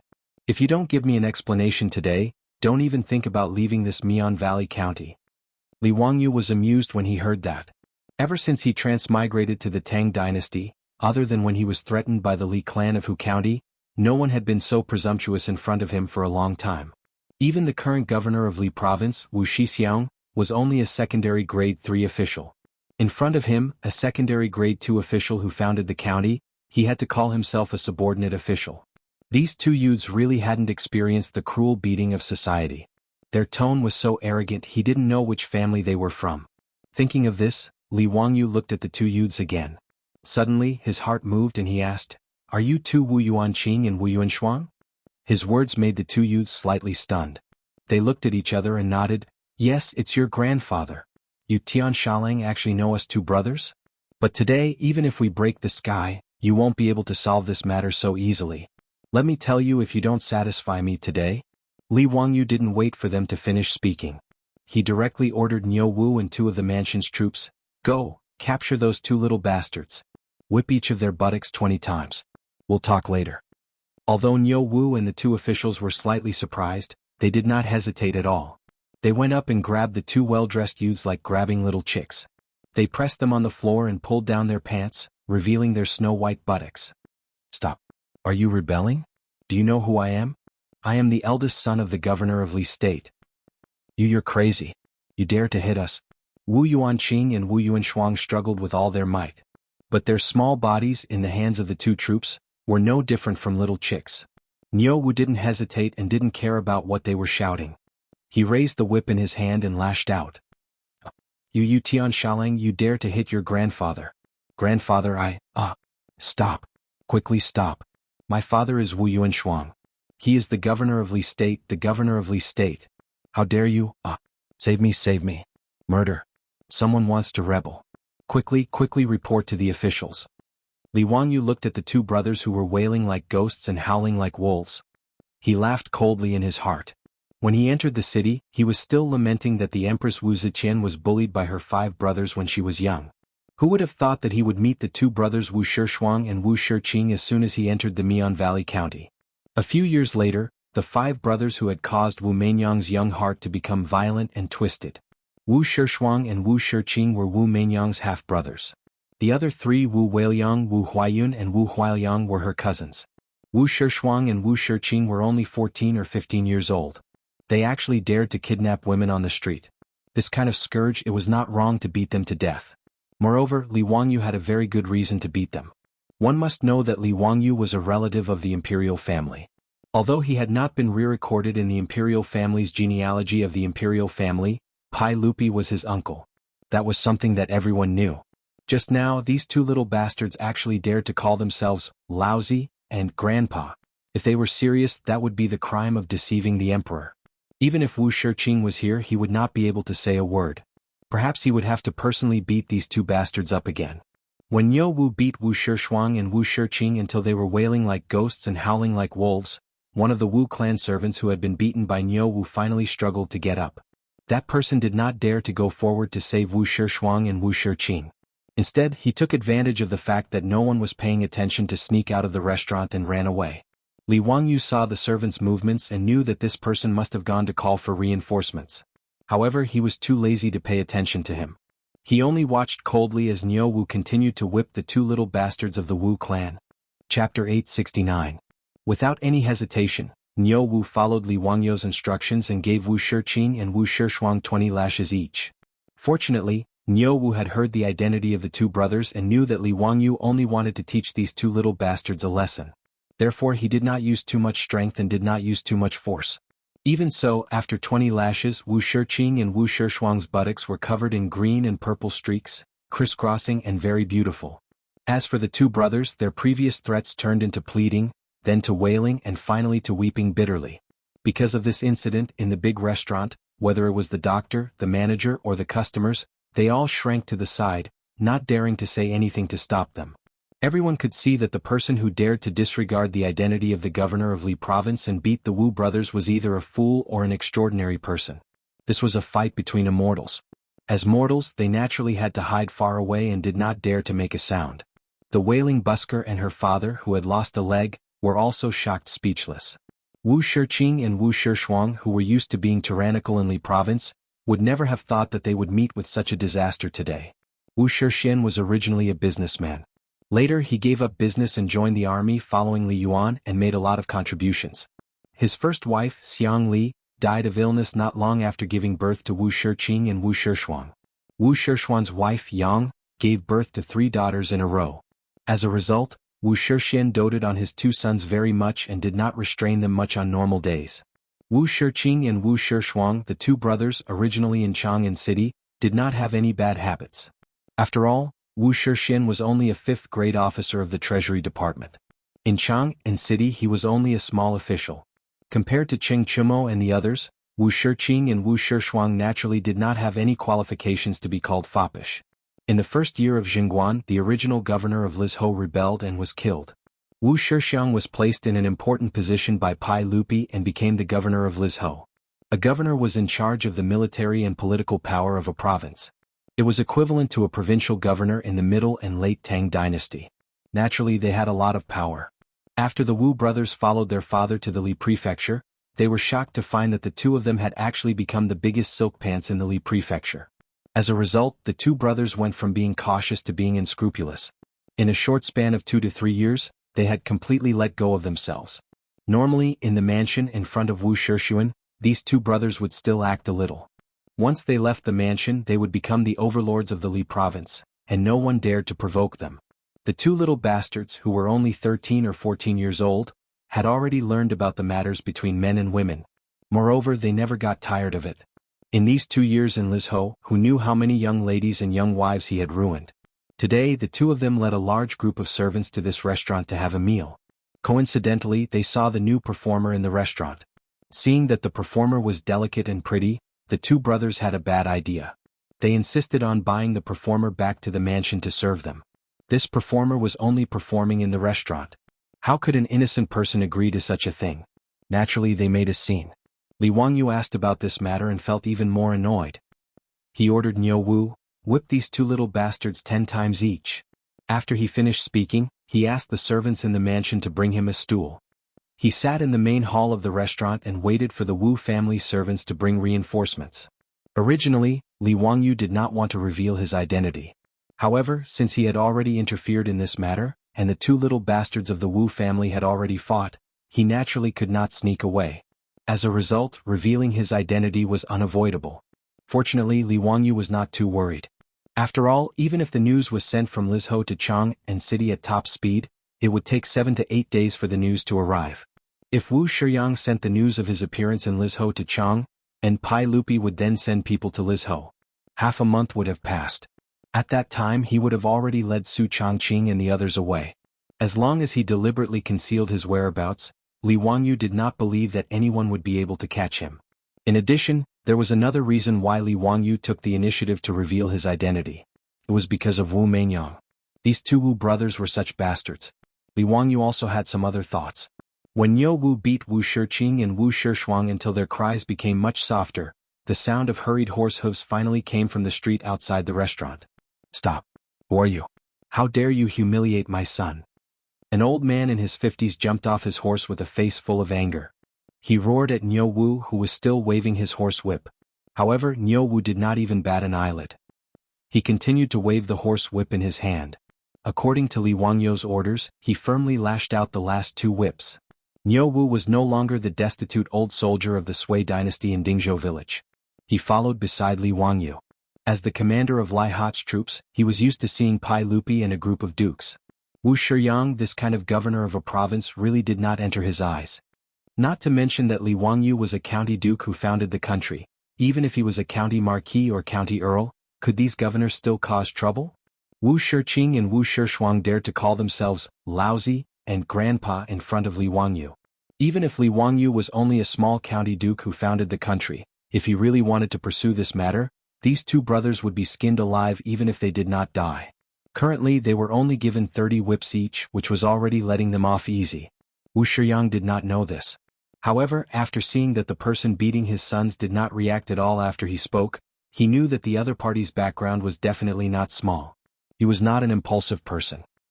He turned his head to look at his 2 sons, whose buttocks were swollen and bruised, and took a deep breath. He cupped his hands toward Li Wangyu and asked, "May I ask for your name?" Wu Shiyang had come to Li province at the beginning of the 2nd year of Jingguan's reign. He had not returned to Chang and in the past 2 years. At that time, Li Wangyu was still squatting in Dingzhou village and playing with mud. Naturally, the two of them had never crossed paths and had never met. Li Wangyu was somewhat interested in the father of the famous Wu Zetian in history. He looked Wu Shiyang up and down before smiling and speaking. "Greetings, Duke Wu. My surname is Wangyu and my courtesy name is Ziyo." "Li Wangyu? Li Ziyo?" Wu Shiyang felt that this name was very familiar. The two brothers, Wu Shiqing and Wu Shishuang, were overjoyed to see their father come. When they struggled to get up and were about to complain, they were stunned to see their father bow to the damn young man. "This humble official is Wu Shiyang. Greetings, Duke Wu." This humble official did not know that Duke Wu was in Li province. The matter of Li Wangyu being conferred the title of County Duke of the founding of the Great Tang had already spread through the various provinces of the Great Tang through the reports of the imperial court and the palace. Although Wu Shiyang had never seen Li Wangyu, he also knew that the young man in front of him was one of the most untouchable figures in the Tang dynasty. Not to mention his identity as Duke Wu, just the 2 identities of Li Wangyu's crown prince and the nephew of the current emperor were enough to scare many people to death. The 2 brothers, Wu Shiqing and Wu Shishuang, saw their father coming and thought that their savior had come. But Wu Shiyang's words made the 2 brothers confused. "Duke Wu? Duke Wu? Did he mean this young man who was not much older than them?" Chapter 870. Wu Shiqing and Wu Shishuang would never have dreamed that they would kick such a hard iron plate today. Li Wangyou's reputation as the imperial tutor was something they had heard of even when they were young masters in Li province. The two brothers looked at each other and saw a trace of despair in each other's eyes. After Wu Shiring and Li Wangyou had exchanged greetings, Wu Shiring asked, "County Duke Hu, I wonder what my two unfilial sons have done today? I will definitely teach them a lesson. They offended you, County Lord Hu, so please forgive them." Li Wangyou immediately told Wu Shixian about what happened in the restaurant today, adding some embellishments. In the end, he said with a smile, "Actually, it is a small matter for your son to be disrespectful to me, but it is wrong for him to be disrespectful to a saint. Moreover, I ordered people to beat them for your son's sake. At such a young age, he is already indulging in female charms and harming his body. It is not good. I hope County Lord Wu doesn't blame me for being meddlesome." He was quite black-bellied. On the surface he was exonerating Wu Shiqing and Wu Shuang, but in reality he was giving them a hard time. As expected, Wu Shixian was furious when he heard this. He raised the horsewhip in his hand and lashed at Wu Shiqing and Wu Shuang's buttocks. "I will beat you two useless unfilial sons to death." The two brothers, who had cried until their voices were hoarse, were beaten until they wailed like ghosts and howled like wolves. Wu Shixian was even more ruthless than Yo Wu. After a few lashes, Wu Shiqing and Wu Shuang's buttocks were split open, making them look very miserable. Li Wangyou smiled as he watched Wu Shixian whip the two little bastards a few more times before pretending to stop him. "County Lord Wu, please don't be angry. I have already ordered people to teach them a lesson. I think they will learn their lesson in the future." Hearing Li Wangyou's words, Wu Shixian put down the horsewhip in his hand and bowed to Li Wangyou again. "Many thanks, County Magistrate of Huxian, for disciplining these two bastards for this lowly official. This lowly official was negligent in disciplining them. I ask County Magistrate of Huxian's forgiveness." Wu Shi was really a little scared. Just now she had also ruthlessly whipped her son. She was afraid that Li Wangyou would not vent his anger. If Li Wangyou held a grudge and told Pai Lupi about this, it would be bad. Therefore, even though Wu Shixian was actually quite worried about his son, he could only grit his teeth and personally teach Wu Shiqing and Wu Shuang a lesson. Li Wangyou helped Wu Shiyu up and smiled, "Lord Wu, you're too serious. It's just a small matter. Children are immature, please don't be angry, Lord Wu." "Thank you for your magnanimity, Duke Hu." After Wu Shixian finished speaking, he cupped his hands toward the father and daughter. "I have not taught my son well and have frightened the two of you." He took out an ingot of gold from his bosom and handed it to the middle-aged man. "This gold is my apology to the two of you. Please accept it." The father and daughter were only ordinary citizens of Li province. Because her father was disabled and couldn't do farm work, she had no choice but to come to this restaurant and play the zither to earn some money. After encountering such a situation today, the father and daughter were already quite frightened. How could they dare accept the gold that Wu Shixian handed over? "This lowly one doesn't dare. I only ask for your forgiveness. No matter what, it's this lowly one's fault. It has nothing to do with my daughter." When Li Wangyou saw this, he reached out and took the ingot of gold and stuffed it into the middle-aged man's hand. "I told you to take it, so take it. What's the point of talking so much? All right, there's nothing for the two of you to do here. You can leave first." This lowly one will never forget County Magistrate of Huxian's great kindness. When the father and daughter saw this, they didn't dare to stay any longer. With the support of his daughter, the middle-aged man knelt down with difficulty and kowtowed to Li Wangyou. Then with the support of his daughter he left. The father and daughter knew that they had offended the governor of Li province. They were afraid that if they continued to stay in Li province, Wu Shixian, Wu Shiqing, or Wu Shuang would take revenge. In addition to the gold that Wu Shixian had given them, there were more than 10 taels of gold. It was enough for the father and daughter to live on. Thus, the father and daughter packed up their belongings and rented an ox cart. They left Li province and prepared to seek refuge with their relatives. Later on, the father and daughter accidentally helped Li Wangyou a great deal. This is a story for later, so let's not talk about it for now. After the father and daughter left, Wu Shixian angrily glared at his two sons. "Why aren't you coming over to see County Magistrate of Huxian?" After Wu Shiqing and Wu Shuang were released by Lai Hat's troops, they had long faces. They limped over and endured the pain in their buttocks. They walked over to Li Wangyou and bowed deeply. "I was too rash. Please forgive me, County Magistrate of Huxian." "Haha, that's enough. Those who don't know are not guilty. My two nephews, please don't cause trouble like this in the future." Wu Shiqing and Wu Shuang looked at Gong Bao, who didn't look much older than 18 or 19. They were already cursing him in their hearts for calling them nephews. However, the two of them weren't too stupid. On the surface they looked like they were being taught a lesson. Li Wangyu was well aware that a dandy like Wu Shiqing and Wu Shishuang would not be able to restrain their dandy aura just because they were beaten up. However, Wu Shiqing and Wu Shishuang weren't his sons. Li Wangyu couldn't be bothered to worry about Wu Shixian. This kind of playboy would only know what it meant to be beaten up by society after Wu Shixian died. However, after meeting Wu Shixian today and seeing Wu Meinyang's two disappointing older brothers, Li Wangyu was now a little more curious about the 6-year-old Wu Meinyang. Originally, he didn't want to meet this future empress so early. However, after seeing Wu Meinyang's two disappointing older brothers, Li Wangyu had other ideas. If possible, it seemed like a good thing to get Wu Meinyang away from these two little bastards a few years in advance. Li Wangyu couldn't help but roll his eyes. He turned to Wu Shixian and said, "County Magistrate of Huxian, do you know about the Academy of the Tang Dynasty?" Wu Shishuan's eyes lit up when he heard this. "County Magistrate of Huxian, are you talking about the academy that you and the sage opened together?" "Of course I know.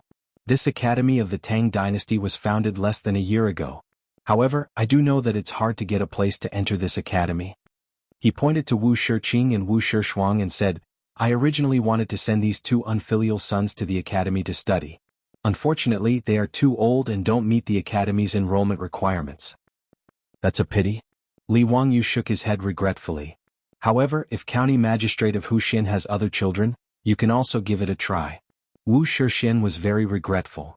"Sai, I only have these two unfilial sons and 3 daughters." Li Wangyu smiled very happily. "County Magistrate of Huxian, what are you saying? Women can also study. As long as the age is suitable, why can't women study in the academy?" "I don't like to hear County Magistrate of Huxian's words." How about this? If County Magistrate of Huxian has children of suitable age, I'll make the decision to let them study in the academy directly without the test. In September of this year, the new batch of students can enter the academy to study. Li Wangyu's words immediately made Wu Shishuan's eyes light up. "County Magistrate of Huxian, are you serious?" "I do have a daughter. Her name is Huxian and she is 6 years old this year. She is of the age to study in the academy." Chapter 871. Wu Shishuan's words surprised Li Wangyu. Wu Zhao was a name that Wu Ziqian had given herself after she ascended the throne. She had also created the character herself. It meant that the sun and moon were high in the sky, and their light was reflected by the heavens and earth. Why did Wu Shixian say that Wu Meinyang's maiden name was Zhao? "Lord Wu, may I ask what character your daughter's maiden name is?" Li Wangyu asked curiously. He had seen historians studying Wu Ziqian's real name. Some said it was Wu Zhao while others said it was Wu Hua. In short, because there were no official records in history, there were many different theories. Li Wangyu could ask Wu Meinyang's father for confirmation. What was Wu Meinyang's real name? This would satisfy his curiosity. "County Lord Hu, my daughter's maiden name is Zhao from Zhao." When Li Wangyu heard this, he understood. After Wu Ziqian ascended the throne, although she had created the character Zhao and wanted the sun and moon to be high in the sky, the pronunciation had not changed. She still used her maiden name Wu Zhao. This gave him a fright. He thought that Wu Meinyang had also transmigrated and given herself a name 60 years in advance. Wu Zhao was Wu Meinyang's maiden name. Meinyang was only given the title Wu Mei after Wu Zhao entered the palace and became the Pai Lupi's talent. The Pai Lupi called her Meinyang. After Li Wangyu understood Wu Meinyang's real name and satisfied his curiosity, he purposely put on a shocked expression. It was as if he had not expected Wu Shixian to have a daughter of the right age. "Lord Wu Yu." "Oh, fine. Since I have already spoken, there is no reason to go back on my words. I will write a note to Lord Wu. Your daughter can go directly to the academy to study." When Wu Shixian heard this, he was naturally overjoyed. He no longer remembered his 2 disappointing sons and once again bowed to Li Wangyu. "Thank you, County Lord Hu. Thank you, thank you." Although Wu Shixian felt that it was a pity that not a son of the first wife could study at the academy, it was also a good thing that Wu Zhao could enter the academy. After all, the crown prince, Li Qingqian, and the others were studying in the academy.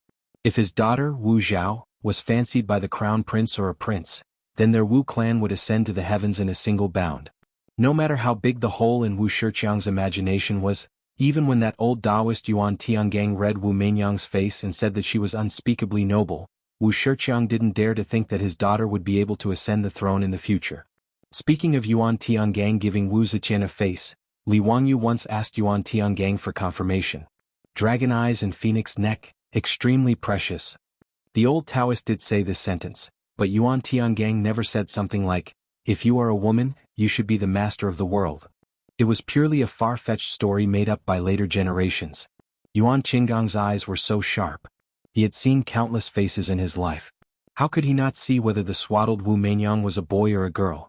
Not to mention that the old faker might not be able to see through Wu Meinyang's life experience.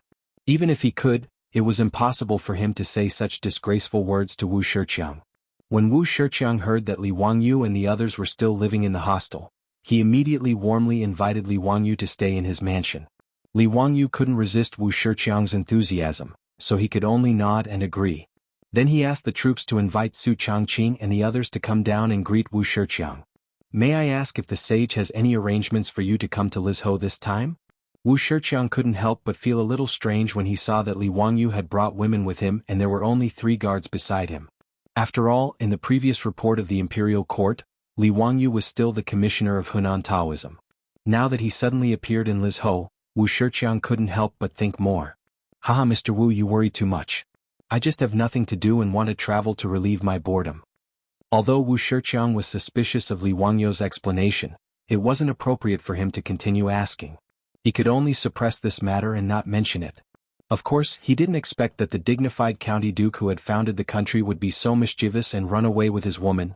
Wu Shiqiang respectfully invited Li Wangyu and the others back to his mansion and ordered someone to summon his wife, Madame Yang, and 2 daughters to come out and greet Li Wangyu. Wu Shiqiang's eldest daughter, Wu Shun, was already 11 years old this year. She was betrothed to Helan Yueshir, the legitimate son of Helan Shirin, and would soon be married off. Li Wangyu naturally had no interest in Madame Yang and Wu Shun. He and Su Changqing both cast curious gazes at the 6-year-old Wu Meinyang. Li Wangyu thought to himself, as expected of a beauty. No wonder that brat Li Ji would be so charmed in the future that he didn't even care that she was the woman of his father, Pai Lupi, and insisted on making her his empress. As a woman, Su Changqing looked at Wu Meinyang differently. There was some admiration, some sympathy, and some indescribable emotions. After all, after Wu Ziqian ascended the throne, in order to consolidate her position, she did many vicious and merciless things. She didn't even let off her own son and daughter. She personally strangled her daughter, Princess Ding Ningxi, poisoned her eldest son, Li Hong, forced her second son, Li Xian, to commit suicide. She whipped her grandson Li Zhongruan, her granddaughter, Li Xianhui, and her nephew Wu Yanji to death. She caused the deaths of her sister, Madame of Han, and her niece, Madame of Wei. Just thinking about these glorious achievements of Wu Ziqian made Su Changqing shudder. Of course, Wu Ziqian also had her contributions. Perfecting the imperial examination system was one of them. Even Li Wangyu's method of teaching Pai Lupi was copying Wu Ziqian's method. Wu Ziqian had been on the throne for 15 years and her policies were stable. The people were rich, and she had the reputation of Zhen Guan's legacy.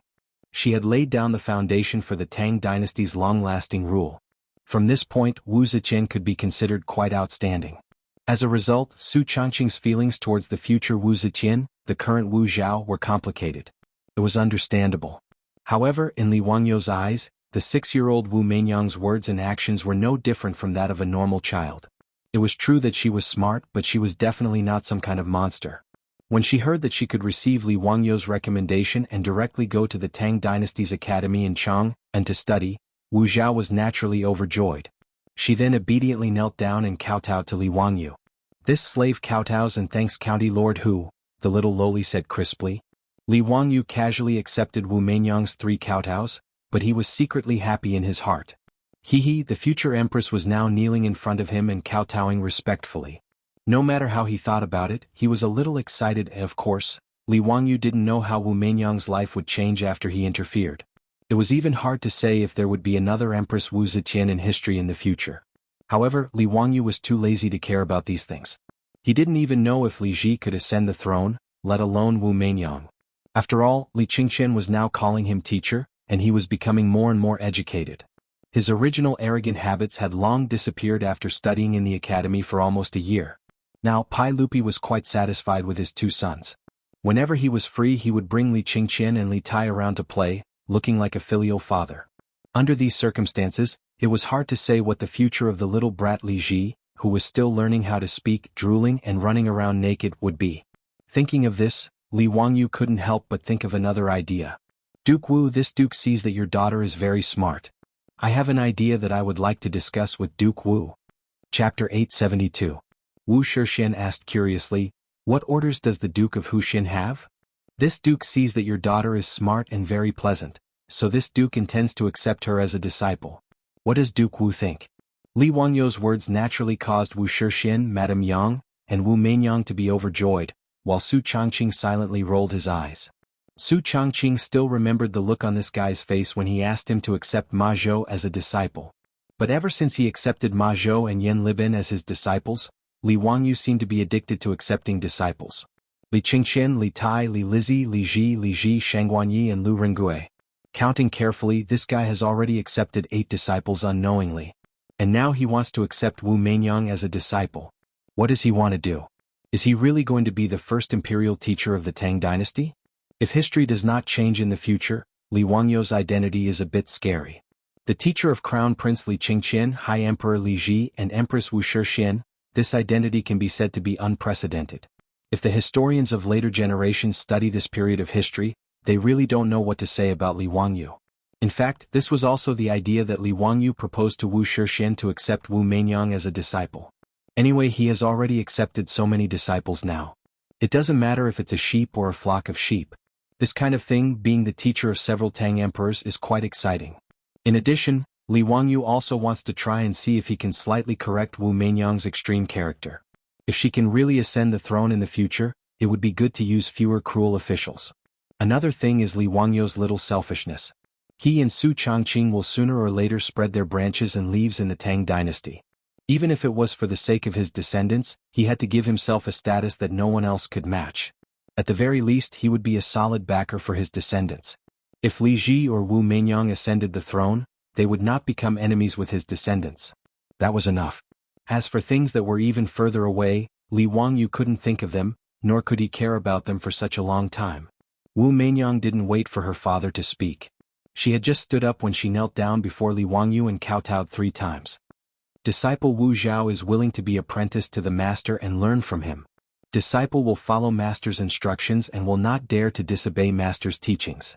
Wu Shixiang and his wife, Madame Yang, also bowed to Li Wangyu.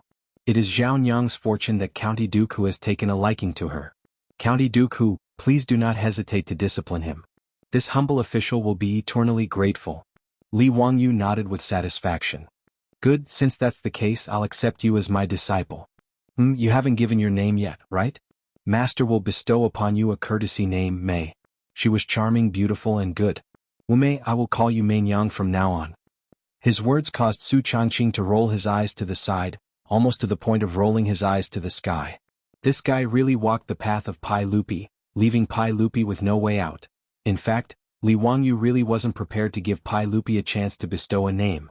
No matter what happened between Wu Meinyang and Li Wangyu in the future, or whether they would become husband and wife, at the very least, Li Wangyu wouldn't let Wu Meinyang be summoned into the palace by that old lecher, Pai Lupi, to become some sort of talented person. Li Wangyu was still confident in this point. Of all the people present, only Su Changqing could guess a thing or two about Li Wangyu's thoughts. Naturally, no one else knew about it. Naturally, no one objected to him giving Wu Zhao a courtesy name. Wu Meinyang happily accepted Li Wangyu's gift. Wu Shixiang twirled his beard and said with a smile, Meinyang, from now on learn from your teacher. Don't mess around or else father won't let you off easily.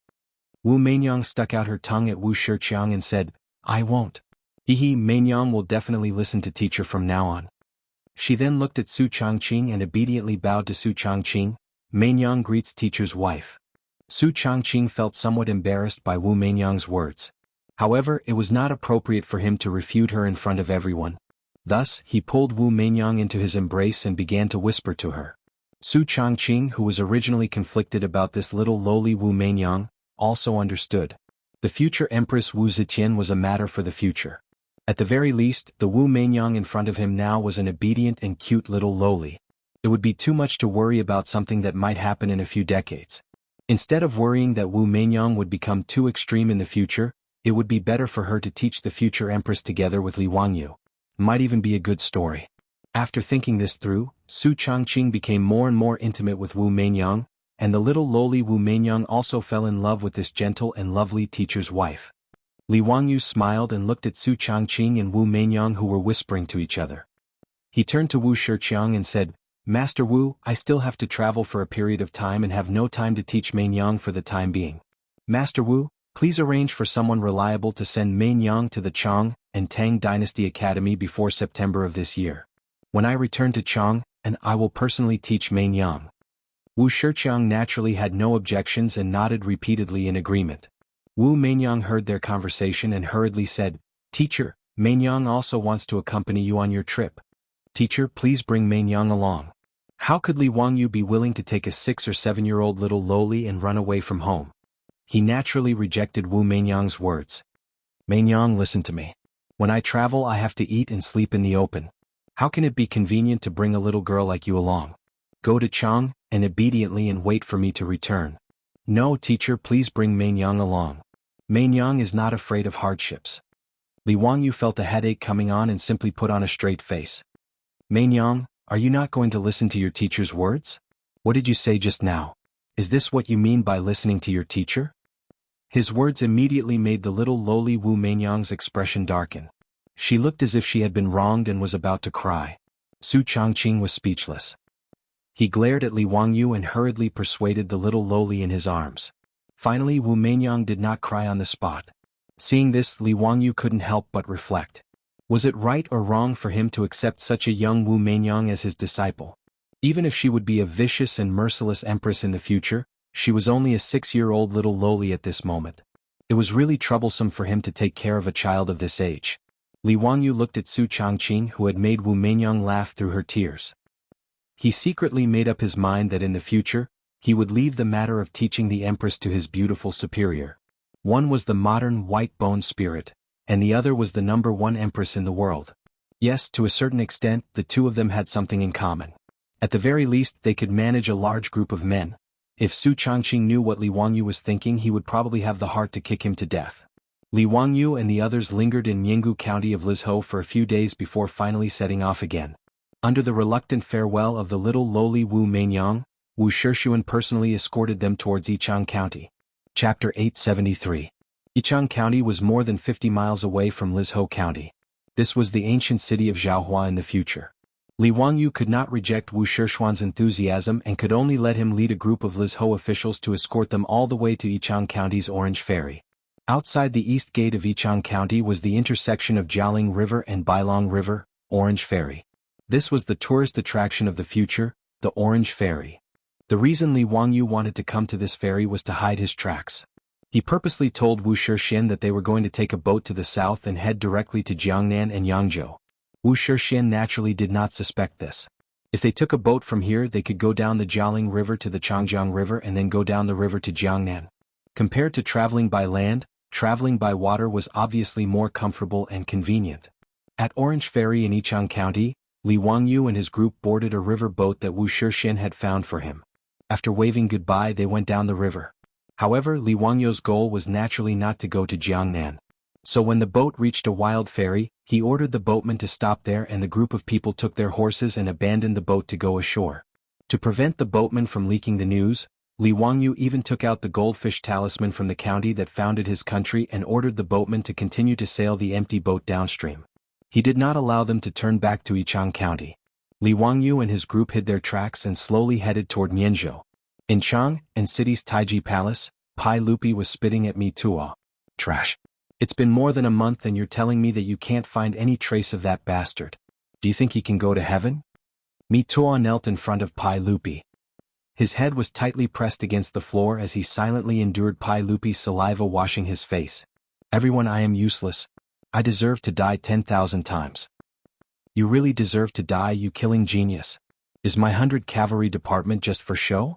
So many people are searching for the whereabouts of a single person, yet there is no trace of him at all. Could it be that that bastard kid can hide to the ends of the earth?" Beads of sweat started to form on Mi Tuo's forehead. His resentment towards Li Wangyu deepened. That day Mi Tuo led more than 100 men and horses from the 100 Horsemen Department, together with Cheng Chumo and his group of debauches, to Zhengzhou, and found out the mystery of Li Wangyu's disappearance. The secret chamber that Li Wangyu had ordered people to secretly dig under the carriage was also discovered by the spies of the 100 Horsemen Department, but it was useless. Naturally, there was no trace of Li Wangyu. Everyone guessed that most likely, Li Wangyu had waited for the imperial entourage to leave, and then went in the opposite direction. He boarded a ship that had already been prepared, and went down the Yellow River or the Tongji Canal. Mi Tuo also ordered people to inquire around the Zhengzhou docks, but to no avail. He simply sent out a few groups of people to follow the river. He, Qing Chumo, and the others naturally did not know that while they were searching for Li Wangyu's traces in Zhengzhou, Li Wangyu had quietly followed Pai Lupi's imperial entourage, bypassed Chang'an, and went to the land of Shu. Mi Tuo could not wantonly issue arrest warrants as if he were chasing a criminal. Even when the officials of Zhengzhou asked him who the 100 Horsemen Department was looking for, Mi Tuo could only be vague and did not dare to say clearly. He really could not say this out loud. The dignified county duke who had founded the country had run away. If this matter was spread out, what would happen? Would the imperial court still have any face? Secretly searching for Li Wangyu's traces was naturally the idea of Pai Lupi. That day in the imperial entourage, all the officials who knew about Li Wangyu's escape were warned by Pai Lupi to keep their mouths shut and not spread this matter out. But how could such a large imperial entourage keep a secret? Not long after the imperial entourage returned to Chang'an, the people in the streets of Chang'an began to secretly discuss this matter. When they said that the county duke had run away with his woman, everyone was very excited and their desire for gossip was obvious. In Chang'an, as long as the people gathered together, they would inevitably talk about this matter. There were even gambling houses that secretly opened bets, betting on how long it would take for the county duke to be caught by the sage. Mi Tuo and the playboys searched for almost a month in Zhengzhou, but they did not find anything. They had no choice but to return to Chang'an and to report to Pai Lupi. When Li Qingqian and Li Tai heard about this matter, they immediately jumped up and shouted that their teacher did not take care of his disciple. How could he not bring them along for such a fun thing? These two did not think that if Li Wangyu really ran away, with the two of them, not only would Pai Lupi send out arrest warrants, but he would also send out the cavalry of the Tang dynasty to chase Li Wangyu to the ends of the earth. When Ma Zhou, Yan Liben, Shang Guanyi, and Lu Ringgui learned that their teacher had run away, they also felt as if they had been struck by lightning. They were shocked by their unreliable teacher. The dignified secondary class 2 county magistrate who founded the country actually disappeared without a word, leaving behind a nondescript leave request. This kind of thing had never been heard of before. When Ma Zhou and the others learned about this matter, they immediately rushed to Dingzhou village to ask Li Heng and Yo Yong if they knew anything about this matter and whether they knew where their teacher had gone. Regarding this, the old butler Li Heng and Yo Yong could only smile bitterly. They did not hide it from Ma Zhou and the others and directly took out the letter Li Wangyu had sent. Everyone old me really does not know where Lang Jun went. Sigh, this matter is really... Li Heng paused, not knowing how to complain. Lang Jun's handwritten letter is here. Everyone will know once you read it. Old me guessed that Lang Jun's leave request was most likely because of Lady Su. Old me actually thinks that Lang Jun did nothing wrong.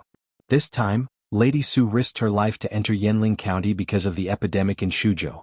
Why can't she change her title? Li Heng had long been convinced by Su Changqing. He was full of complaints that Su Changqing could not be conferred a title because of his merits. Ma Zhou and the others were now court officials.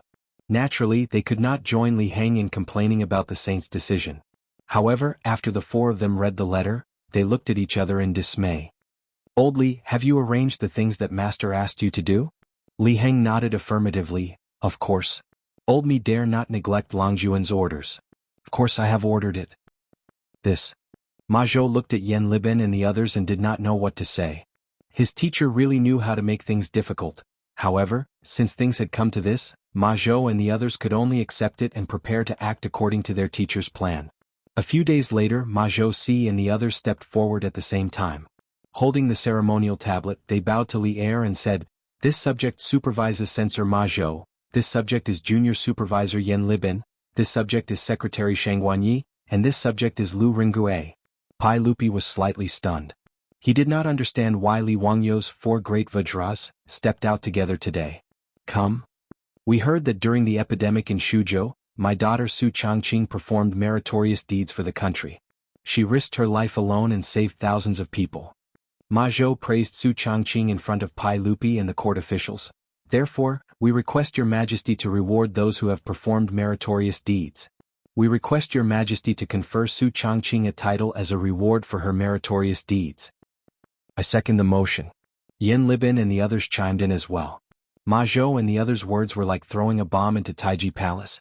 Chapter 874. Ma Zhou's speech naturally caused an uproar in the Taiji Palace. Needless to say, the reaction of the officials was the same as in Zhengzhou. There were supporters, but there were also many opponents. There were also a lot of people who didn't care and just watched the show. The only difference was that today was the Lunar Palace Assembly. There were more officials participating in the assembly, and the dispute was even more intense. Pai Lupi sat on the throne. When he heard Ma Zhou and the others mention this matter again, he also felt that his head was about to explode.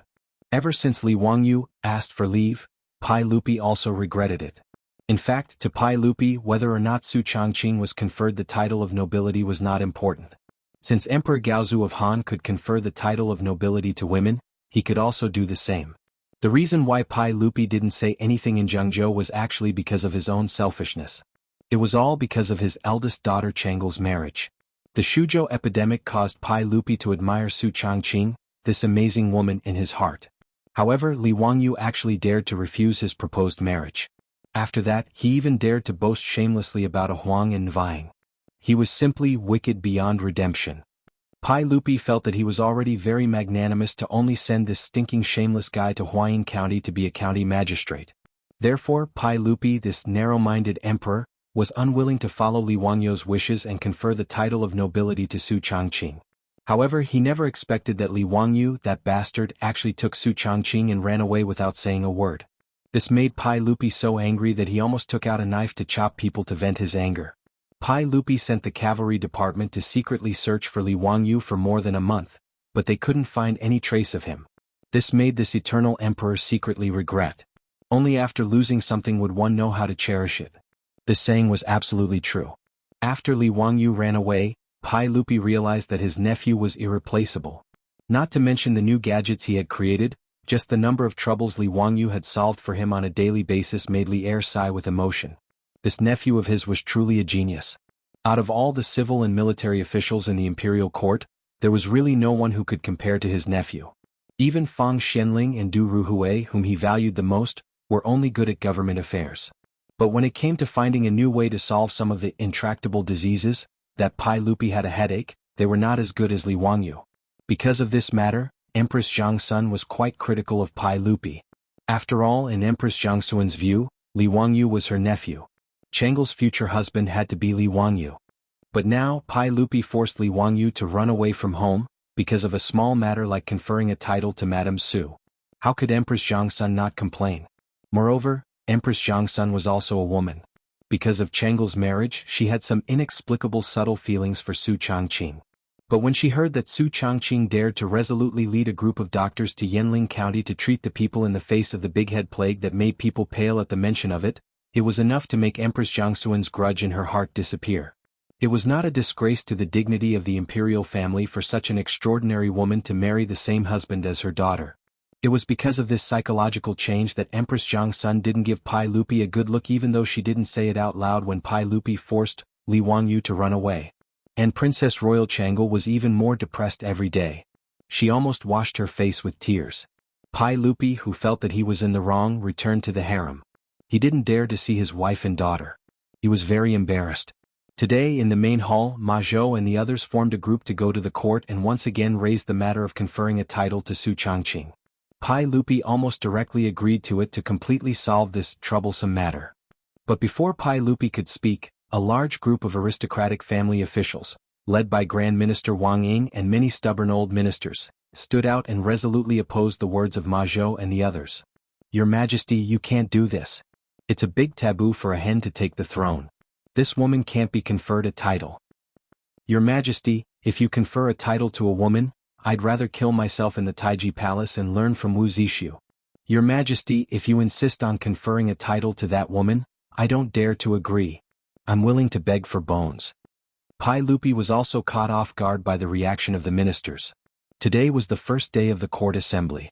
In Chang'an, all officials above the 9th level had to attend the assembly. When there were more people, the opposition became more and more intense. The Imperial College, the Hongwen-Guan, the Taichung Temple, the Imperial Historian Bureau, and the Imperial Historian Bureau, the 7th, 8th, and 9th ranked officials, their voices of opposition were even more intense. It seemed that if one word of disagreement was heard, there would be someone who would hit his head against a pillar and die, his blood splashing 3 feet away. They put on a stance of remonstrating with death. Pai Lupi wanted to nod and agree with Ma Zhou and confer a title to Su Changqing, but how could he say it? Although the status of these officials was very low, there were many of them. Even someone as strong as Pai Lupi had to consider the pressure of public opinion from the hundreds of officials. What was strange was that the group of dukes and bigwigs who were originally firm supporters of Li Wangyu all kept their mouths shut in the hall today. Even Qing Yaojin, the old hooligan, was laughing as he watched the performance of Wang Ying and the others. He had no intention of jumping out to challenge them. Wang Ying and the others didn't notice this point, but Pai Lupi saw it clearly from his throne. Originally, Li Er still wanted to speak up and try to use the majesty of the emperor to suppress the chaotic situation in the Great Hall, but the behavior of Qing Yaojin, Yuqi Jingda, and the others made his heart involuntarily thump. He secretly pondered, could it be that Li Wangyu, that scoundrel, was playing some kind of trick again? If Li Wangyu didn't greet the dukes in advance, Pai Lupi didn't believe it at all. Based on the relationship between Li Wangyu and Qing Yaojin and the others, it was strange that they didn't say anything. Thinking to this point, although Pai Lupi was still silently cursing Li Wangyu in his heart for finding trouble for him, his originally irritated heart from the noise of the officials calmed down. He also didn't say anything. He sat on the throne with a smile and watched the performance of Wang Ying and the others.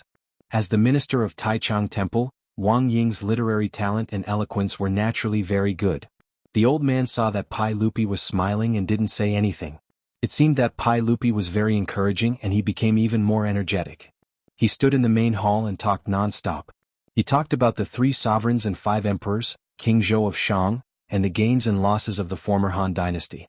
He talked about how absurd Empress Lu and Marquis of Lingguang Lu Mang were, how their relatives monopolized power, and concluded why women couldn't be conferred nobility. Fortunately, Wang Ying's body was quite good. After such a long speech, he didn't even have a lack of oxygen, which was rare. Ma Zhou and the others seemed to have turned a deaf ear to Wang Ying's words. They didn't have the slightest intention of defending themselves. Pai Lupi smiled faintly. He nodded and stood up. We'll discuss this matter later. Court is dismissed. After he finished speaking, he didn't bother to pay attention to the officials. He directly boarded the carriage and returned to the harem. As for Ma Zhou and the other 3, they seemed to have completely forgotten what they had talked about in the main hall. They laughed and greeted each other and went to Peace Square to drink. This scene fell into the eyes of Wang Ying and the others, and only then did they realize that something was wrong. But no matter how they thought about it, they couldn't figure out what the problem was. Although they were suspicious, they couldn't figure it out. However, this group of old officials who vehemently opposed the conferment of nobility soon discovered where the problem was. Chapter 875. It was not easy to live in Chang'an. In the huge city of Chang'an, although the 7th, 8th, and 9th rank officials had official positions and various subsidies from the imperial court, most of them lived a tight life. After all, although their income was not low, their expenses were also higher than ordinary people. Going to Peace Square with their colleagues every few days to drink and socialize with friends was a necessary social activity. In addition to the expenses of their family members, servants, and renting houses and buying houses, the lives of these low-ranking officials were mostly similar to those of the middle class in the future. Although they appeared to be well off, they could not be extravagant and had to live frugally. In terms of transportation, before Li Wangyu made public horse carriages, it was not a small expense for these officials to raise a horse in their mansions. Even if they had horses when their relatives traveled, they could only borrow mules or donkeys from their neighbors. At the very least, they could spend some money to rent a carriage or an ox cart. When the public horse carriages in Chang'an changed from a novelty to a means of transportation that everyone was used to, many low-ranking officials in Chang'an would choose to travel by public horse carriages. There were many officials who wore light green and light blue official robes and rode the horse carriages. The people in Chang'an were also used to this. When they saw these officials boarding the horse carriages, the most they would do was stand up and give up their seats, salute, and greet them. Today the morning drums sounded in Chang'an, and the doors of all the houses opened. Lu Qing, the functionary of Taichung Temple, who lived in Zhaogua Square in the west of the city, tidied up his dark blue official robes and walked out of his house as usual. He smiled and nodded to the neighbors in the square and walked toward Xiamen Street outside the square. He was ready to take a public horse carriage to the imperial city for the roll call. Lu Qing was now 40 years old and was not considered young. However, he had only passed the examination a few years ago with great difficulty. He was now an official of the Ministry of Appointments, a 9th-grade official. After a few years of hard work, he was promoted to an upper 8th-rank functionary. Lu Qing was very satisfied with this. He walked out of the square as usual and waited for the public horse carriage to arrive. He was thinking about the 4 disciples of the county magistrate in the imperial court yesterday who proposed to bestow nobility to the Su family. At present, the details of the flood and plague in Shuzhou had already been published in detail in the imperial court. Lu Qing had also read through the matter of Shuzhou long ago. In truth, he admired Madame Su, the wife of the county magistrate. The big-head plague had broken out in Shuzhou. Under such circumstances, the woman dared to lead a group of doctors into Yanling County. Even as a man, Lu Qing could only silently praise her courage. However, yesterday in Taiji Palace, Lu Qing did not hesitate to follow behind Wang Ying of Taichung Temple and oppose the matter of conferring nobility. It wasn't that he had any objection to a woman being conferred a title of nobility, but it was purely to flatter Wang Ying, the minister of Taichung Temple. Whether or not the Su clan was conferred a noble title had nothing to do with him. But since his boss's boss had spoken out against it, how could he go against it? As a result, yesterday in Taiji Palace, Lu Qing's opposition was extremely fierce. He even said that he wanted to learn from Wu Zishu and remonstrate with Pai Lupi to the death. Thinking about his performance yesterday, Lu Qing was very satisfied. When he left the imperial court, Wang Ying, a rank 3 official of Taichung Temple, actually patted him on the shoulder in a rare amiable manner. For the first time he asked for his official position and name. This made Lu Qing feel that everything was worth it. Thinking that in the future he would be able to enter the eyes of the Taichung Temple's minister and that he might be promoted right in front of him, Lu Qing silently praised himself and felt that yesterday was a wise decision. Just as Lu Qing was feeling proud, a carriage slowly came from afar and stopped in front of Zhaogua Square as usual. He took out 2 copper coins from his money pouch and was about to board the carriage when he was stopped by the coachman who was driving the carriage. "Please wait for a moment, Lang Jun. May I ask if you are the functionary of Taichung Temple, Field Officer Lu?" The functionary was called Field Officer in the Jin dynasty. Therefore, the functionary of the Tang dynasty was also called Field Officer. Lu Qing was slightly taken aback. He did not expect the driver to recognize him. "Yes, it is I. Is there a problem?" Lu Qing coughed lightly and replied. The driver nodded with a smile. However, his words almost made Lu Qing explode with anger. "It really is Field Officer Lu. Ah, that's good. I was afraid that I recognized the wrong person. If Field Officer Lu was here, you would not be able to sit in this carriage today." Hearing this, Lu Qing was naturally furious. "Why is that? Give me a clear explanation." The coachman calmly took out a piece of paper from his bosom and shook it in front of Lu Qing. "Haha, not only can Field Officer Lu not sit in this carriage today but also in the future. Not only can Field Officer Lu not sit in this carriage, but Field Officer Lu also cannot sit in any carriage in Chang'an. Do you see this? It is written on this paper that anyone who leaves their name on this paper will not be received in any public carriage in Chang'an." Lu Qing was stunned and then flew into a rage. "How dare you? I am the functionary of Taichung Temple. How can I be offended by commoners like you? Do you believe that I won't immediately drag you to see me and punish you for your disrespect?" His words did not frighten the driver. Instead, they made the driver laugh even louder. "Ah, Field Officer Lu, how have I disrespected you? It was County Duke whose orders to not allow Field Officer Lu to enter the carriage. If Field Officer Lu is dissatisfied, you can go and find County Duke Hu for an explanation." As the coachman spoke, he shook the paper that was densely filled with names at Lu Qing. "Do you see this? None of the officials on this paper are allowed to enter the carriage. This is County Duke Hu's orders. How could I dare to disobey?" Lu Qing's face was filled with astonishment. He snatched the paper from the driver's hand and carefully looked at it. It was filled with the names, positions, and residences of many officials in the court. Even their height and appearance were written on it. Naturally, Lu Qing also saw her name on it.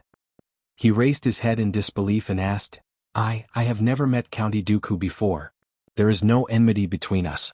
Why did he?" Lu Qing was halfway through her words when she suddenly couldn't continue. He suddenly realized that there was no enmity between them. Yesterday, everyone knew that Madame Su, who he and everyone else opposed to being conferred a title, was County Duke Hu's woman.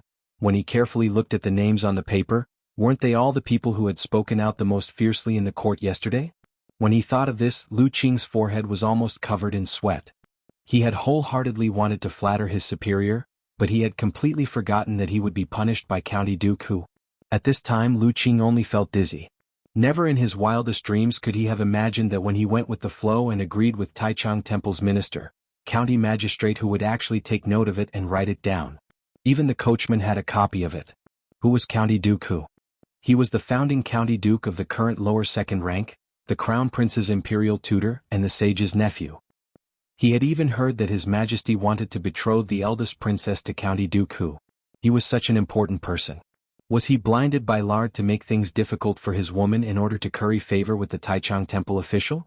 Lu Qing was filled with regret, as if his parents had died. However, he suddenly realized that something wasn't right. Didn't the rumors say that County Duke Hu had asked for leave to travel? Chapter 876.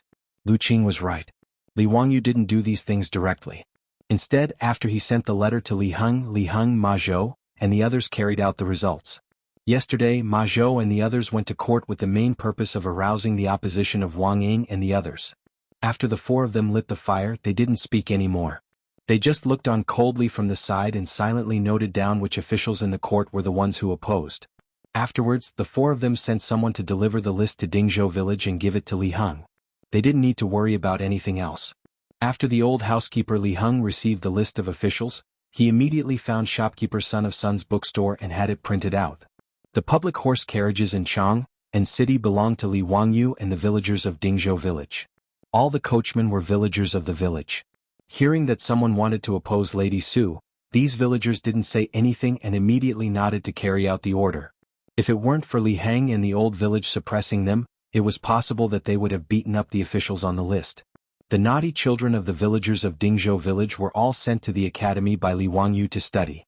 He said that he wanted to cultivate them into talents and that they couldn't be illiterate like their parents. It was embarrassing. These words naturally caused the group of Guanzhong men in Dingzhou village to blush to the ears. Since no family lacked copper coins, it would be embarrassing if they were illiterate and couldn't even be compared to a child in the future. Therefore, the villagers secretly spent copper coins and went to the county seat of Hu County to hire an old teacher to teach them how to read.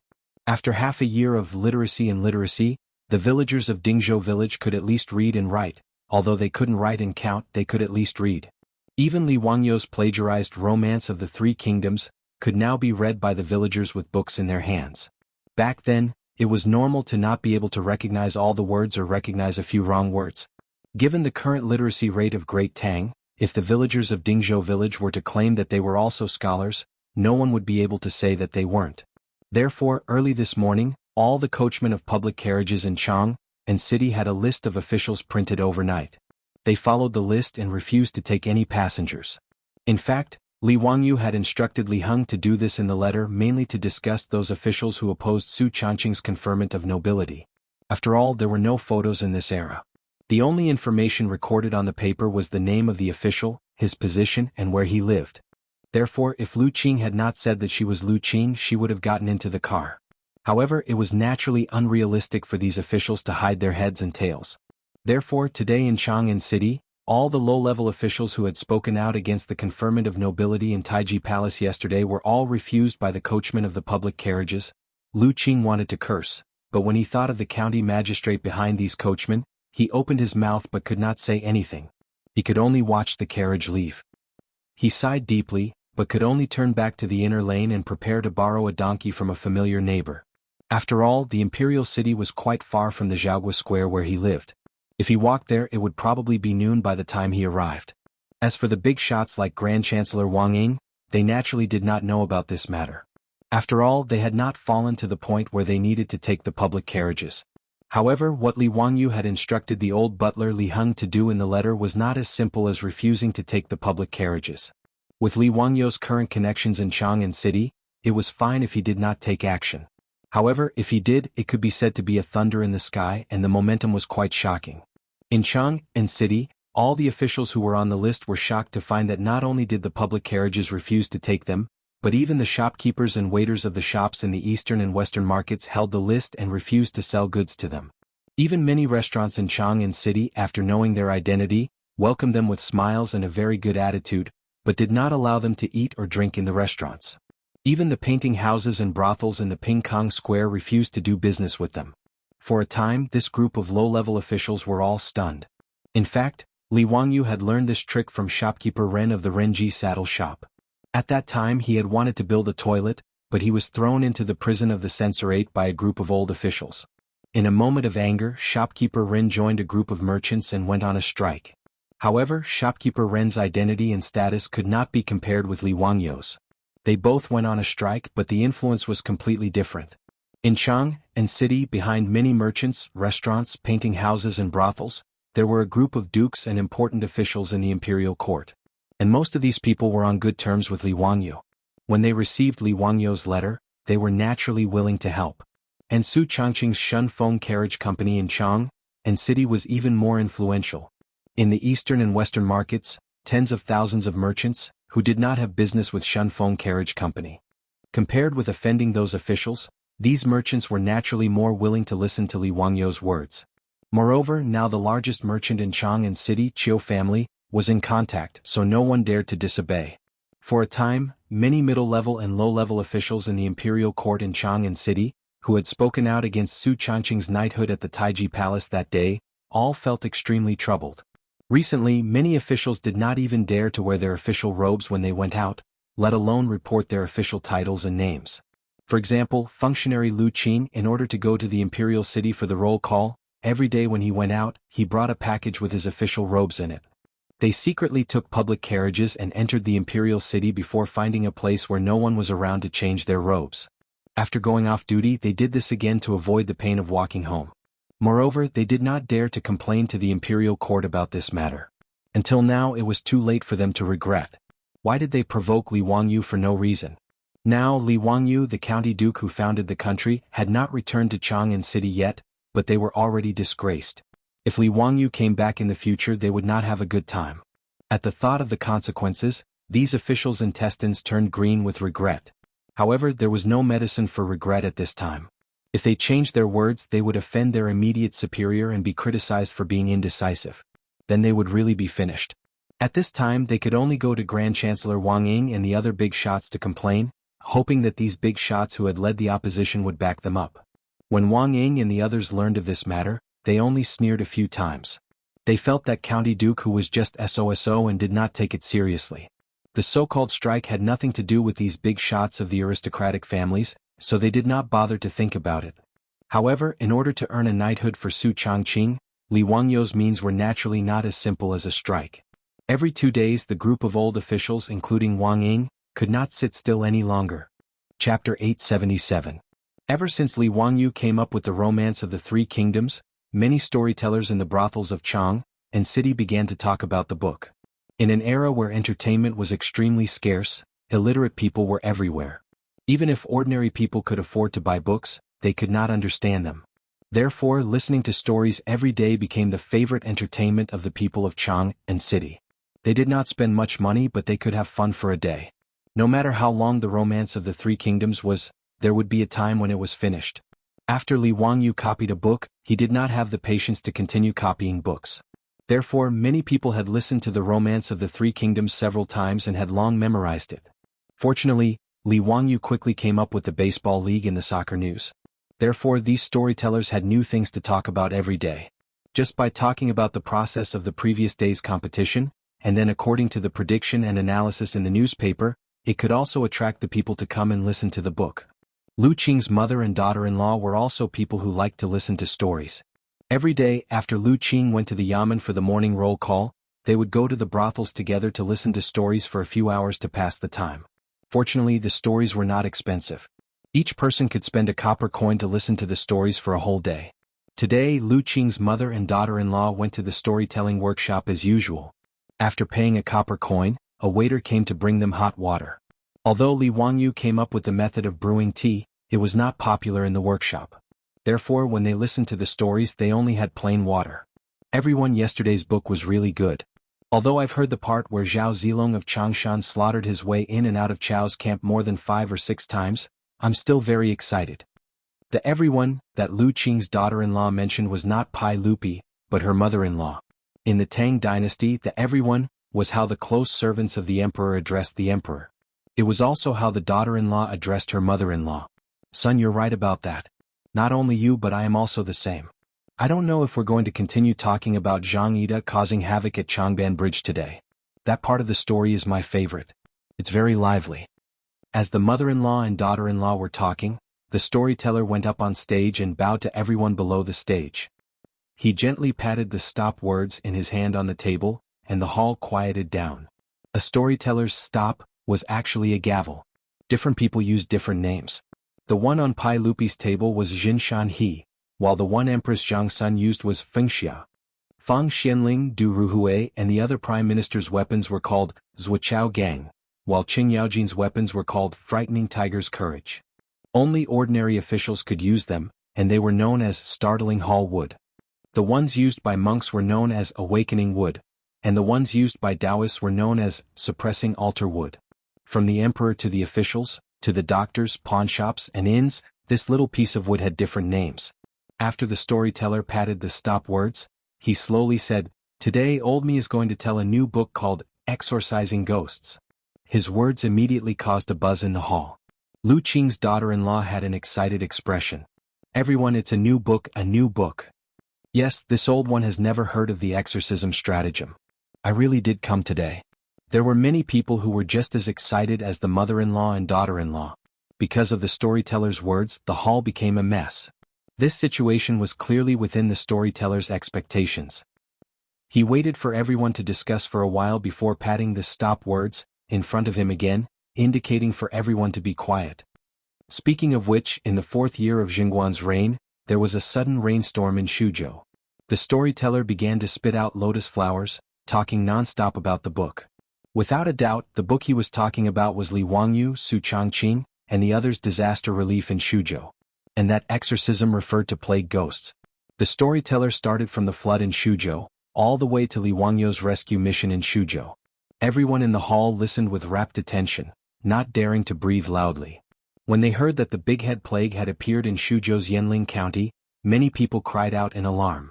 Lu Qing's daughter-in-law tightly grabbed her mother-in-law next to her, so nervous that her palms were sweating. The Big Head Plague is the most vicious plague in the world. Everyone's face pales at the mention of it. Who isn't afraid? Who isn't afraid? Just as hundreds of Shuzhou's doctors were shrinking back, frightened out of their wits by that plague ghost, a person flashed out from behind County Magistrate Hu. When the storyteller reached this point, he suddenly patted the stop words in his hand. If you want to know what happened next, listen to the next part. His words immediately woke up everyone in the hall and caused an uproar. Why did you stop at the crucial part? Hurry up and continue, this lord will reward you. Don't leave people hanging. Someone dressed like a rich young master in the hall directly took out a gold ingot from his pocket and threw it on the stage. This gold ingot is for you. Don't be so wishy-washy, continue speaking for this lord. Yes, hurry up and speak. I'll reward you. In an instant, many copper coins flew onto the stage, almost hitting the storyteller. Even Lu Qing's mother took out a few copper coins from her pocket and threw them on the stage. When the storyteller saw that everyone was so generous with their rewards, he naturally couldn't stop smiling. He hurriedly picked up the gold ingot and put it in his pocket, then picked up the stop words in his hand. I am indebted to everyone's kindness. Since that's the case, this old me will continue speaking. As I said, a person flashed out from behind County Magistrate Hu. It was the goddess of fortune, Madame Su, whose name is known throughout Chang'an City. His words caused another round of whispers in the hall. The storyteller was eloquent, talking endlessly about how Su Changqing led a group of doctors into Yanling County without hesitation, ignoring the danger of the Big Head Plague. How did he join forces with County Duke Hu outside the city and assist the Tao Lord above the heavens in dispelling the plague ghost that devoured the sun? In short, in the storyteller's mouth, Su Changqing and Li Wangyu had become complete legends. However, no one questioned this point. Instead, they nodded repeatedly, thinking that the storyteller was right. The people of Chang'an City saw Li Wangyu in this way. Now they were just incidentally making Su Changqing a legend. Everyone, to think that Lady Su of the Su clan has accomplished such a great deed, it truly makes us great Tang men blush with shame. I heard that County Magistrate Hu has already submitted a memorial to the saint to bestow Madame Su the title of nobility. I wonder what everyone thinks? Is Madame Su worthy of this title? Of course, Madame Su should be conferred a title. The Han dynasty had a female marquis, so our Tang dynasty naturally has one too. Moreover, Madame Su is a celestial figure, and she is a celestial partner with County Magistrate Hu. It is only natural for her to be conferred a title. Yes, that's the reason. The saint should confer a title to Madame Su. Even Lu Qing's mother stood up excitedly. I think that Madame Su is not inferior to men. The saint should only reward her with a title. Madame Su should be a role model for women of the Tang dynasty. After the people in the hall finished listening to the exorcism of ghosts, they were all excited and clamored for Su Changqing to be conferred a title. This scene was also playing out in all the storytelling workshops in Chang'an City. Without a doubt, the exorcism of ghosts that these storytellers were talking about was made by Li Wangyu. Using the public's opinion to counter the imperial court was Li Wangyu's second step. Chapter 878. In Chang'an City, Li Wangyu was stirring up trouble behind the scenes. Li Wangyu and Su Changqing had quietly arrived in Mianzhou. Wangyu, is this your hometown? Is this also Li Bai's former residence? Where is the ink washing pool? Riding a horse in the small county of Jiangyu County in Mianzhou, Su Changqing looked around curiously, as if she wanted to find the traces left behind by the great poet Li Bai. Li Wangyu rolled his eyes speechlessly. What are you looking for? Li Bai is still more than 80 years away from being born. What kind of ink washing pool is there now? Su Changqing then realized that she had messed up the time again. She couldn't help but smile and stick out her tongue.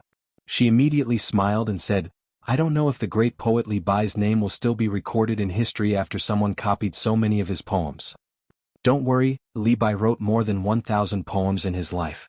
How many have I copied? It's a small matter, ha. Speaking of this topic, Li Wangyu was slightly embarrassed. Su Changqing covered her mouth and laughed. It is said that Li Bai is also a descendant of the Li Tang royal family.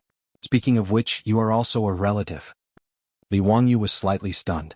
After thinking for a while, it seemed to be true. According to the new Tang book, Li Bai was the 9th-generation grandson of the Xingxing Emperor, and was of the same origin as the Li Tang kings. The Xingxing Emperor was the founding monarch of Shiliang Li Gui. He claimed to be the 16th-generation grandson of the Western Han general Li Guang, and was recognized as the ancestor of the Tang dynasty royal family. Li Wangyu was fine before he thought about it. After thinking about it, he felt that this matter was too confusing. According to the historical records, Li Gui was the 7th-generation grandson of the Tang dynasty's founder, Li Yuan. Then Pai Lupi was the 8th-generation grandson of Li Gui. According to this seniority, Li Wangyu, Li Qingqian, Li Tai, Li Ji, and the others were actually Li Ji's 9 generations of grandchildren, the same generation as Li Bai? What kind of seniority was this? And Emperor Xuanzong of the Tang dynasty, Li Longji, was Li Gui's 11th grandson. In other words, in terms of seniority, Li Bai was Li Longji's grandfather? However, it was clear that Emperor Xuanzong of the Tang dynasty, Li Longji, would not recognize Li Bai as someone of seniority. In fact, he would not even recognize him as a relative. Even Li Wangyu didn't want to admit that Li Bai, who was born more than 80 years later, was his brother. After pondering for a while, Li Wangyu shook his head and smiled, throwing these messy matters to the back of his mind. What kind of seniority did Li Bai have? It was none of his business. This time he brought his beautiful boss back to Mianzhou. He really wanted to see his hometown. However, after the long journey back, Li Wangyu was extremely disappointed. This was the Tang dynasty of thousands of years ago. How could there be his hometown? This was a completely unfamiliar county. After thousands of years, there was no trace left behind at all. Li Wangyu smiled bitterly, wondering if he was also carving the boat to find the sword. In the long river of history, even if it was the same place, where could he find the lost sword? The group rested for a few days in Mianzhou. Then they planned to set off for Qingdu County in Izhou. In Li Wangyu's plan, after touring Qingdu County, they would go down the river and tour Jiangnan. At that time, the matter of Chang'an City giving Su Changqing a title should be almost over. On this day, everyone mounted their horses and prepared to leave the city for Qingdu County. Not long after they got onto the official road, Li Wangyu and the others were shocked to find that the sound of horse hooves came from behind them. Niu Wu and the two troops immediately protected Li Wangyu and the others. Looking up, they saw a large group of soldiers galloping over from the official road. Li Wangyu was shocked. Did he give himself away and Pai Lupi send people to catch him? If they were really here to catch him, it was too late to run now. Lang Jun, look at the flag. It's the Mianzhou soldiers. Niu Wu's eyes were sharp. After seeing the flag clearly, he reported. Li Wangyu nodded his head, feeling slightly relieved. If Pai Lupi wanted to catch him back to Chang, he would definitely send the imperial army. It was impossible for the Mianzhou soldiers to catch him. Seeing that the Mianzhou soldiers were rushing over, everyone quickly retreated to the side of the official road to avoid the soldiers. Sure enough, the Mianzhou soldiers did not pay attention to Li Wangyu and the others. They hurriedly passed by them and galloped away. Li Wangyu and the others were on a three-way road not far ahead of them. Left was to go to Qingdu County, right was to go to Songzhou. As for the 1,000 or so soldiers of Mianzhou, they turned right at the fork in the road and headed north in the direction of Songzhou. Li Wangyu could not help but be surprised. Did something happen in Songzhou? Was it so serious that they needed the Mianzhou soldiers to go and help? Langjun, I see that the soldiers from Mianzhou are heading to Songzhou to provide support. Could it be that a war has broken out in Songzhou? Niu Wu came to the same conclusion when he saw the soldiers hurriedly marching. Songzhou was the Songpan county of the future. It was more than 500 miles away from Mianzhou. Songzhou was the Jianan road of the Tang dynasty. It was the main road to Tuyuhan. In the 12th year of Jingguan, the battle between the Tang dynasty and Tubo broke out in Songzhou. Did Tuyuhan eat a bear's heart and leopard's guts to attack Songzhou? Li Wangyu thought about it and felt that it was not impossible. The current Tuyuhan could be considered to be in a prosperous period. Moreover, Tuyuhan was not stingy and was very difficult to deal with. When Emperor Yang of Sui sent troops to attack Tuyuhan, after winning in the early stages, they were beaten back by Tuyuhan in just a few years. They even attacked the Hehe region of the former Sui. The former Sui counties could not resist and fell. After the establishment of the Great Tang, the Tuyuhan had been well behaved for a period of time, but it was not impossible for the Tuyuhan to attack Song province in a fit of anger. After all, he remembered that in the 9th year of Jingguan, Pai Lupi sent Wuxia Wei General Duan Jishuan to attack Tuyuhan all the way to Qinghai Lake. But after Duan Jishuan won, Tuyuhan immediately attacked Liangzhou. In the 12th year of Jingguan, Pai Lupi attacked here and forced Tuyuhan to surrender. They destroyed Tuyuhan and brought Qinghai into the territory of the Tang dynasty. It wasn't surprising that such a country that didn't learn its lesson would come to harass Songzhou. Thinking about this, Li Wangyu could not help but feel interested. In the future, he was a military fan who spent a lot of time on various military forums. However, he had only seen wars on television and movies. If war really broke out in Songzhou, he really wanted to go and see it for himself. Niu Wu, do you think Tuyuhan is attacking? Niu Wu nodded. If even the house army of Mianzhou was mobilized, then that should be the case. When Li Wangyu heard this, he was a little tempted. However, when he turned his head and looked at Su Changqing, Aphrodite and Perrin, the three beauties, he felt a headache coming on. How should he tell his beautiful boss about this? Naturally, he could not take the three women to Songzhou, which was more than 500 miles away. If a war really broke out, he could not let Su Changqing and the others take such a risk. However, Li Wangyu would not be satisfied if he did not go and see the ancient battlefield and the might of the Tang dynasty. Su Changqing understood him very well. She glanced at him. Do you want to go to Songzhou? Li Wangyu smiled. No, hehe, why would I go to Songzhou? Before he could finish, his beautiful boss continued. That's good. Don't even think about it. Li Wangyu. Chapter 879. Su Changqing naturally wouldn't agree to Li Wangyu going to Songzhou. For her, it was better to stay as far away from that kind of battle as possible. She respected those soldiers who defended their country and understood that the years were peaceful and there were people carrying the burden. But understanding didn't mean that she was willing to let her man take risks on the battlefield. This was human nature. Moreover, this matter had nothing to do with them, so she wouldn't agree to let Li Wangyu go to the battlefield where arrows were flying just because he was curious. Li Wangyu also knew what she was thinking. He smiled and didn't say anything else. The group continued on their way, riding slowly toward Yizhou. Li Wangyu rode on horseback, but he was thinking about the matters of Songzhou. He didn't think about sneaking to Songzhou. After all, even if Tuyuhan had offended the border, it was probably just a small matter. They didn't even bother to record it in the history books, so it wasn't a big deal. By the time he got to Songzhou, which was 500 miles away, Tuyuhan might have already retreated. Moreover, he had Su Changqing and the other two with him. He couldn't be so irresponsible as to leave the three women behind and sneak to Songzhou just to satisfy his curiosity. He had that kind of thought just now purely on a whim. After being glared at by his beautiful boss, this guy's henpecked syndrome flared up. The idea of going to Songzhou to observe the ancient battlefield had long been thrown to the back of his mind. Li Wangyu only thought of the Songzhou battle in the 12th year of Jingguan and the Tang dynasty's strong enemy, Tubo, because of Songzhou. In the textbooks of later generations, Princess Wenqing's marriage to Songtsen Gampo was a symbol of Tang and Tubo's friendship. In reality, Li Wangyu knew that this was nonsense. Not to mention how fragile, unreliable, and even humiliating a friendship that relied on a woman to maintain it was. In Li Wangyu's opinion, the marriage was simply a stain on Pai Lupi's life. It was even less bloody than the great Ming dynasty's ancestral teachings of no political marriages, no reparations, no ceding of land, no tribute, the Son of Heaven guards the country. When Princess Wenqing married into Tubo, she brought vegetables, grain seeds, exquisite handicrafts, and the advanced production technology of the Tang dynasty.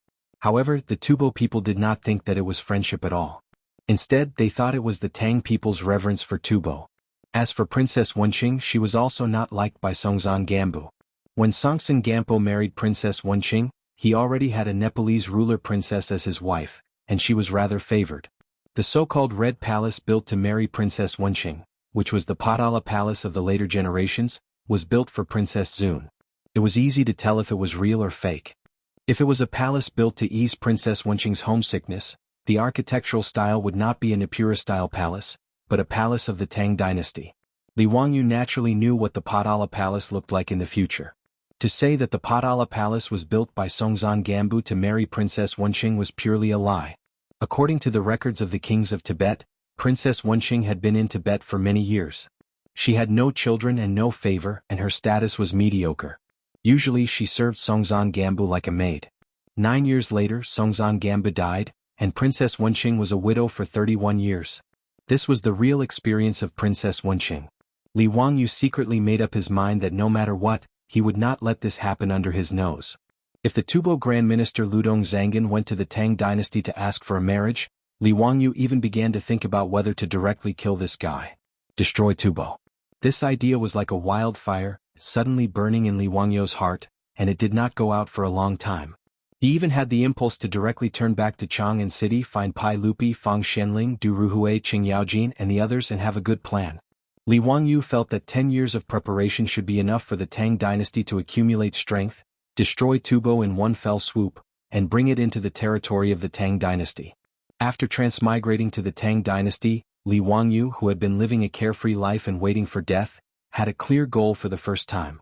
The Tang dynasty and Tubo had been fighting each other for 100 years, and there were more than 190 battles recorded in the history books.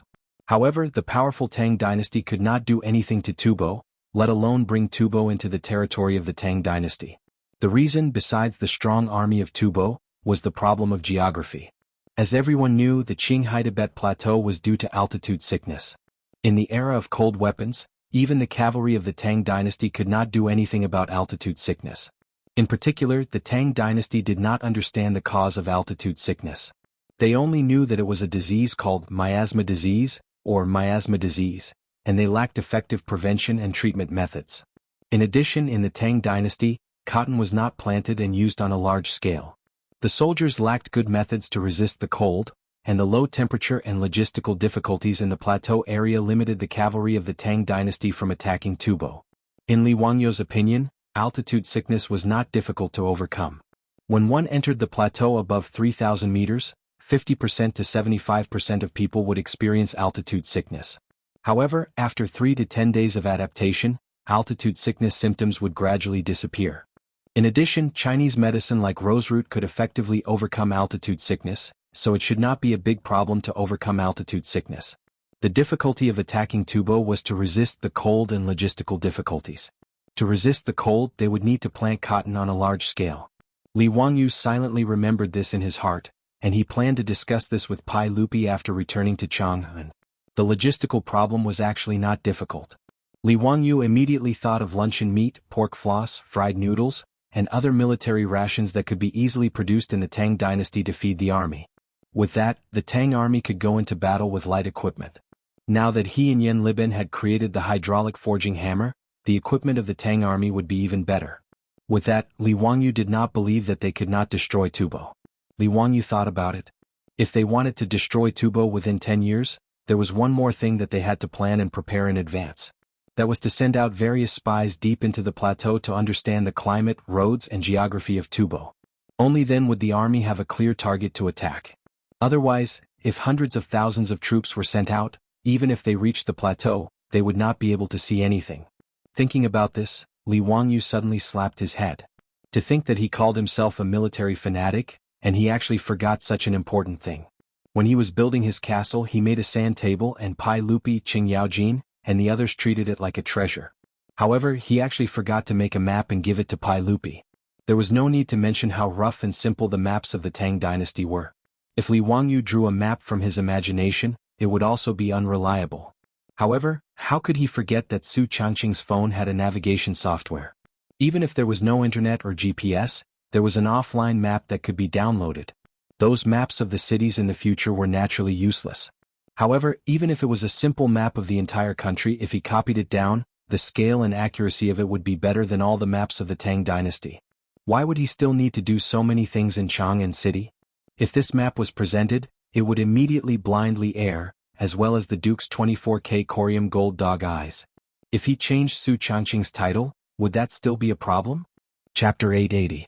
Of course, even if Li Wangyu had thought of the map, he might not have used it to exchange for the title of nobility with Pai Lupi. In his opinion, Su Changqing's contribution this time was enough for him to be given a title. Why couldn't he exchange it for a title? Therefore, when it was time to stir up trouble, Li Wangyu would not be soft-hearted. In Chang'an, the situation was getting more and more chaotic. The Exorcism Chronicles, which promoted disaster relief in Shuzhou, had become a household name in Chang'an and through storytellers. After Lu Qing, the functionary of Taichung Temple, returned home, he heard his mother and daughter-in-law discussing the new book at the dinner table. He couldn't help but ask curiously, "Mother, the storyteller is talking about a new book today? What book is it? I'll go listen when I have a break." "Husband, that book is very good. It's called Exorcism Chronicles. It's about County Magistrate Hu and Lady Su fighting against the plague ghosts in Shuzhou and curing the Big Head Plague. Lady Su is really amazing. She's really a hero among women." Without waiting for Lu Qing's mother to speak, his daughter-in-law impatiently told her husband about the new book today.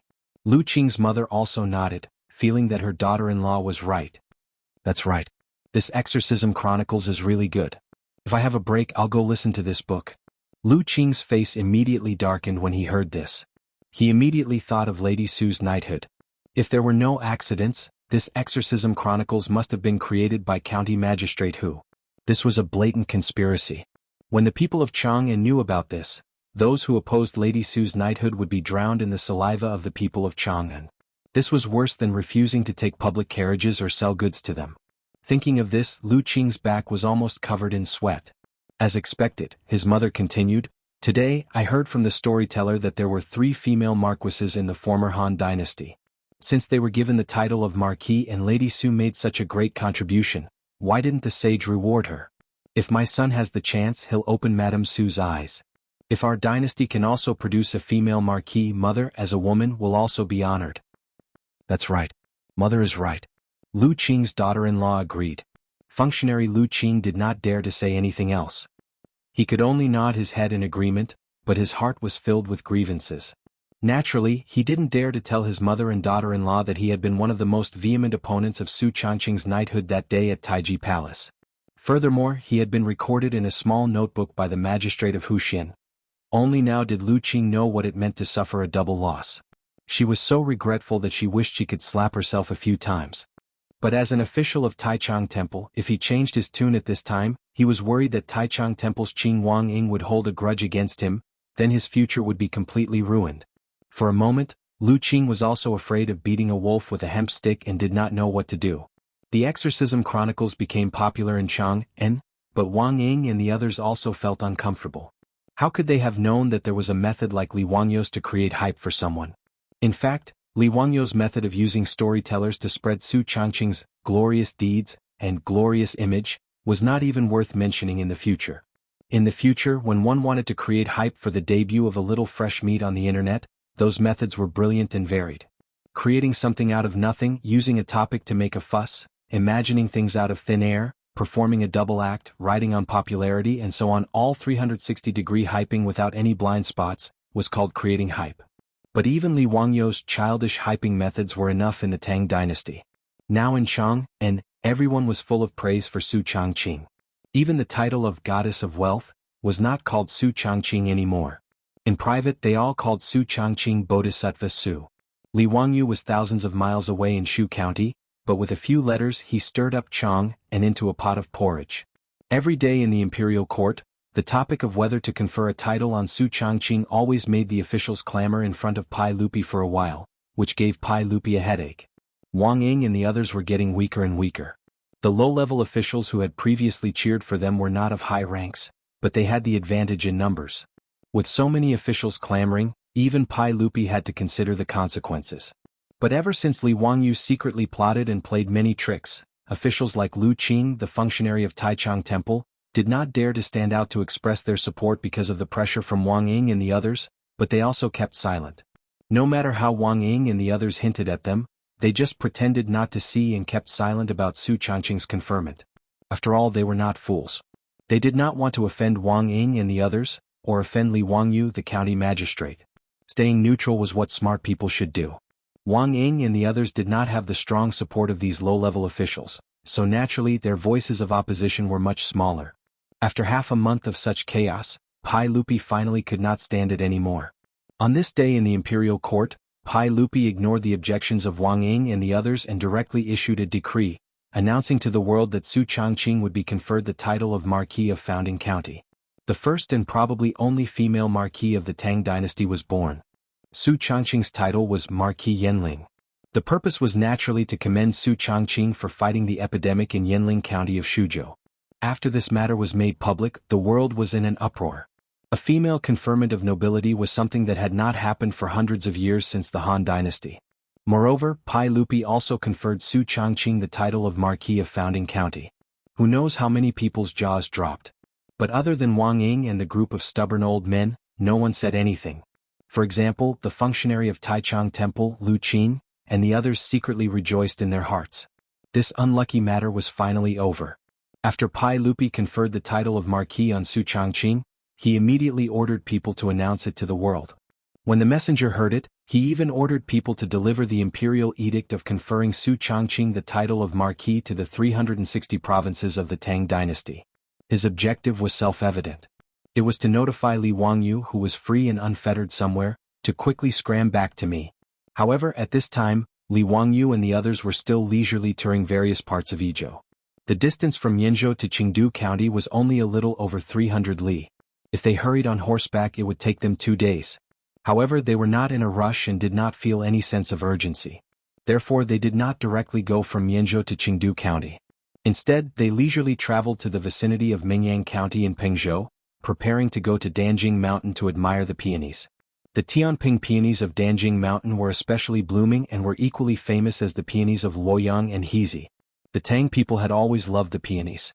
Su Changqing, Aphrodite, and Perrin were all very interested in them. Li Wangyu was naturally willing to accompany the 3 girls. When Li Wangyu and the others arrived in Pengzhou, although the peonies' best flowering period had already passed, there was still an endless stream of scholars and ladies coming from Qingdu County to admire the flowers. In Jilong County at the foot of Danjing Mountain, Li Wangyu and the others spent a lot of effort before finding a satisfactory inn and staying there. After dinner, Li Wangyu was chatting with the 3 girls in the room when he suddenly heard screams and cries from outside the inn. Chapter 881. Li Wangyu tilted his head and listened, but he couldn't help but feel a little surprised. Why were the sounds from outside the hostel so frightened? A woman's screams, a child's cries, a man's shouts, and the sound of breaking things were mixed together. Everything was fine and dandy, so what had happened? Li Wangyu stood up and wanted to see what was going on. However, he heard a light knock on the door and Niu Wu's voice came from outside. Langjun, something is wrong. You and Miss Su stay in the room and don't come out. I will go and see what is going on. I have asked Zhang Xian and Zhang Xian to guard the door. Langjun, you can call them if you need anything. Zhang Xian and Zhang Xian were the 2 soldiers who followed Niu Wu to protect Li Wangyu. They were brothers from the same mother. Since Li Wangyu kidnapped a group of palace maids from the central part of the mansion to be their aunts, the soldiers of Lai Hot were absolutely loyal to Li Wangyu. Whether it was Niu Wu or Li Wangyu, they were very confident in them. Speaking of which, the Zhang brothers were also quite capable. Not long after their wives married them, they were already pregnant. Both of their wives were pregnant. Originally, Li Wangyu didn't want to take the 2 brothers with him because their wives were pregnant. However, he couldn't endure the 2 brothers' strong request and finally took them with him. Okay, I know. Go and come back quickly. Take care of yourself. Langjun, don't worry. I know. After Niu Wu finished speaking, he instructed the Zhang brothers and quickly walked out of the hostel to see what was going on. Li Wangyu and Su Changqing also looked at each other. They didn't understand why Jiulong County was in such a mess. Listening to the noise outside, it seemed that the whole city was in a mess. After waiting in the room for a while, Li Wangyu couldn't help but feel anxious when Niu Wu didn't come back. Zhang Xian, go and see why Niu Erlang hasn't come back yet.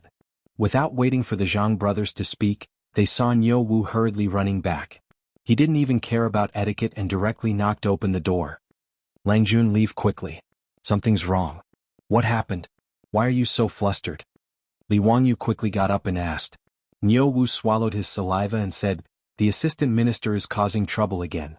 The Ming House of Jiulong County has already ordered people to close the city gates.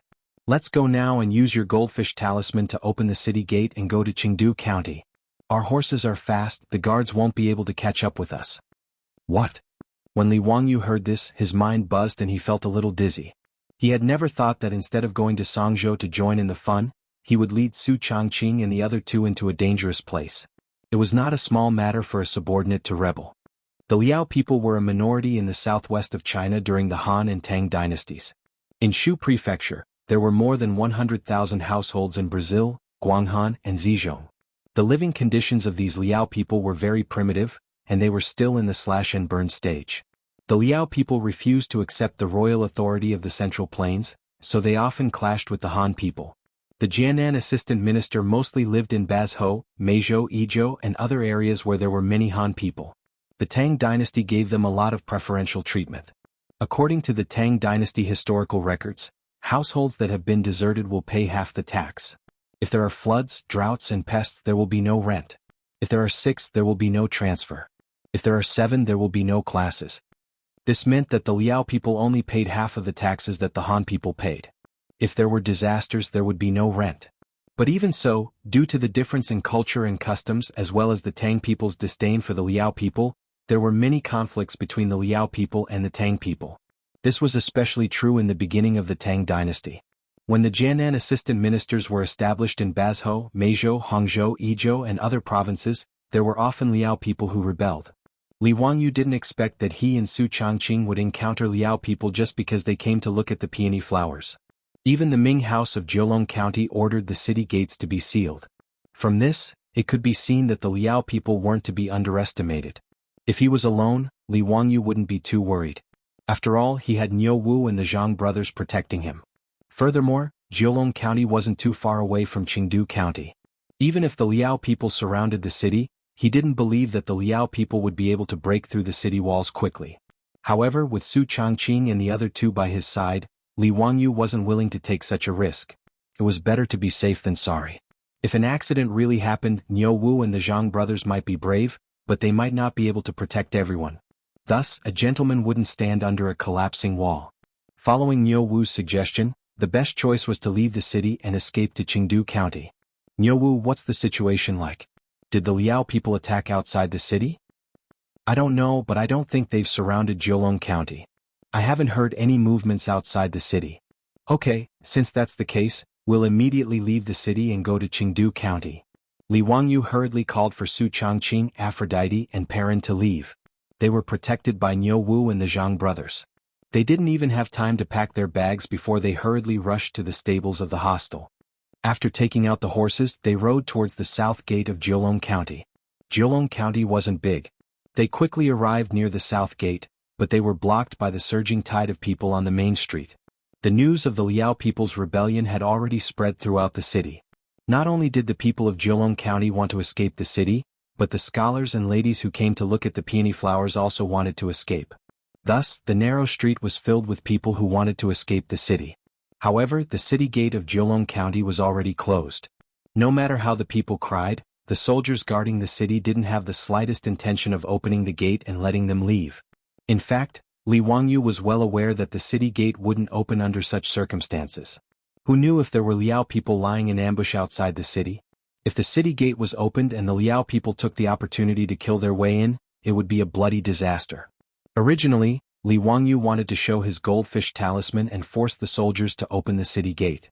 However, seeing the situation, he slowly shook his head and dispelled the idea. Now that the sky was dark, If he forced the soldiers to open the city gate, not to mention whether there would be danger, the people who were anxious to escape the city would swarm out like bees. Li Wangyu didn't dare to imagine what would happen with so many people crazily crowding around. He was about to call Su Changqing and the others to return to the hostel first before making any plans, when he heard a man in luxurious clothes shouting at the city gate. "Look carefully, this is my goldfish talisman. I'm the major of the viceroy's residence in Yi province. Now open the city gate for me. I have something important to attend to, so I need to return to the viceroy's residence immediately."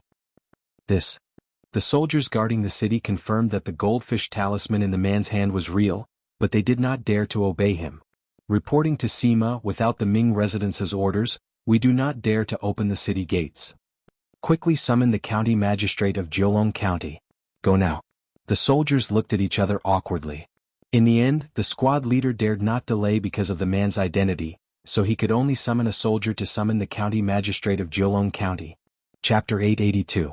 Li Wangyu could not help but snort when he saw Sima of the Yi Province's Governor-General's office being so rude and unreasonable. Sima of the Yi Province's Governor-General's office was in charge of military affairs and military taxes. Although the soldiers stationed in Jiulong County were not under his control, they did not dare to offend him. As for the Ming House of Jiulong County, he was only a county magistrate of secondary grade 7. If he forced the county magistrate to open the city gates, Li Wangyu did not believe that the Ming House could withstand such pressure. Seeing this situation, Li Wangyu, who was about to turn his horse around and return to the hostel, pulled on the reins and decided to observe the situation. If Sima of the Yi Province's Governor-General did not care about the lives of the people and insisted on forcing the county magistrate to open the city gates, Li Wangyu would have to reveal his identity and teach this Sima a lesson. Not long after, the county magistrate of Jiulong County, who had been notified, hurried to the city gates. "Greetings, Sima. You are the county magistrate of Jiulong County? That's good. Quickly order people to open the city gates. I have important matters to attend to and need to return to Qingdu County. Do not waste my time." Sima impatiently signaled the county magistrate to open the city gates. "I'm afraid this is not appropriate." The county magistrate hesitated for a moment and bowed to Sima. He continued, "Sima, it is already late and there are officials causing trouble outside. If we open the city gates rashly and the officials launch a sneak attack, it will be a disaster.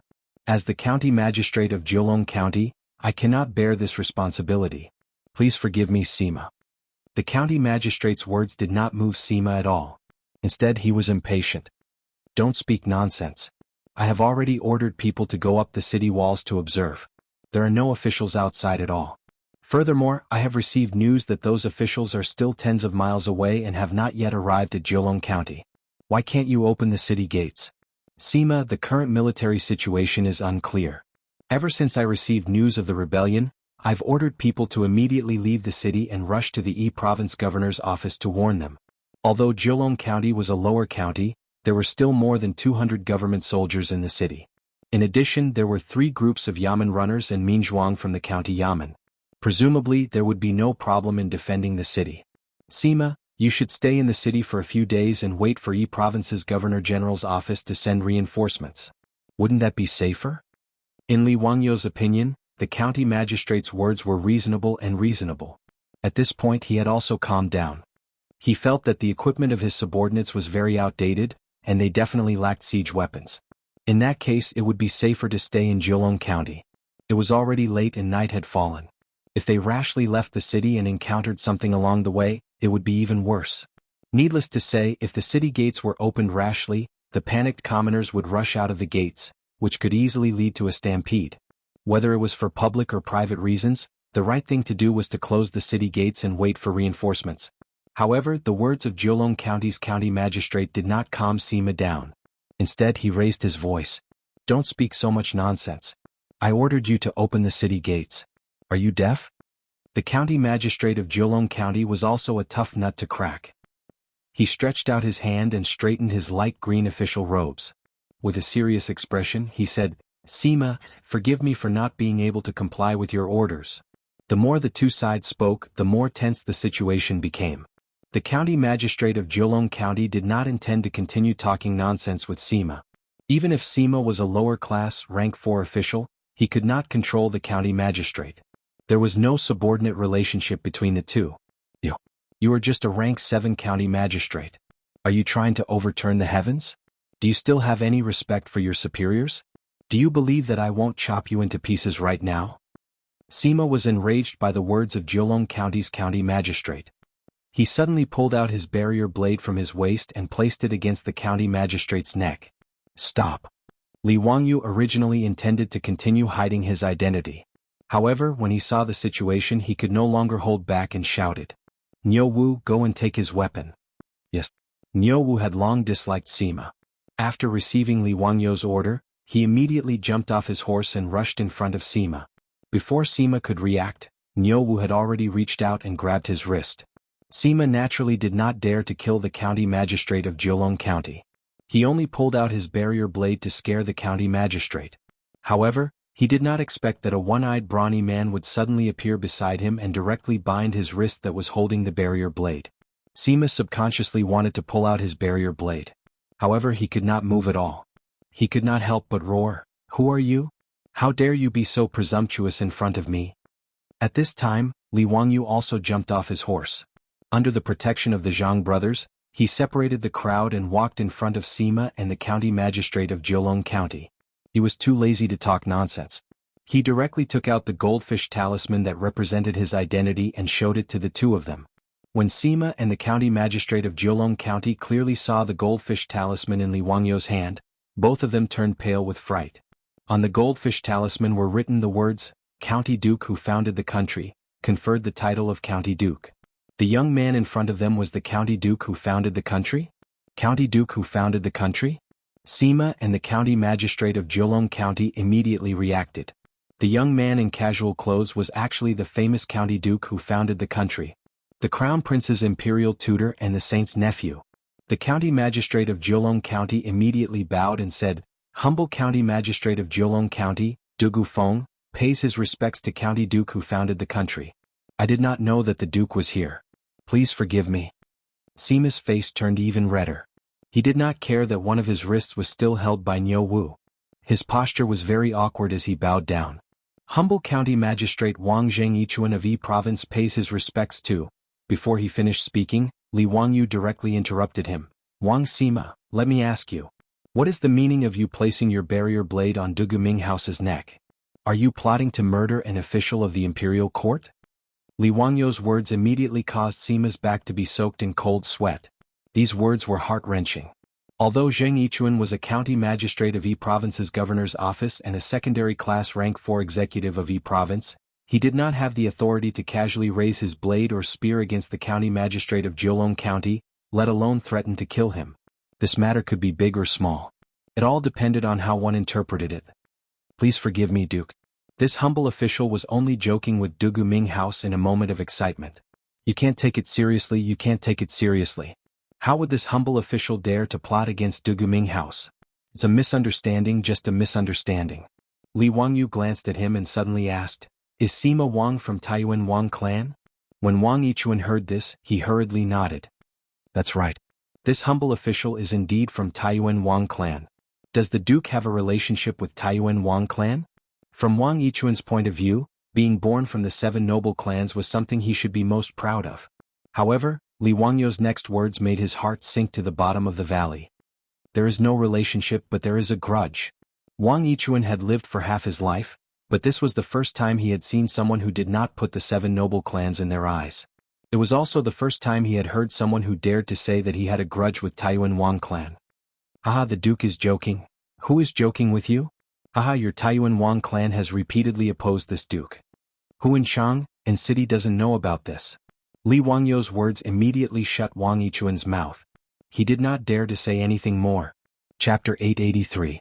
Li Wangyu's words silenced Wang Yichuan and he turned to look at the Jiulong County magistrate.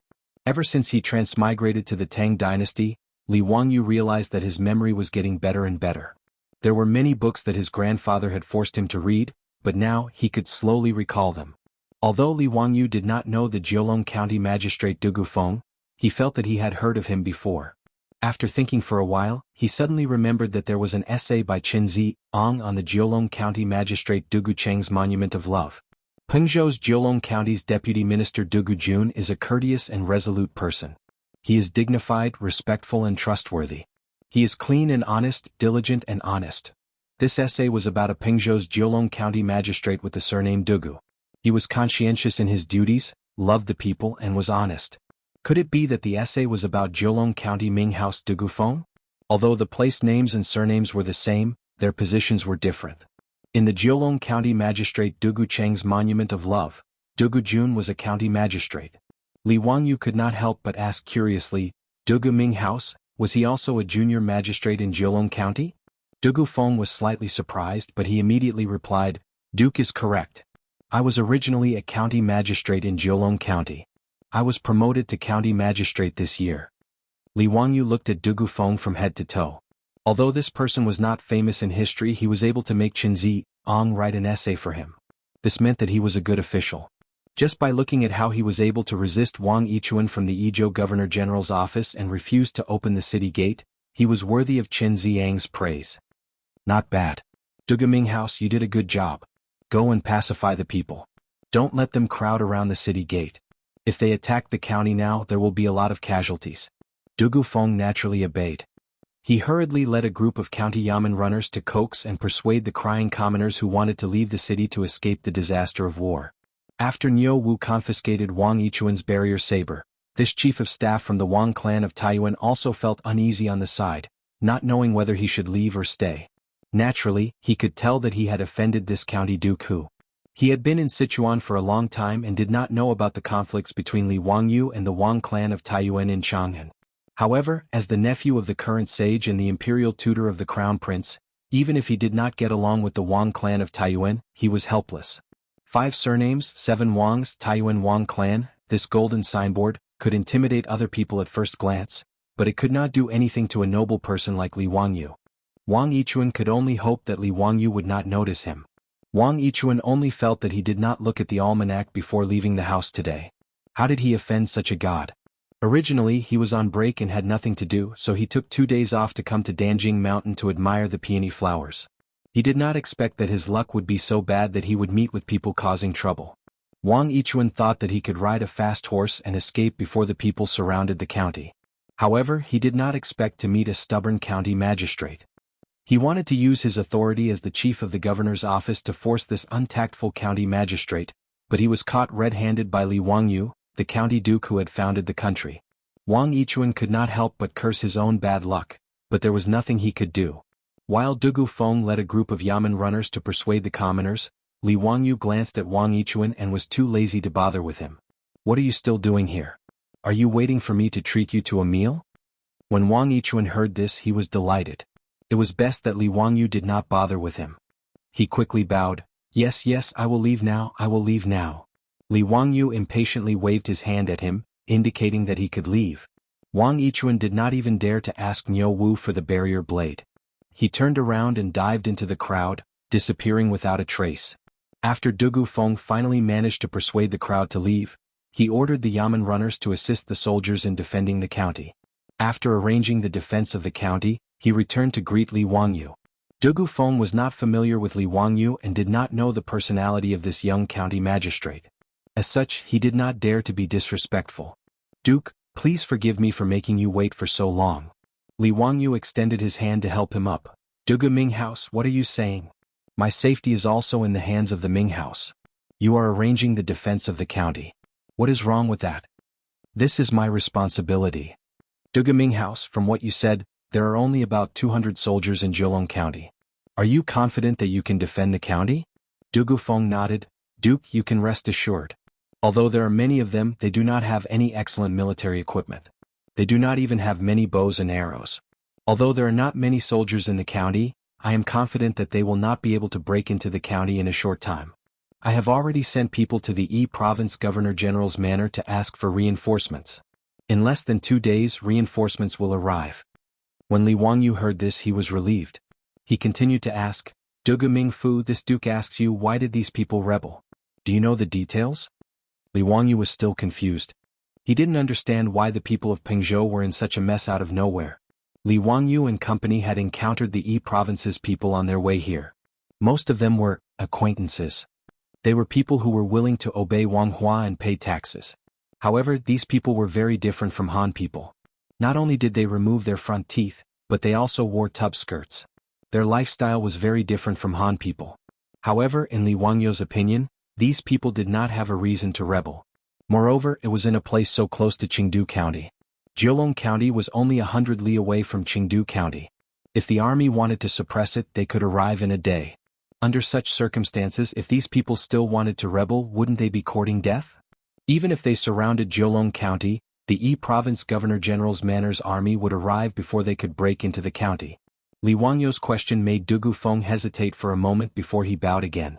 In response to the Duke, "This matter is related to this official." "What do you mean?" Li Wangyu asked in confusion. Du Gufeng looked at Su Changqing and company behind Li Wangyu and hesitated. It seemed that there were some things that he could not say in front of Su Changqing and company. "Duke, this is not the place to talk. Why don't we go to the county office and I will tell you the details?" Seeing this, Li Wangyu did not force him and nodded in agreement. He ordered the Zhang brothers to escort Su Changqing and company back to the inn to rest. He then led Niu Wu and followed Du Gufeng to Jiulong County's county office. When they reached the main hall of the county office, Du Gufeng invited Li Wangyu to take a seat and ordered people to bring wine and food. Only then did he let out a long sigh and explain the situation to Li Wangyu. However, Li Wangyu and Niu Wu were flabbergasted when they heard this, and they were even more astonished by the fact that such a thing had occurred. This matter can't be blamed on the Duguming house. These people did not know what was good for them and dared to use this opportunity to cause trouble. They deserve to die.